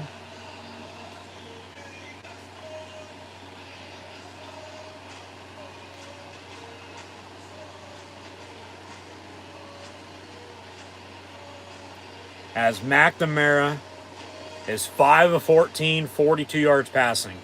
Iowa with 3 turnovers. Penn State now with 17 points off of those 3 turnovers. Scored twice as well on offense, so it's 31-0.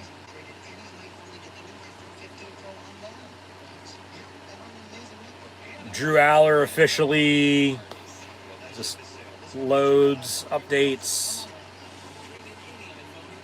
Oh, come on. There we go. 25 of 37, $166, and not 1, let alone 2 or 3, but 4 passing touchdowns. 1 to Khalil Dinkins, 2 to Tyler Warren, and that last one to Keandre Lambert Smith. So his night might be done. Penn State with 31-0 lead. I'd put Bo Prabula in at quarterback because all they're going to do for the most part is run the football anyway. And when he's been in, that's really all they've done anyway on top of it. So run it and, just get out healthy. Showing us some images and highlights from tonight's game. I'll be honest, I didn't expect this. I don't think anybody did. But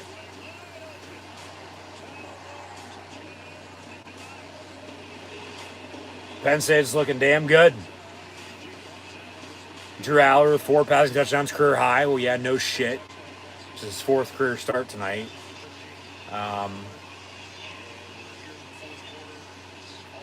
It's been all Penn State all game. This game's got out of hand at this rate.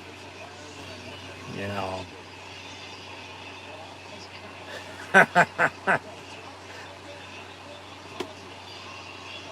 They got 2 first downs.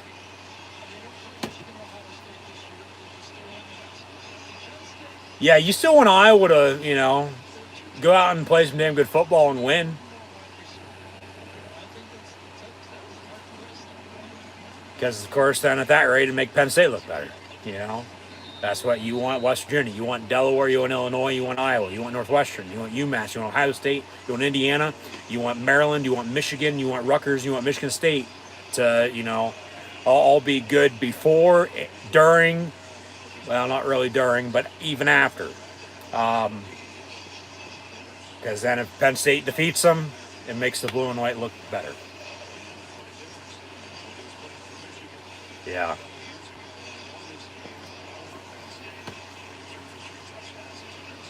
So McNamara out of the game. Backup quarterback in Deacon Hill under center. Hands off. No gain in the play. So Iowa, backup quarterback, they know it's over with 12 minutes and change to play. Yeah, Bo Buell will probably be in for Penn State, I'd have to think. They'll run him, and they'll run the football anyway. See if the defense can get off the field again. Big game like this, though, too. I mean, you're going to also get some quality reps for some other guys that fourth game, though, be the last game potentially to play and still redshirt if they're going to do that. Iowa with about a 8-yard run, 3rd and short. We'll see if they can keep the shutout.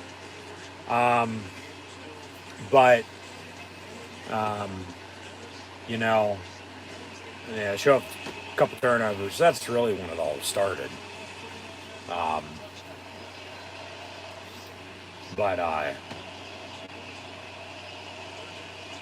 Third and 3 here for Iowa.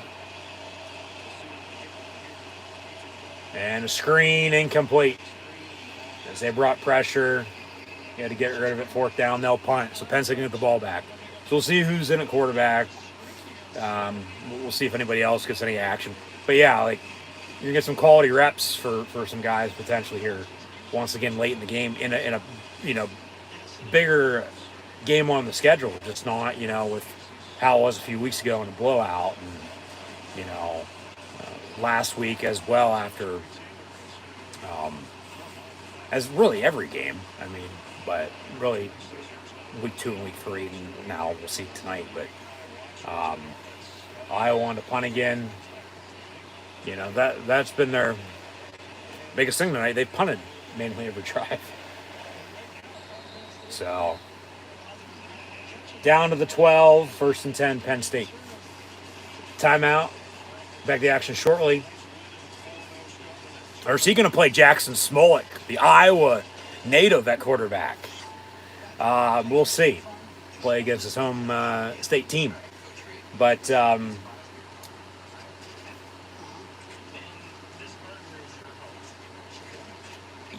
really every game's got to this point now. 4th quarter, they're up. Backups are going in. The longest streak in program history, I might add. 15 games for scoring at least 30-plus points or more. And that was 93-94. So, of course, they'd have to get to, the end of October to break it if they, can keep it up. But it's still one game at a time, But now it's to the point, like I said, you're going to get some more guys, some quality reps in a big game like this. And then also, you can't control the weather, It wasn't supposed to rain tonight a week ago. But then, the storm formed, and then up the coast it came, and here we are tonight, and it's been raining all day. But regardless of the rain, they still scored 31 points. Iowa with nothing. And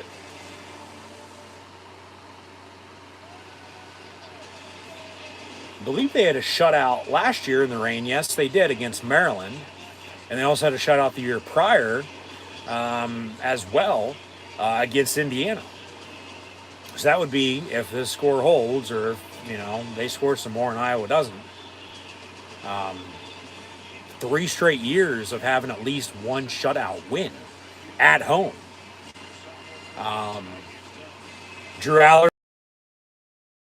or Jackson Smolik, 14. Like I said, the name from Iowa, a true freshman. How they let him get away and come to Penn State beats me, but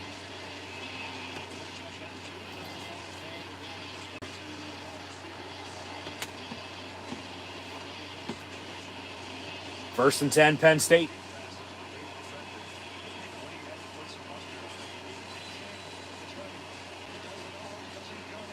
And it'll be Bo Prabula with Trey Potts in at tailback, 23, the transfer from Minnesota. As Penn State's the only team in the country to have 3 running backs on the roster who have over 1,000 career rushing yards. Bo Prabula, quarterback keeper down the far sideline. First down, Penn State.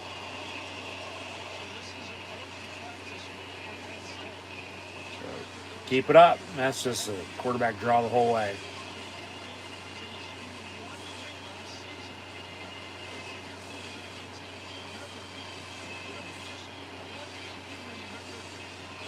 Penn State now has scored in 28 consecutive quarters, which is the longest streak in the nation as well. Another run. This is Potts. And he gets a first down. So back-to-back first down runs for the blue and white here, early fourth quarter. Yep.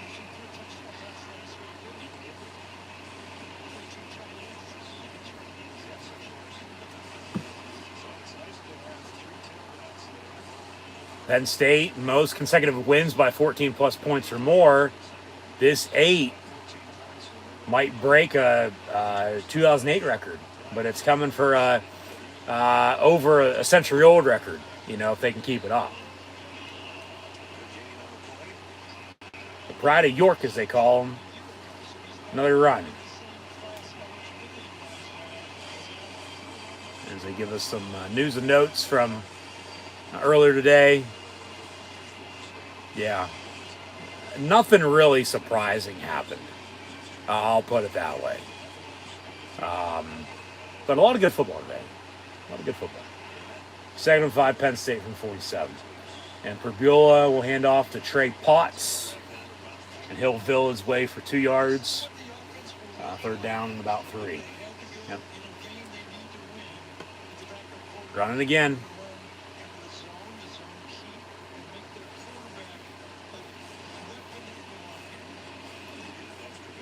Arkansas down 3 with 5 seconds. We got a Hail Mary incoming.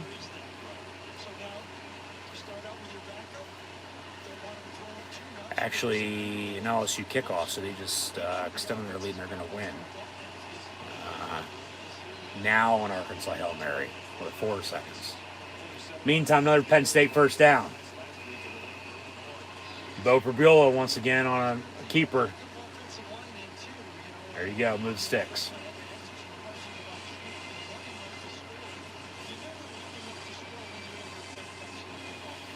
No, and when you're running the football and they still can't stop you, that's not running up the score, Neil Brown. And Iowa just jumped off sides. Yep, 5 yards, 1st and 5 now for Penn State.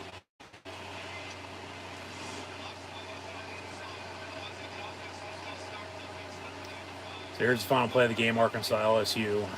Hail Mary incoming with looking ladder.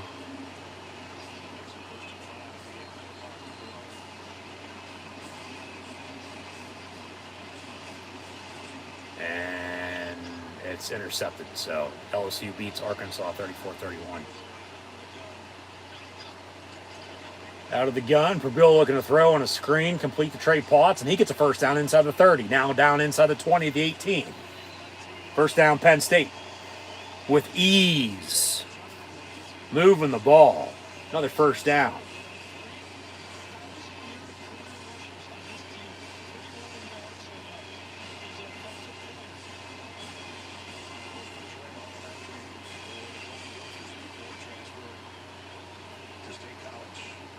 Iowa State getting the ball back. At Notre Dame, Prabula hands off again. Potts spins. Flag might be coming back, but he gets another first down run. He can. Personal foul. Hands of the face on Penn State. 15 yards, automatic first down. Who was it on? I didn't catch a number, so still 15 yards.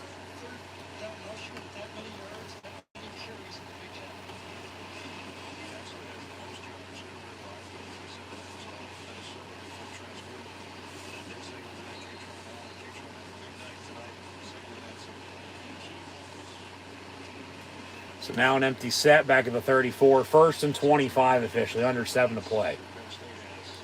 Bubble screen through Dinkins' hands, incomplete. 2nd down.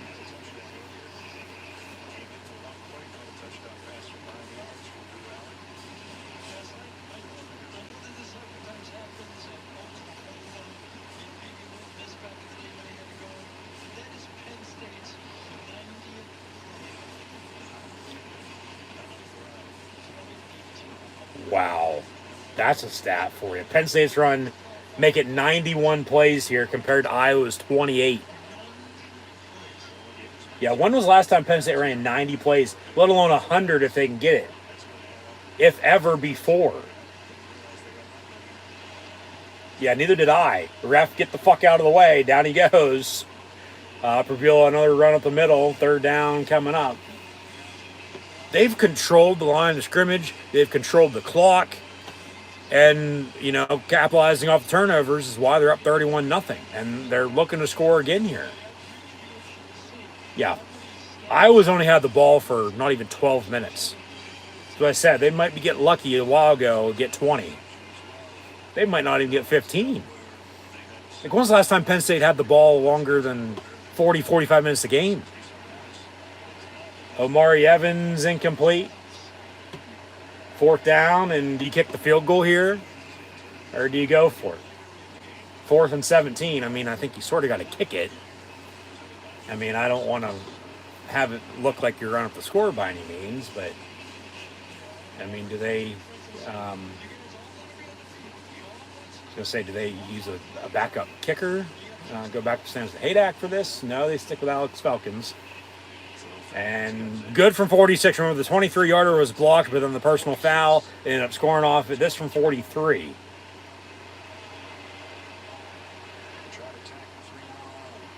And the kick's going to be up, and the kick's going to be no good, wide left. Yeah, knuckleballed it with the wetness, it looked like. So 6:11 to play. Penn State still leads Iowa 31-0. They've looked unstoppable. I mean, we'll get into these stats in a minute, but time possession, total plays. I mean, just wow.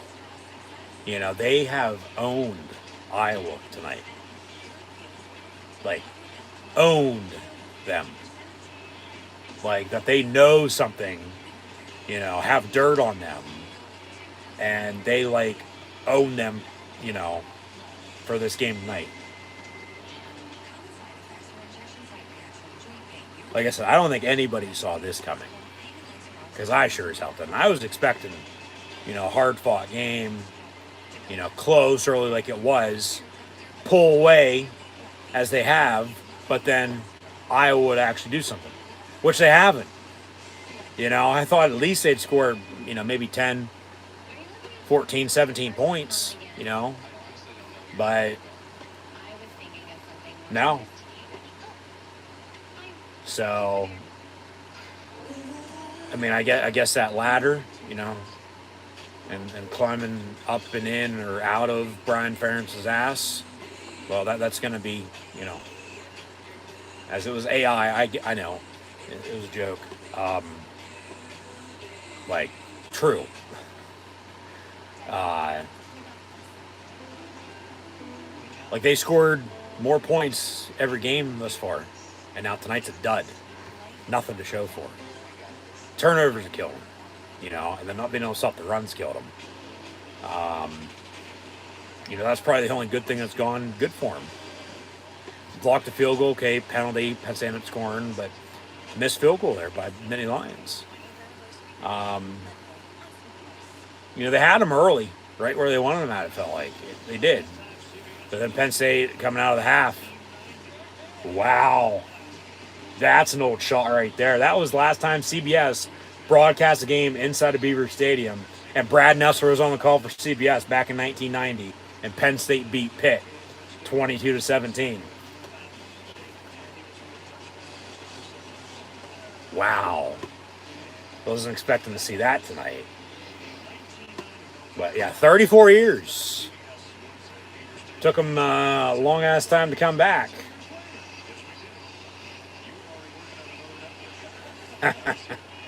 First and 10 from the 26 for Iowa.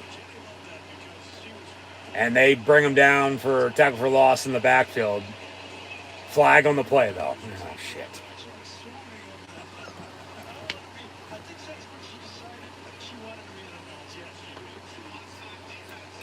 How was Penn State offside?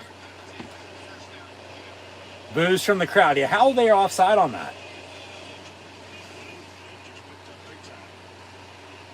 That's another stat right there for you, too.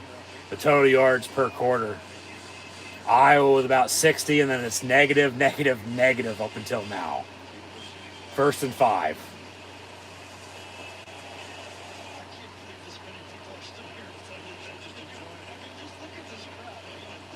Hey, Nittany Nation, they are there through thick and thin.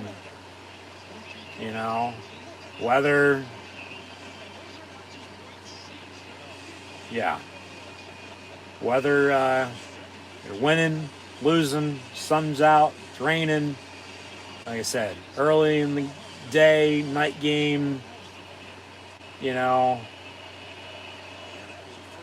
home, away, neutral site, Penn State's going to be there. Largest alumni association in the world. And, of course, in Penn State's eyes, best fan base in the world as well. So we are Penn State, and once again, thanks for tuning in and watching. Iowa hasn't been shut out in 23 years. It's been 286 games. Wow. That's another good stat if Penn State's defense can hold. But from midfield, first and 10, Iowa. Handoff, couple yard run. And then Dom DeLuca makes the stop.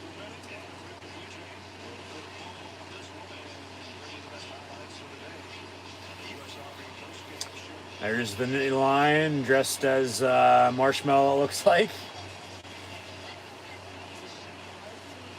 So second and 6. Toss near side. And they wrap him up in the back. Oh, fumble. Iowa recovered.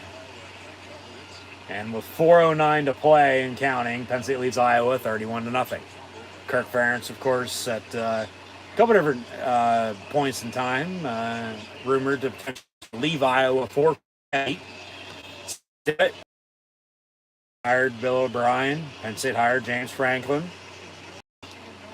And tonight, Penn State's on top of Iowa 31-0 current. 3rd and 7.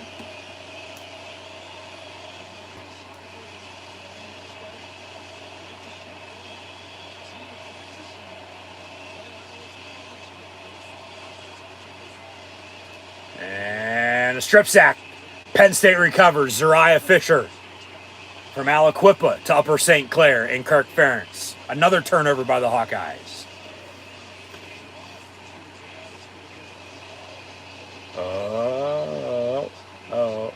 We are Penn State. Yeah, just let me swat that out of your hands.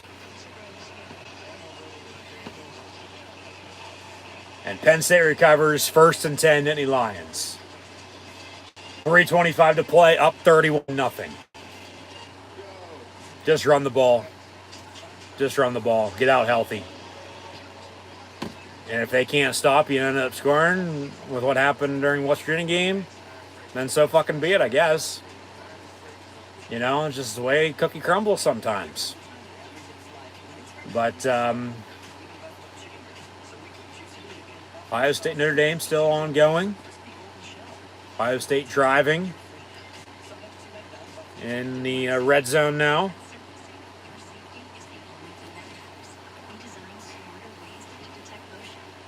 And that's incomplete. No flag. No. They're letting him play too. Which is a good thing. The refs should let him play. You know, unless it's a clear-cut penalty, there's no need to throw the flag.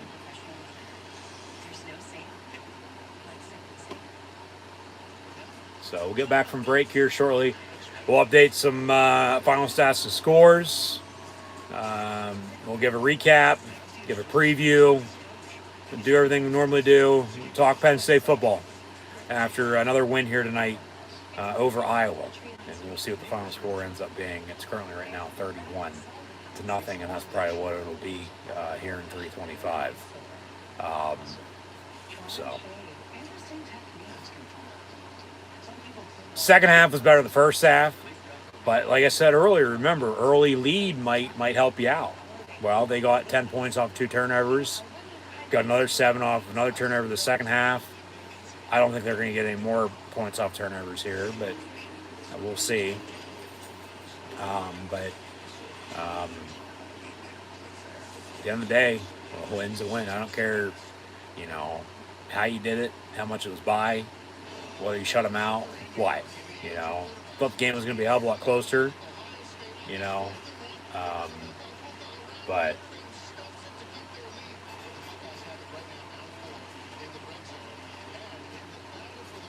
yeah, I'll leave it at that.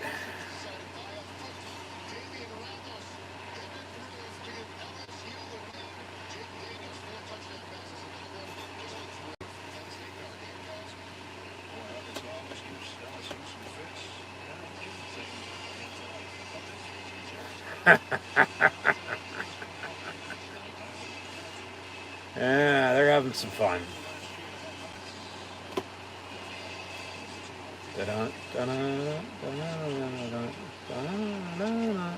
First and 10, Penn State from the 46. Fabiola going to keep it for himself. Slips and slides and gets 3 yards.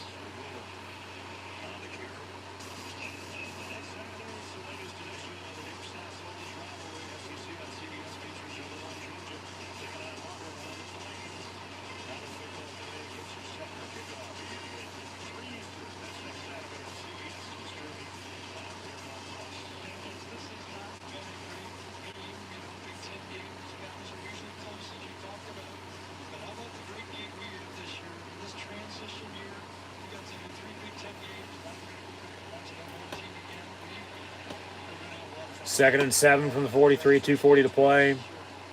Fabiola keeps it again up the middle. 3, maybe 4 yards. Third and manageable.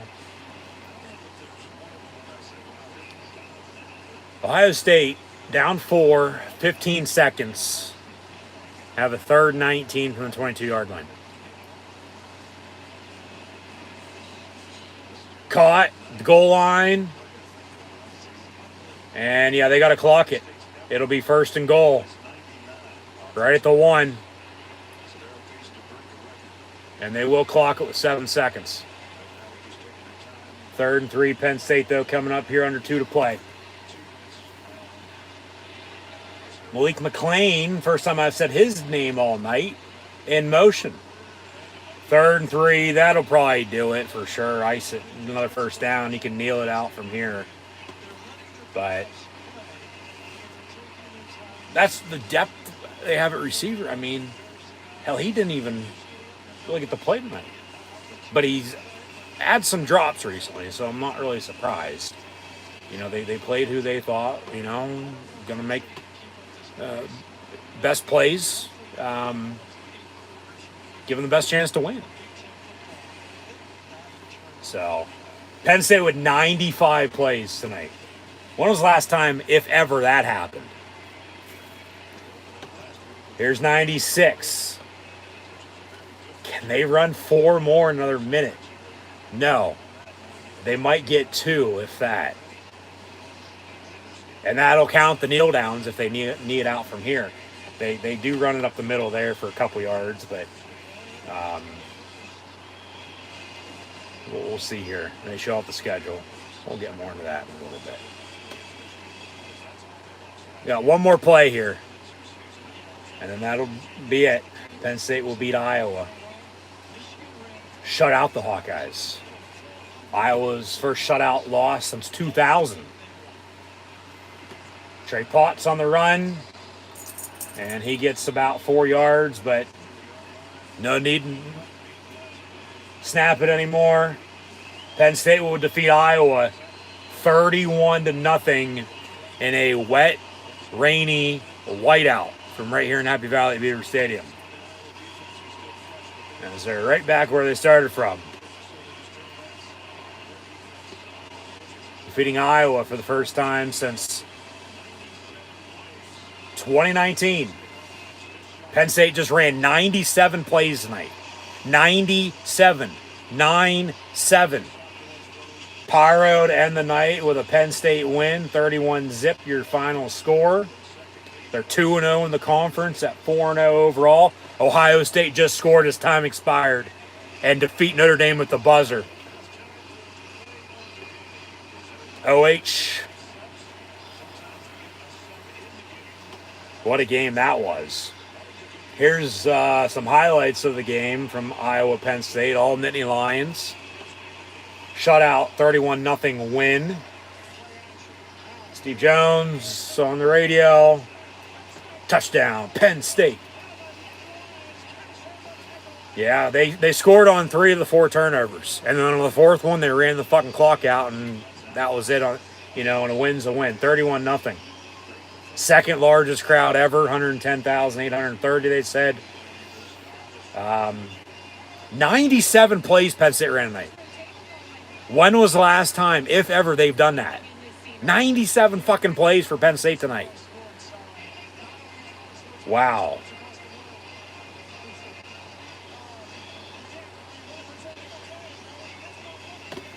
This is my fucking guys, says Nick Singleton. They're live on the air. There's no 7-second delay. We're live, pal. There's James Franklin walking up behind Drew Aller. He's going to get interviewed here in a second as well, too. He knows. Yeah, you don't need to fucking tell him. Rain continues to fall. Of course, this is all after post-game handshake. That was short and sweet. Hopefully you gave him a good solid one that makes his shoulder hurt.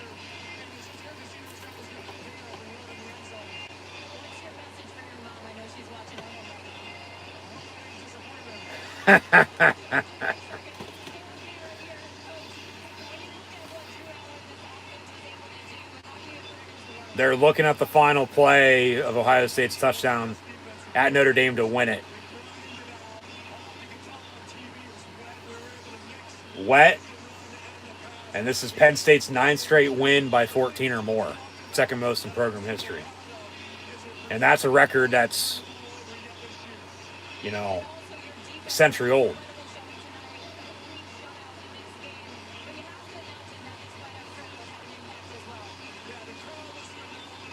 That's a touchdown. That's an Ohio State touchdown for the win at the buzzer. Yeah, the defense did play lights out. 4 turnovers tonight. What, plus 12 now? Plus 11, plus 12 in that category on the season? Oh, they brought creamer ice cream. The whiteout ice cream, which is damn good. It's not peanut butter cup loaded on peach paterno, but it'll do. Maybe some monkey business. Best fucking ice cream in the world right there. Penn State creamer ice cream. Yeah, it's nice and cold.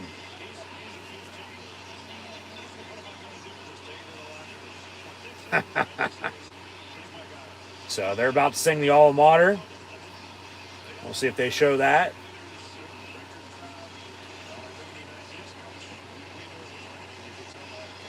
Yeah, it's been raining all damn day, and it's going to continue raining tomorrow, too.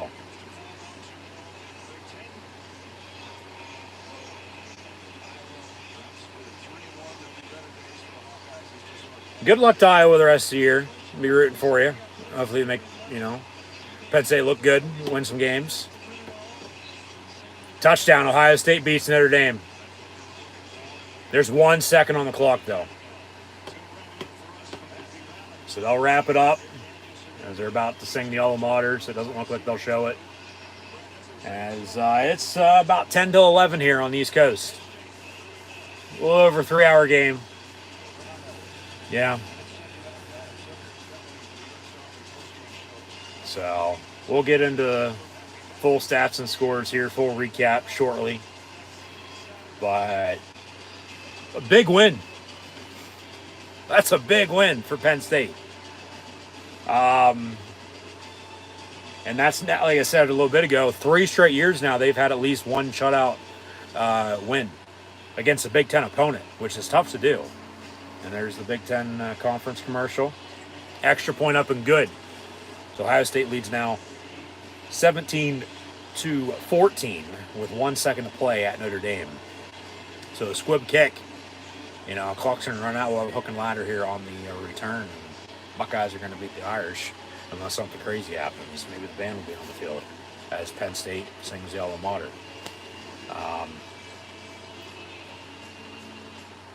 I can guarantee I know exactly what Kirk Ferentz is going to say, like I said in his post-game presser. Credit to Penn State. They flat out single-handedly beat us, even though we shot ourselves in the foot, 4 turnovers, as many first downs. Like, they couldn't move the ball. And even when they had the ball, which wasn't much, less than 15 minutes of time possession, they couldn't do anything. So, you can't do anything if you don't have the football. Let alone when they had the ball, they still couldn't do anything. So, he'll give credit to Penn State and, them being able to run the football, and which they were able to, and,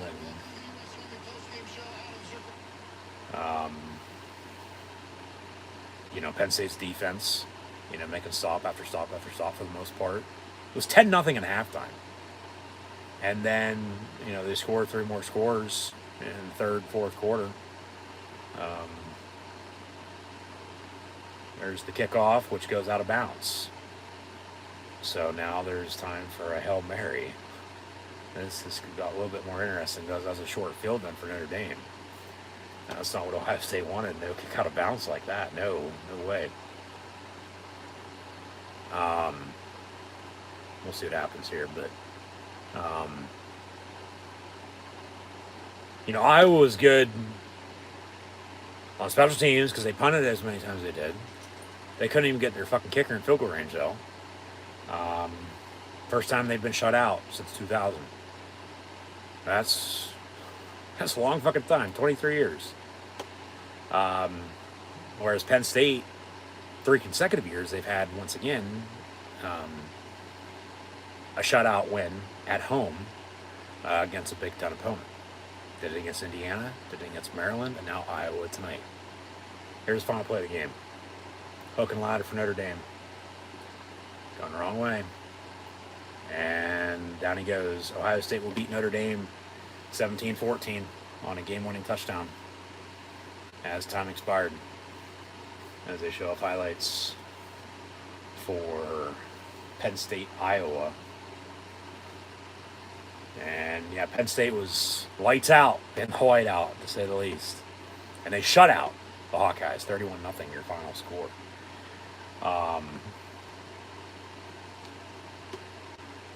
Iowa has to be disappointed with how they played.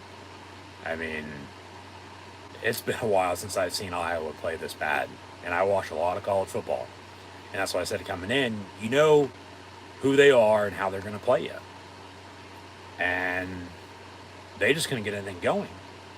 Let alone, they didn't have the ball that much tonight, So, you can't do anything when you don't have the ball. Let alone when they had the ball once again, they didn't do anything. And they turned the ball over. Turnovers did them in to start. And then, Penn State just controlled the line of scrimmage, controlled the clock, capitalized off the turnovers. 3 of the 4 for 17 points. The 4th was to run the clock out. So we'll say, points off of that then I guess too, for what it's worth. They found a way to, score. they found a way to score off the turnovers. Then in the second half, by themselves, without any turnovers, and then scored off of a turnover, later. I believe it's 29 consecutive quarters that they scored in, which is a record. Currently, right now, the longest streak in the nation. Ryan Day's hot. Ryan Day is hot. Post-game interview here with Catherine Tappan. They showed some fight coming back. And they brought their motherfucking lunch pail, Herbie. They sure did. You count Ohio State down and out, they're going to fight. And they go to Notre Dame and win 17-14. Probably the best game of the fucking day, especially with how it ended.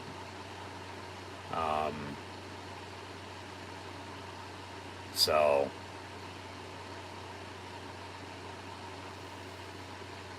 wow, Oregon State came back. Made it a ball game, but then Washington State only wins at 38-35. It was 35-14 at one point in time. Here's some more highlights. Yeah, Oregon trumped Colorado 42-6. What else do we have today? Florida State went to Clemson and won in overtime earlier, 31-24. Had Utah defeat UCLA 14-7. Some good games on ESPN. Went from... This is arguably, no doubt about it, I'd say the best weekend thus far of the college football season today. They're going to show off highlights. We'll get some scores here in a minute. Which, actually, we'll do that now. And then we'll get into the Penn State, Iowa recap. Just make sure I don't end up forgetting anything. But what a win by the Blue and White. A shutout, 31-0 against the top 25 team in Iowa. So...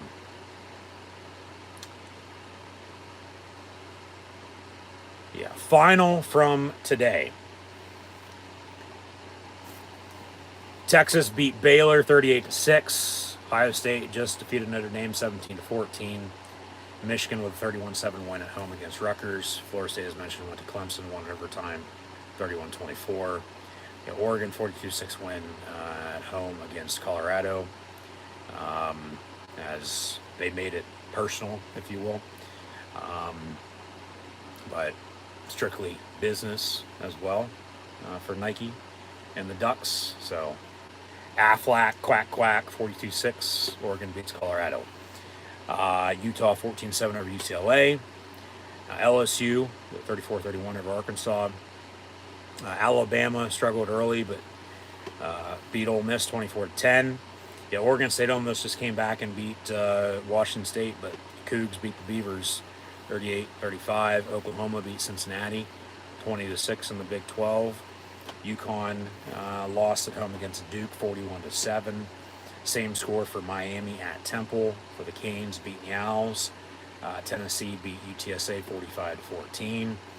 Florida 22-7 win at home against Charlotte. 29-16 win for Syracuse against Army. A&M beat Auburn from the 12th man, 27-10. Troy with a 27-24 win against Western Kentucky. The Wildcats went to Vandy in the SEC East, 45-28 win for the Cats. Marshall 24-17 win at home against Virginia Tech in a battle between two former Penn State assistants under James Franklin, as they'll officially now sign off from Beaver Stadium in the studio on CBS with Penn State defeating Iowa 31-0. Of course, Brent Pryce at Virginia Tech and Charles Huff is at Marshall. Marshall went to Notre Dame last year and won. Ohio State just went to Notre Dame and won in a top 10 matchup. 17-14 your final score. What a game. TCU beat SMU 34-17. Tulsa 22-14 win against Northern Illinois. Toledo 49-31 win against Western Michigan. Georgia Southern beat Ball State 40-3. Illinois won 23-17 at home against Florida Atlantic. Maryland went to Michigan State 31-9. Of course, Mel Tucker's now since been fired after suspension, so the Spartans are the first team actively looking for a new head coach for next season now. We'll see who they hire. Nebraska wins again. They host Michigan next week.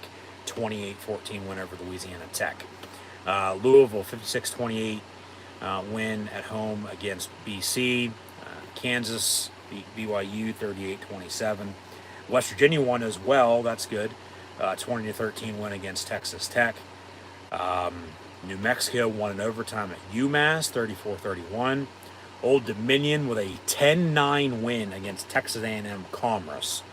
Ohio 38-7 win against Bowling Green. Miami, Ohio put up 62 on Delaware State, 62-20 your final. Iowa State beat Oklahoma State 34-27. South Florida 42-29 win against Rice. Jacksonville State shut out Eastern Michigan 21-0. As did East Carolina over Gardner-Webb 44-0. Central Michigan beat South Alabama 34-30. Liberty, as mentioned, 38-6 win against Florida International. Georgia Tech with a 30-16 win at Wake Forest. Houston 38-7 win against Sam Houston State. Colorado State, they almost beat Colorado last week. They do defeat Middle Tennessee State 31-23. Arizona at Stanford wins by 1, 21-20. Tulane 36-7 against Nicholls State. Wyoming won at home against App State 22-19. Assuming that game was good. Arkansas State with a 44-37 win against Southern Miss.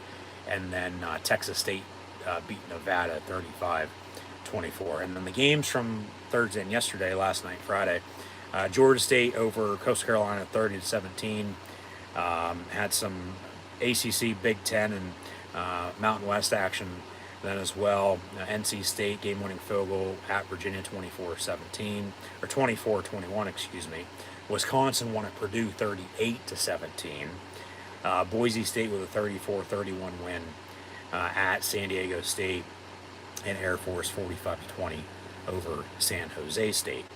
Ongoing live right now in college football, once that loads, is Powerball 1, 12, 66, 20, 33, and 21 are your numbers, with 2 times on the power play. And now your late local news, of course, except for on the West Coast. So wonder what good old Joe Murgo had to say about the wet, rainy conditions right here in Happy Valley for Penn State's 31-0 win over Iowa as he drives the golf cart. But live right now, Akron and Indiana are tied at 17. Missouri up 34-27 on Memphis. Minnesota 31-24 leading Northwestern. 45-31 Louisiana Lafayette on top of Buffalo. North Carolina is going to beat Pitt. Eat shit. It is 41-24 right now, under 10 to play.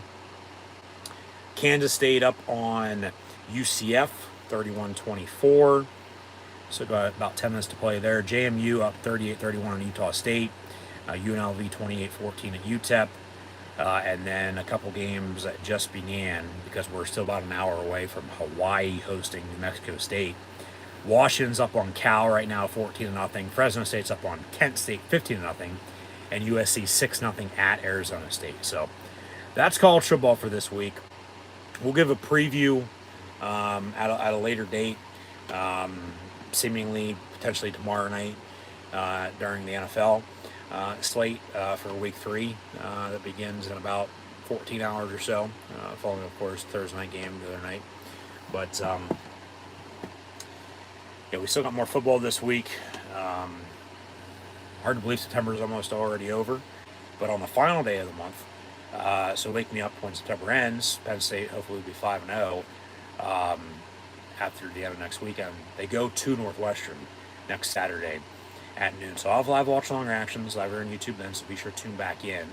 Iowa is going to be hosting Michigan State next Saturday night, so they get back-to-back primetime games. Penn State got 2 at home in the first month of the season against West Virginia. and Iowa. Go to Northwestern, bye week, and then UMass before they go to Ohio State and then host Indiana. That gets us to Halloween.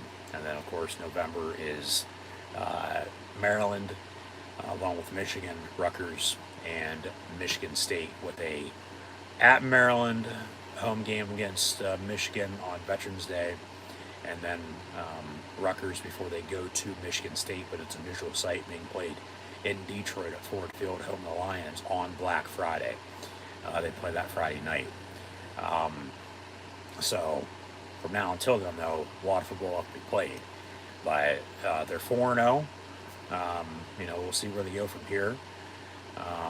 But in the rain, in the whiteout, when they needed to, they were able to run the football. They were able to capitalize off turnovers again, and they were able to score points. And it's not golf, so most points wins. They scored when Iowa didn't whatsoever, 31-0, your final score. So just once again, thanks for tuning in and watching. Be sure to like, follow, and subscribe on social media. Links in the description below. Be sure thumbs up button, share, chat questions, comments, super chat, super sticker, super likes, super thanks. Always great appreciate as well. Be sure to tune back in next weekend for more Penn State live watch along reactions. So Penn State now, as it was a top 25 matchup coming in, they've stayed put at 7. We'll see if they rise in the rankings tomorrow or not. Iowa, of course, will drop out of the top 25 for the time being, but wish them well the rest of the season.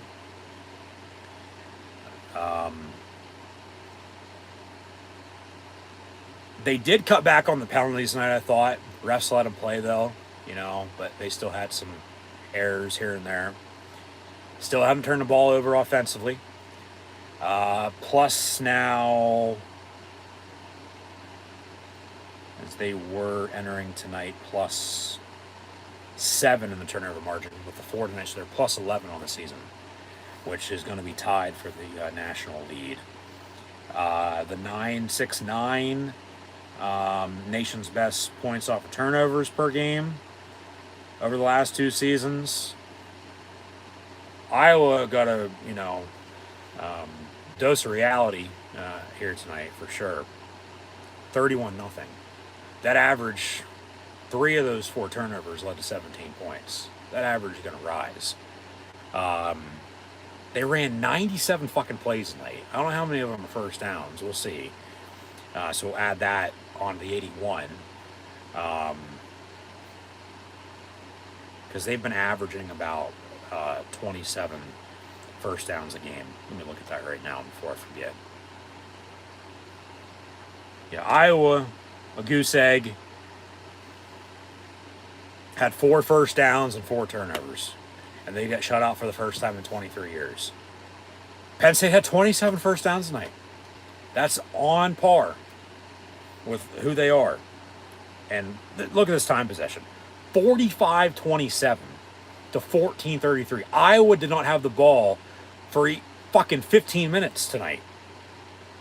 And when they had the ball, they turned the ball over.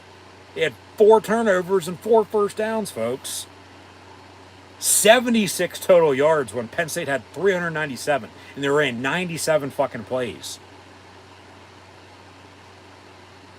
They were about 550% on third down. They're perfect 100 on fourth down, 4-4. Had only 182 yards passing. I get in the rain, but 4 passing touchdowns, all inside the red zone. And that's a stat I'd like to see. Yeah, right there. Penn State had 215 yards rushing tonight as a team.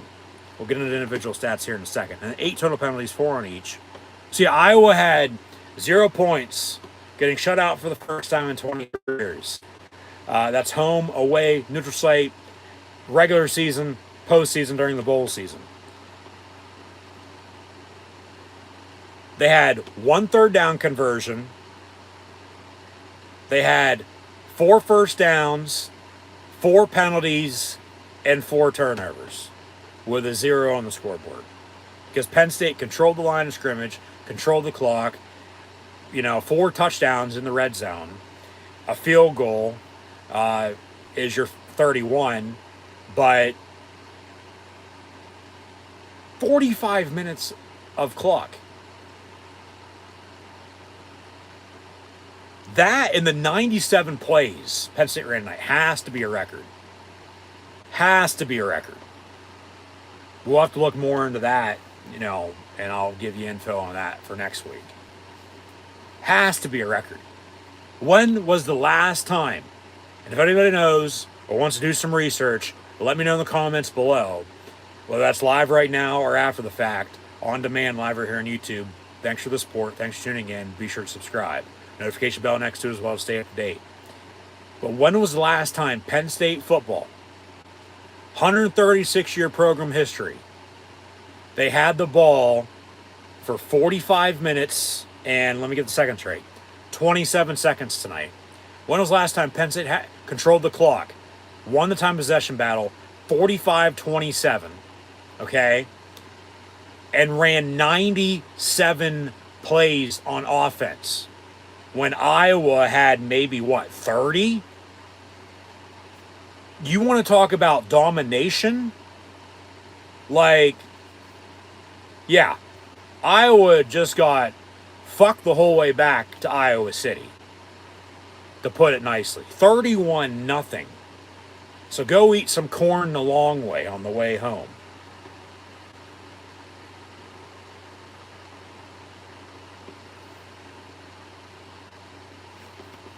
Like I said, I did not see this coming. I did not.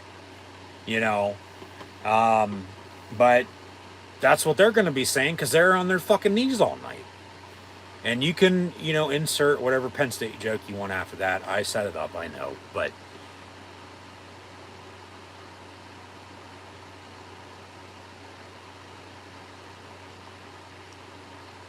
yeah, I thought it was going to be a hell of a lot closer than it was. But Iowa just, they laid an egg. They did not show up. They're still stuck, wherever they're stuck at. Whether that's, at home, on the plane, in the hotel, on the field, let alone didn't even come out of the locker room. I mean, like I said, Iowa just got shut out for the first time in 23 years. That's damn good for Penn State's defense. Like, as good as Iowa is, or as consistent as they've been, I mean, credit Penn State defense. I mean, and that's once again 3 straight years now they've shut out at home a Big Ten opponent. It was Indiana 24-0 and 21. Last year it was Maryland 30-0, and tonight now it's Iowa 31-0. But they're going to be averaging probably about 40 a game, give or take, here and there, moving forward. They've scored now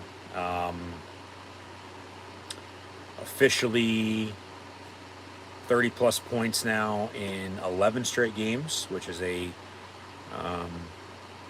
record. It's the longest streak in the nation.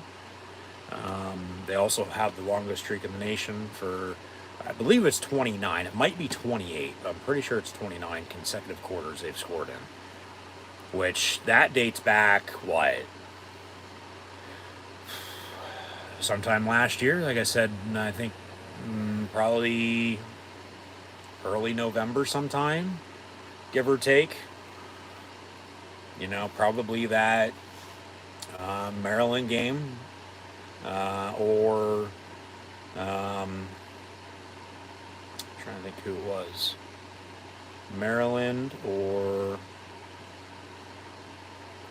probably either the Indiana, Maryland, or Rutgers game, like late in the year last year.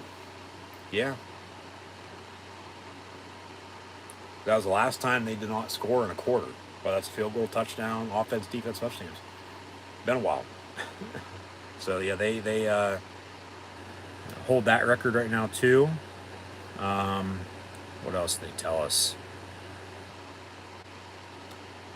Or what else did I have from earlier? Oh, the 9 straight games, 14 plus points or more in a win. defeating their opponent by as they covered, hit the under by themselves because Iowa didn't score. But that's right now second in program history. I believe the next highest ranked stat was 15 or 20 games from a century ago, like early 1900. The 30 points a game for 11 straight games now is nearing the 15 from 93, 94. So what? Northwestern, UMass, Ohio State. They'd break it at Maryland if they continue to score 30 a game from now until then. But if they do, they do. If they don't, they don't. I really don't care. Just win, okay? So Penn State snapped a 2-game losing streak against Iowa. Defeat the Hawkeyes for the first time since 2019. They're now 18 and 14 all time against the Hawks, 12 and 11 against them as Big Ten opponents. Iowa's now 3 and 1. They'll drop out of 25. Penn State's 4-0. Like I said, we'll see if they stay at 7 or move up at all. Penn State's now 11 and 8 in the whiteout. Averaged 26 in those 18 games. Scored 31 tonight, so on par. And then make up for that 09 loss. Not really, but yeah, they lost to Iowa then in the whiteout. Defeat them tonight in a rainy whiteout as well. Now 11 and 3 all time on this date. Defeat Iowa again on this date as they did 6 years ago. So Penn State still hasn't fucking trailed yet this season. That's hard to believe. They've been tied, just not at the start of the game, but tied, 7-7. But they have not trailed yet this year. Still haven't turned the ball over offensively. They're 10-0 now when they force 2+ turnovers. Most among FBS teams, plus 11 turnover margin now. Going to continue to be best in the Big Ten and tied for best in the country. Like I said, the average points at 969. Off of turnovers, that'll grow. Make it, 108 first downs now. Still averaging, probably about 27 a game as they did tonight. They've been able to move the ball. They have been. They've at times been slow, but they've gotten out of their slumps. And, they scored 4 times in the red zone tonight. That's pretty impressive. They didn't have to settle for 3. Field goal was from 46, so it was outside the red zone. But they, with all the rain, played pretty damn good. The defense did settle in. They got early turnovers, 10-0. Offense, though, really wasn't clicking until the second half. Then they got a consistent running game going. Iowa had the ball for 5 plays, I think it was, in the third quarter. Had the ball for less than 15 minutes tonight. So, yeah, they weren't doing anything anyway, let alone, whether they had the ball or not, they still didn't do shit. So, plus they turned it over as many times as they did. And Penn State they put it to them. And they did get revenge for 2021. Hopefully there's no downhill spiral at any point in time soon. But the Nittany Lions felt the power tonight for sure. I'll say that in the whiteout. They shut out the Hawkeyes. So here's some stats.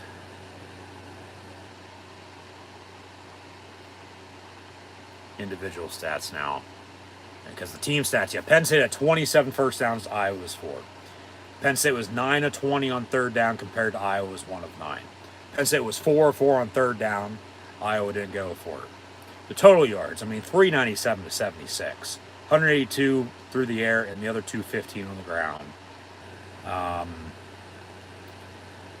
Penn State ran 97 plays to Iowa's 30. Both teams had 4 penalties. Iowa had 4 first downs, 4 penalties, and 4 turnovers for 0 points, and had the ball for 14 minutes and change. 14:33 to be exact. So Penn State had the ball 45 minutes and 27 seconds tonight. Scored 31 points, 17 of those off of 3 of the 4 Iowa turnovers, and then ran the clock out on the last one. They were able to run the football when they needed to, in the rain, with a lead. Cade McNamara was 5 of 14, 42 yards passing. Deacon Hill came in for a couple drives, backing up. He was a 1 of 2 for 14 yards. And Moulton led the team in rushing for 6 carries, 18 yards. And Eric All, 3 catches, 35 yards. Technically, Iowa had 6 turnovers, but 4 lost. And Penn State was 17 points off of those 3 for 2 touchdowns and a field goal. Once again, ran the clock out on the 4th one. Jay Higgins led Iowa in total tackles of 18 tonight, 10 of them being solo.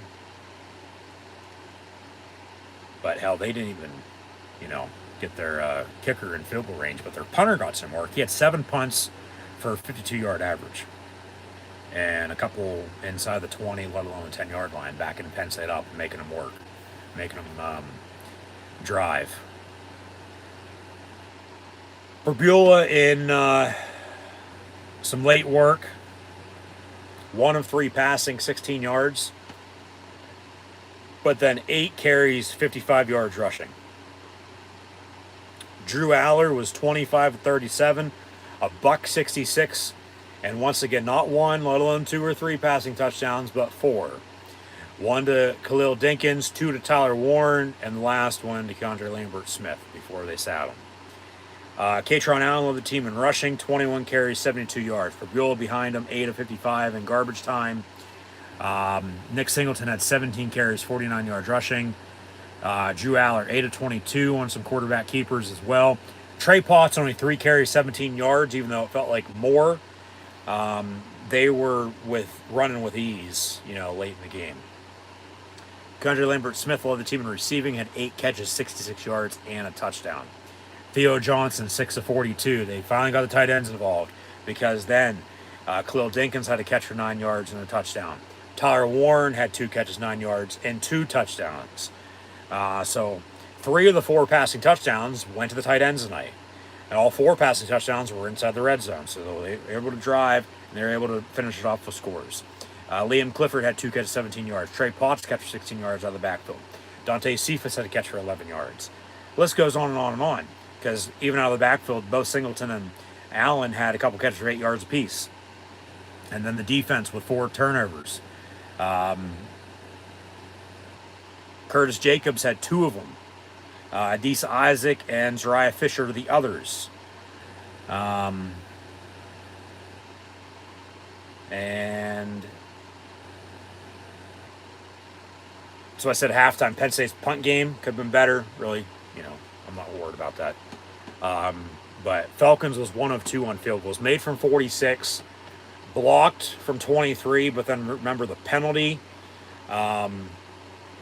Because of leaping over the center, personal foul. You can't do that. They ended up scoring a play later anyway. That was a passing touchdown from Drew to Keandre. But then Penn State, even with about 6 minutes to go, I forget the distance, but he ended up missing it wide left. He knuckleballed it with how wet it was. And it was no good. So 1 of 2, really 1 of 3 kicking. So they did leave, 3 points off the board here this evening. But, so I said, what a fucking game. What a fucking domination from Penn State to Iowa. 31-0 your final score with, once again, these team stats. I don't think you can get much better than defense creating 4 turnovers for you. The offense scores on 3 of those 4. They run the clock out on the 4th one once more. And then they control the clock for 45 minutes and 27 seconds officially of the full 60. Iowa did not have the ball more than 14 minutes and 33 seconds tonight. Like, they should be ashamed of themselves.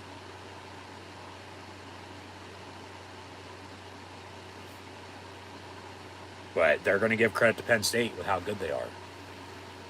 Because Penn State is, this good. They're still leaving points off the board. From start to finish in the game, the running game still needs to be more consistent. But in the second half, when they need to run the football, they've been able to. So that's a good thing. And, regardless of the conditions, both teams had to play. Penn State scored 31, Iowa 0. So they for sure burned it down, if you will, against the Iowa Hawkeyes. And I'm sure somebody hates football right now.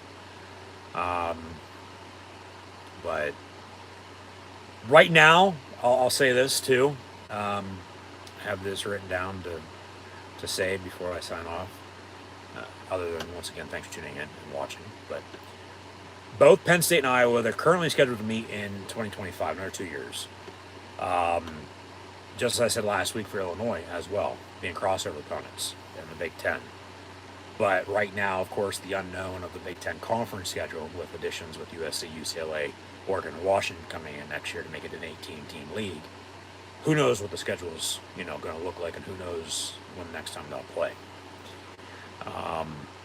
As mentioned, Iowa will host Michigan State next week, and Penn State will be at Northwestern. So, I could go on and on and on and on and on about this or that. But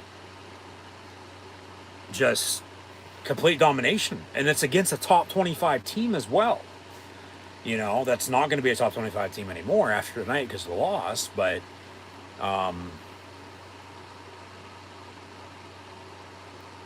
Iowa fell on the first day of fall, to put it nicely. They did. They didn't even fucking show up. They're still living in summer. So 31-0 is your final score. I'm just trying to make sure I don't forget anything here. Because like I said, Penn State, they did cut back on the penalties tonight. They still had 4. Iowa had 4 as well, though. Refs let them play to an extent. Still haven't turned the ball over offensively, and then they get 4 on defense. 17 points off of those 4. Fourth one was run the clock out, so we'll count that too, I guess. But plus 11 in the turnover margin so far this season, which we'll see how far that grows as the season continues. And been saying it, got to get these tight ends more involved tonight. They did just that. They had 3 touchdowns, for God's sakes. Iowa didn't. They sure as hell missed their 2 running backs and their starting tight end. They couldn't get a damn thing going whatsoever. Whether they had the ball or not, they didn't do anything. And they really didn't have the ball anyway, so they still didn't do anything. Special teams was big early. It was.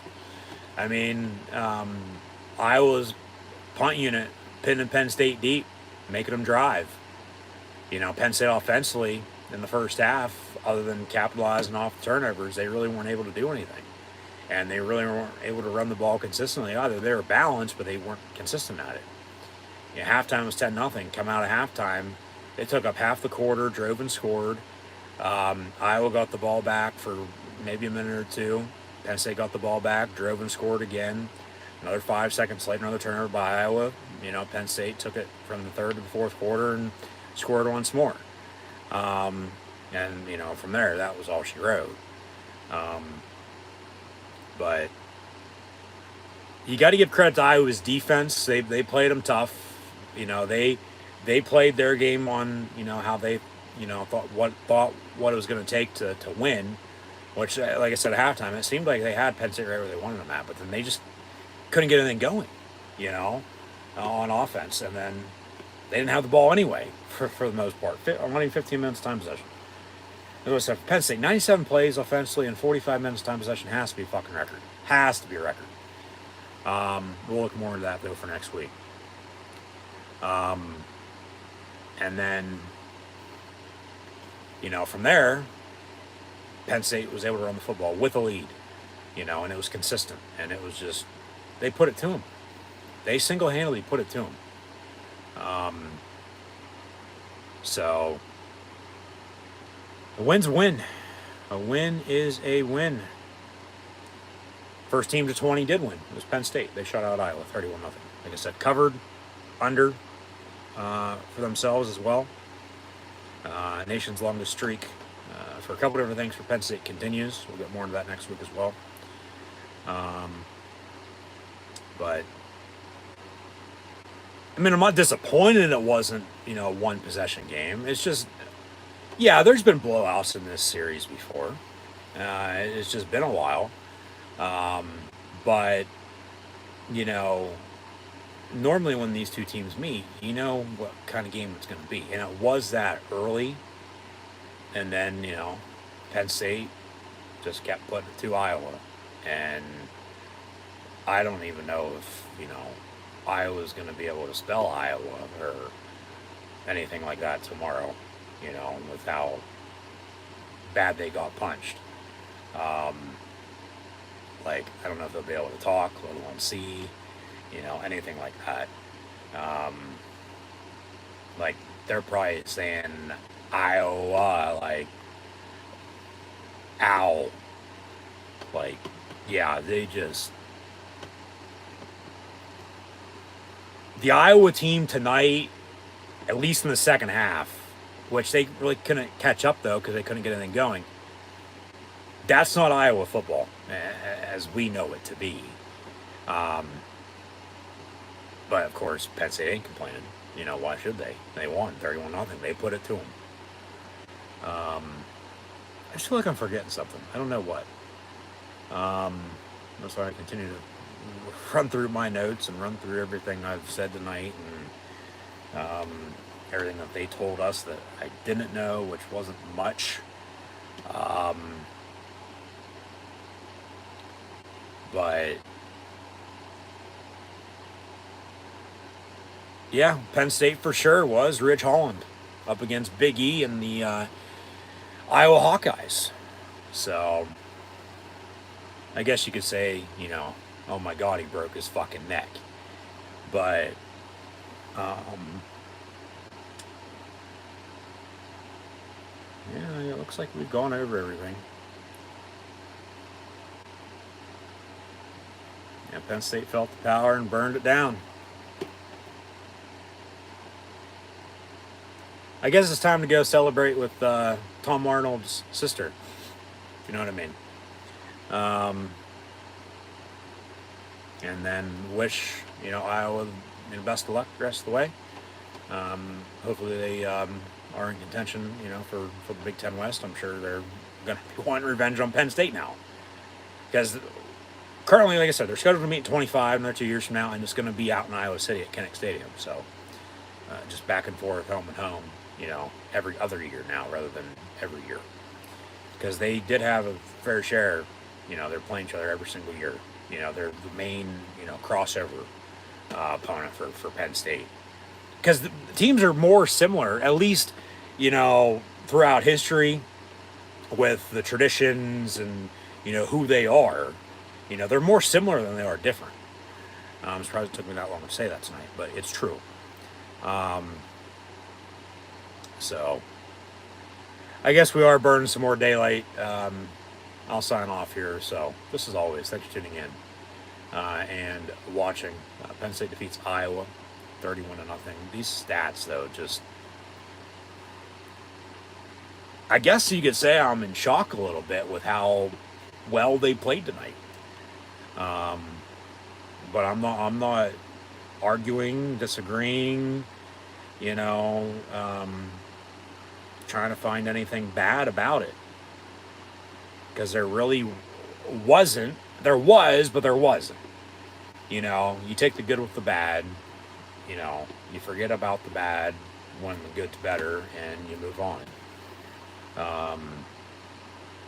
They still got some stuff to clean up.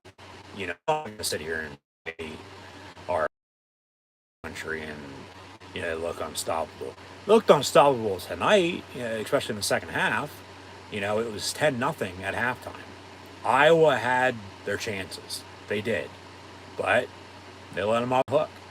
So Penn State crowned their ass with a 31-0 win.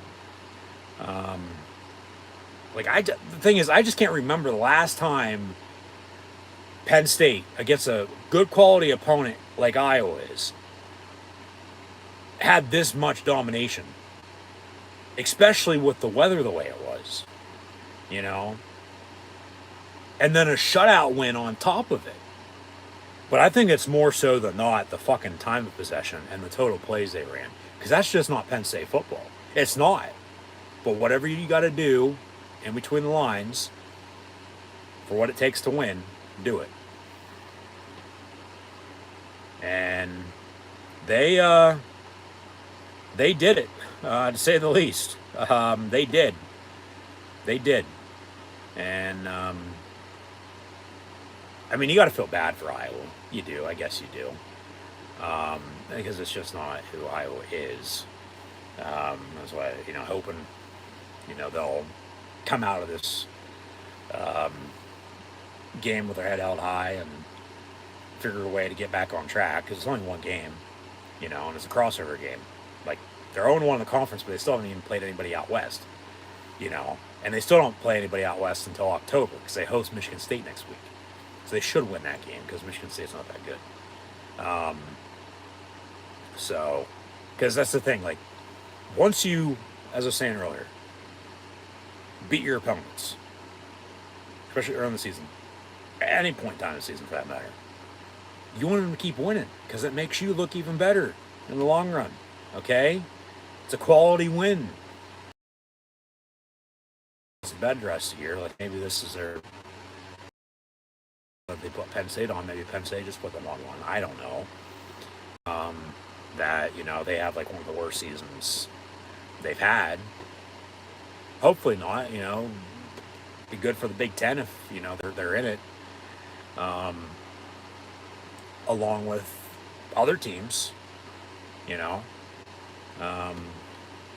that list is going to grow, of course, with additions next year, as it's already a mile long for, teams I will root for and have respect for. And, of course, lost some respect for Iowa after, what happened 2 years ago. But, does anybody's shoulder hurt right now? I mean, my shoulder's fucking killing me. I mean, oh my God, my shoulder's fucking killing me. I mean, Penn State just carried this fucking game, and ended up winning 31-0. I mean, fuck my shoulder. So if your shoulder's hurting too, hit that thumbs up button. If you know, you know. Joking aside, I mean, yeah,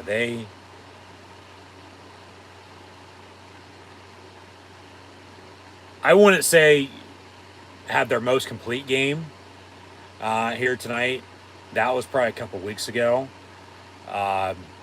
But opponent-wise, I mean, because they punted, 4 or 5 times still? Could have been better in that category. But you're up against a good Iowa's special teams unit, so that's that. But they're pretty damn close, for... That's the thing. You know who Iowa is. You know how they're going to play you. That's who they were tonight. They just, shit the bed. They did not have any signs of life. Like, they pulled their own plug before they fucking left to come to Happy Valley the other day.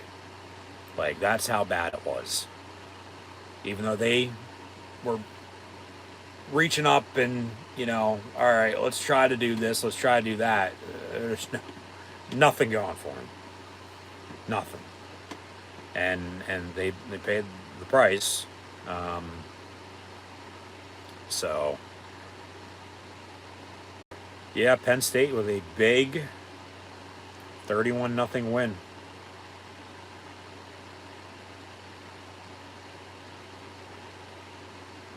.31 your final score. I just can't believe they fucking had the ball for 45 minutes tonight and ran 97 plays, but they did. So those stats don't lie.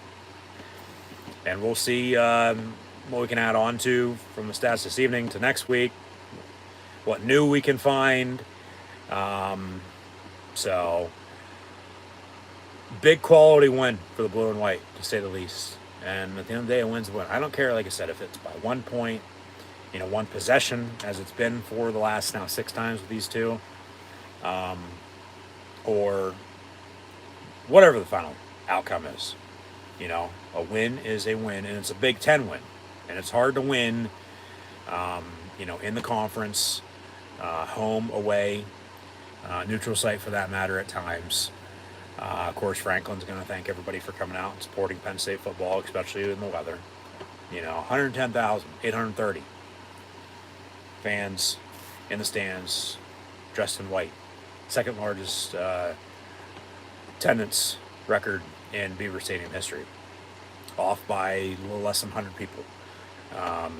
So, yeah, give credit to the fans. Shout out to the nation.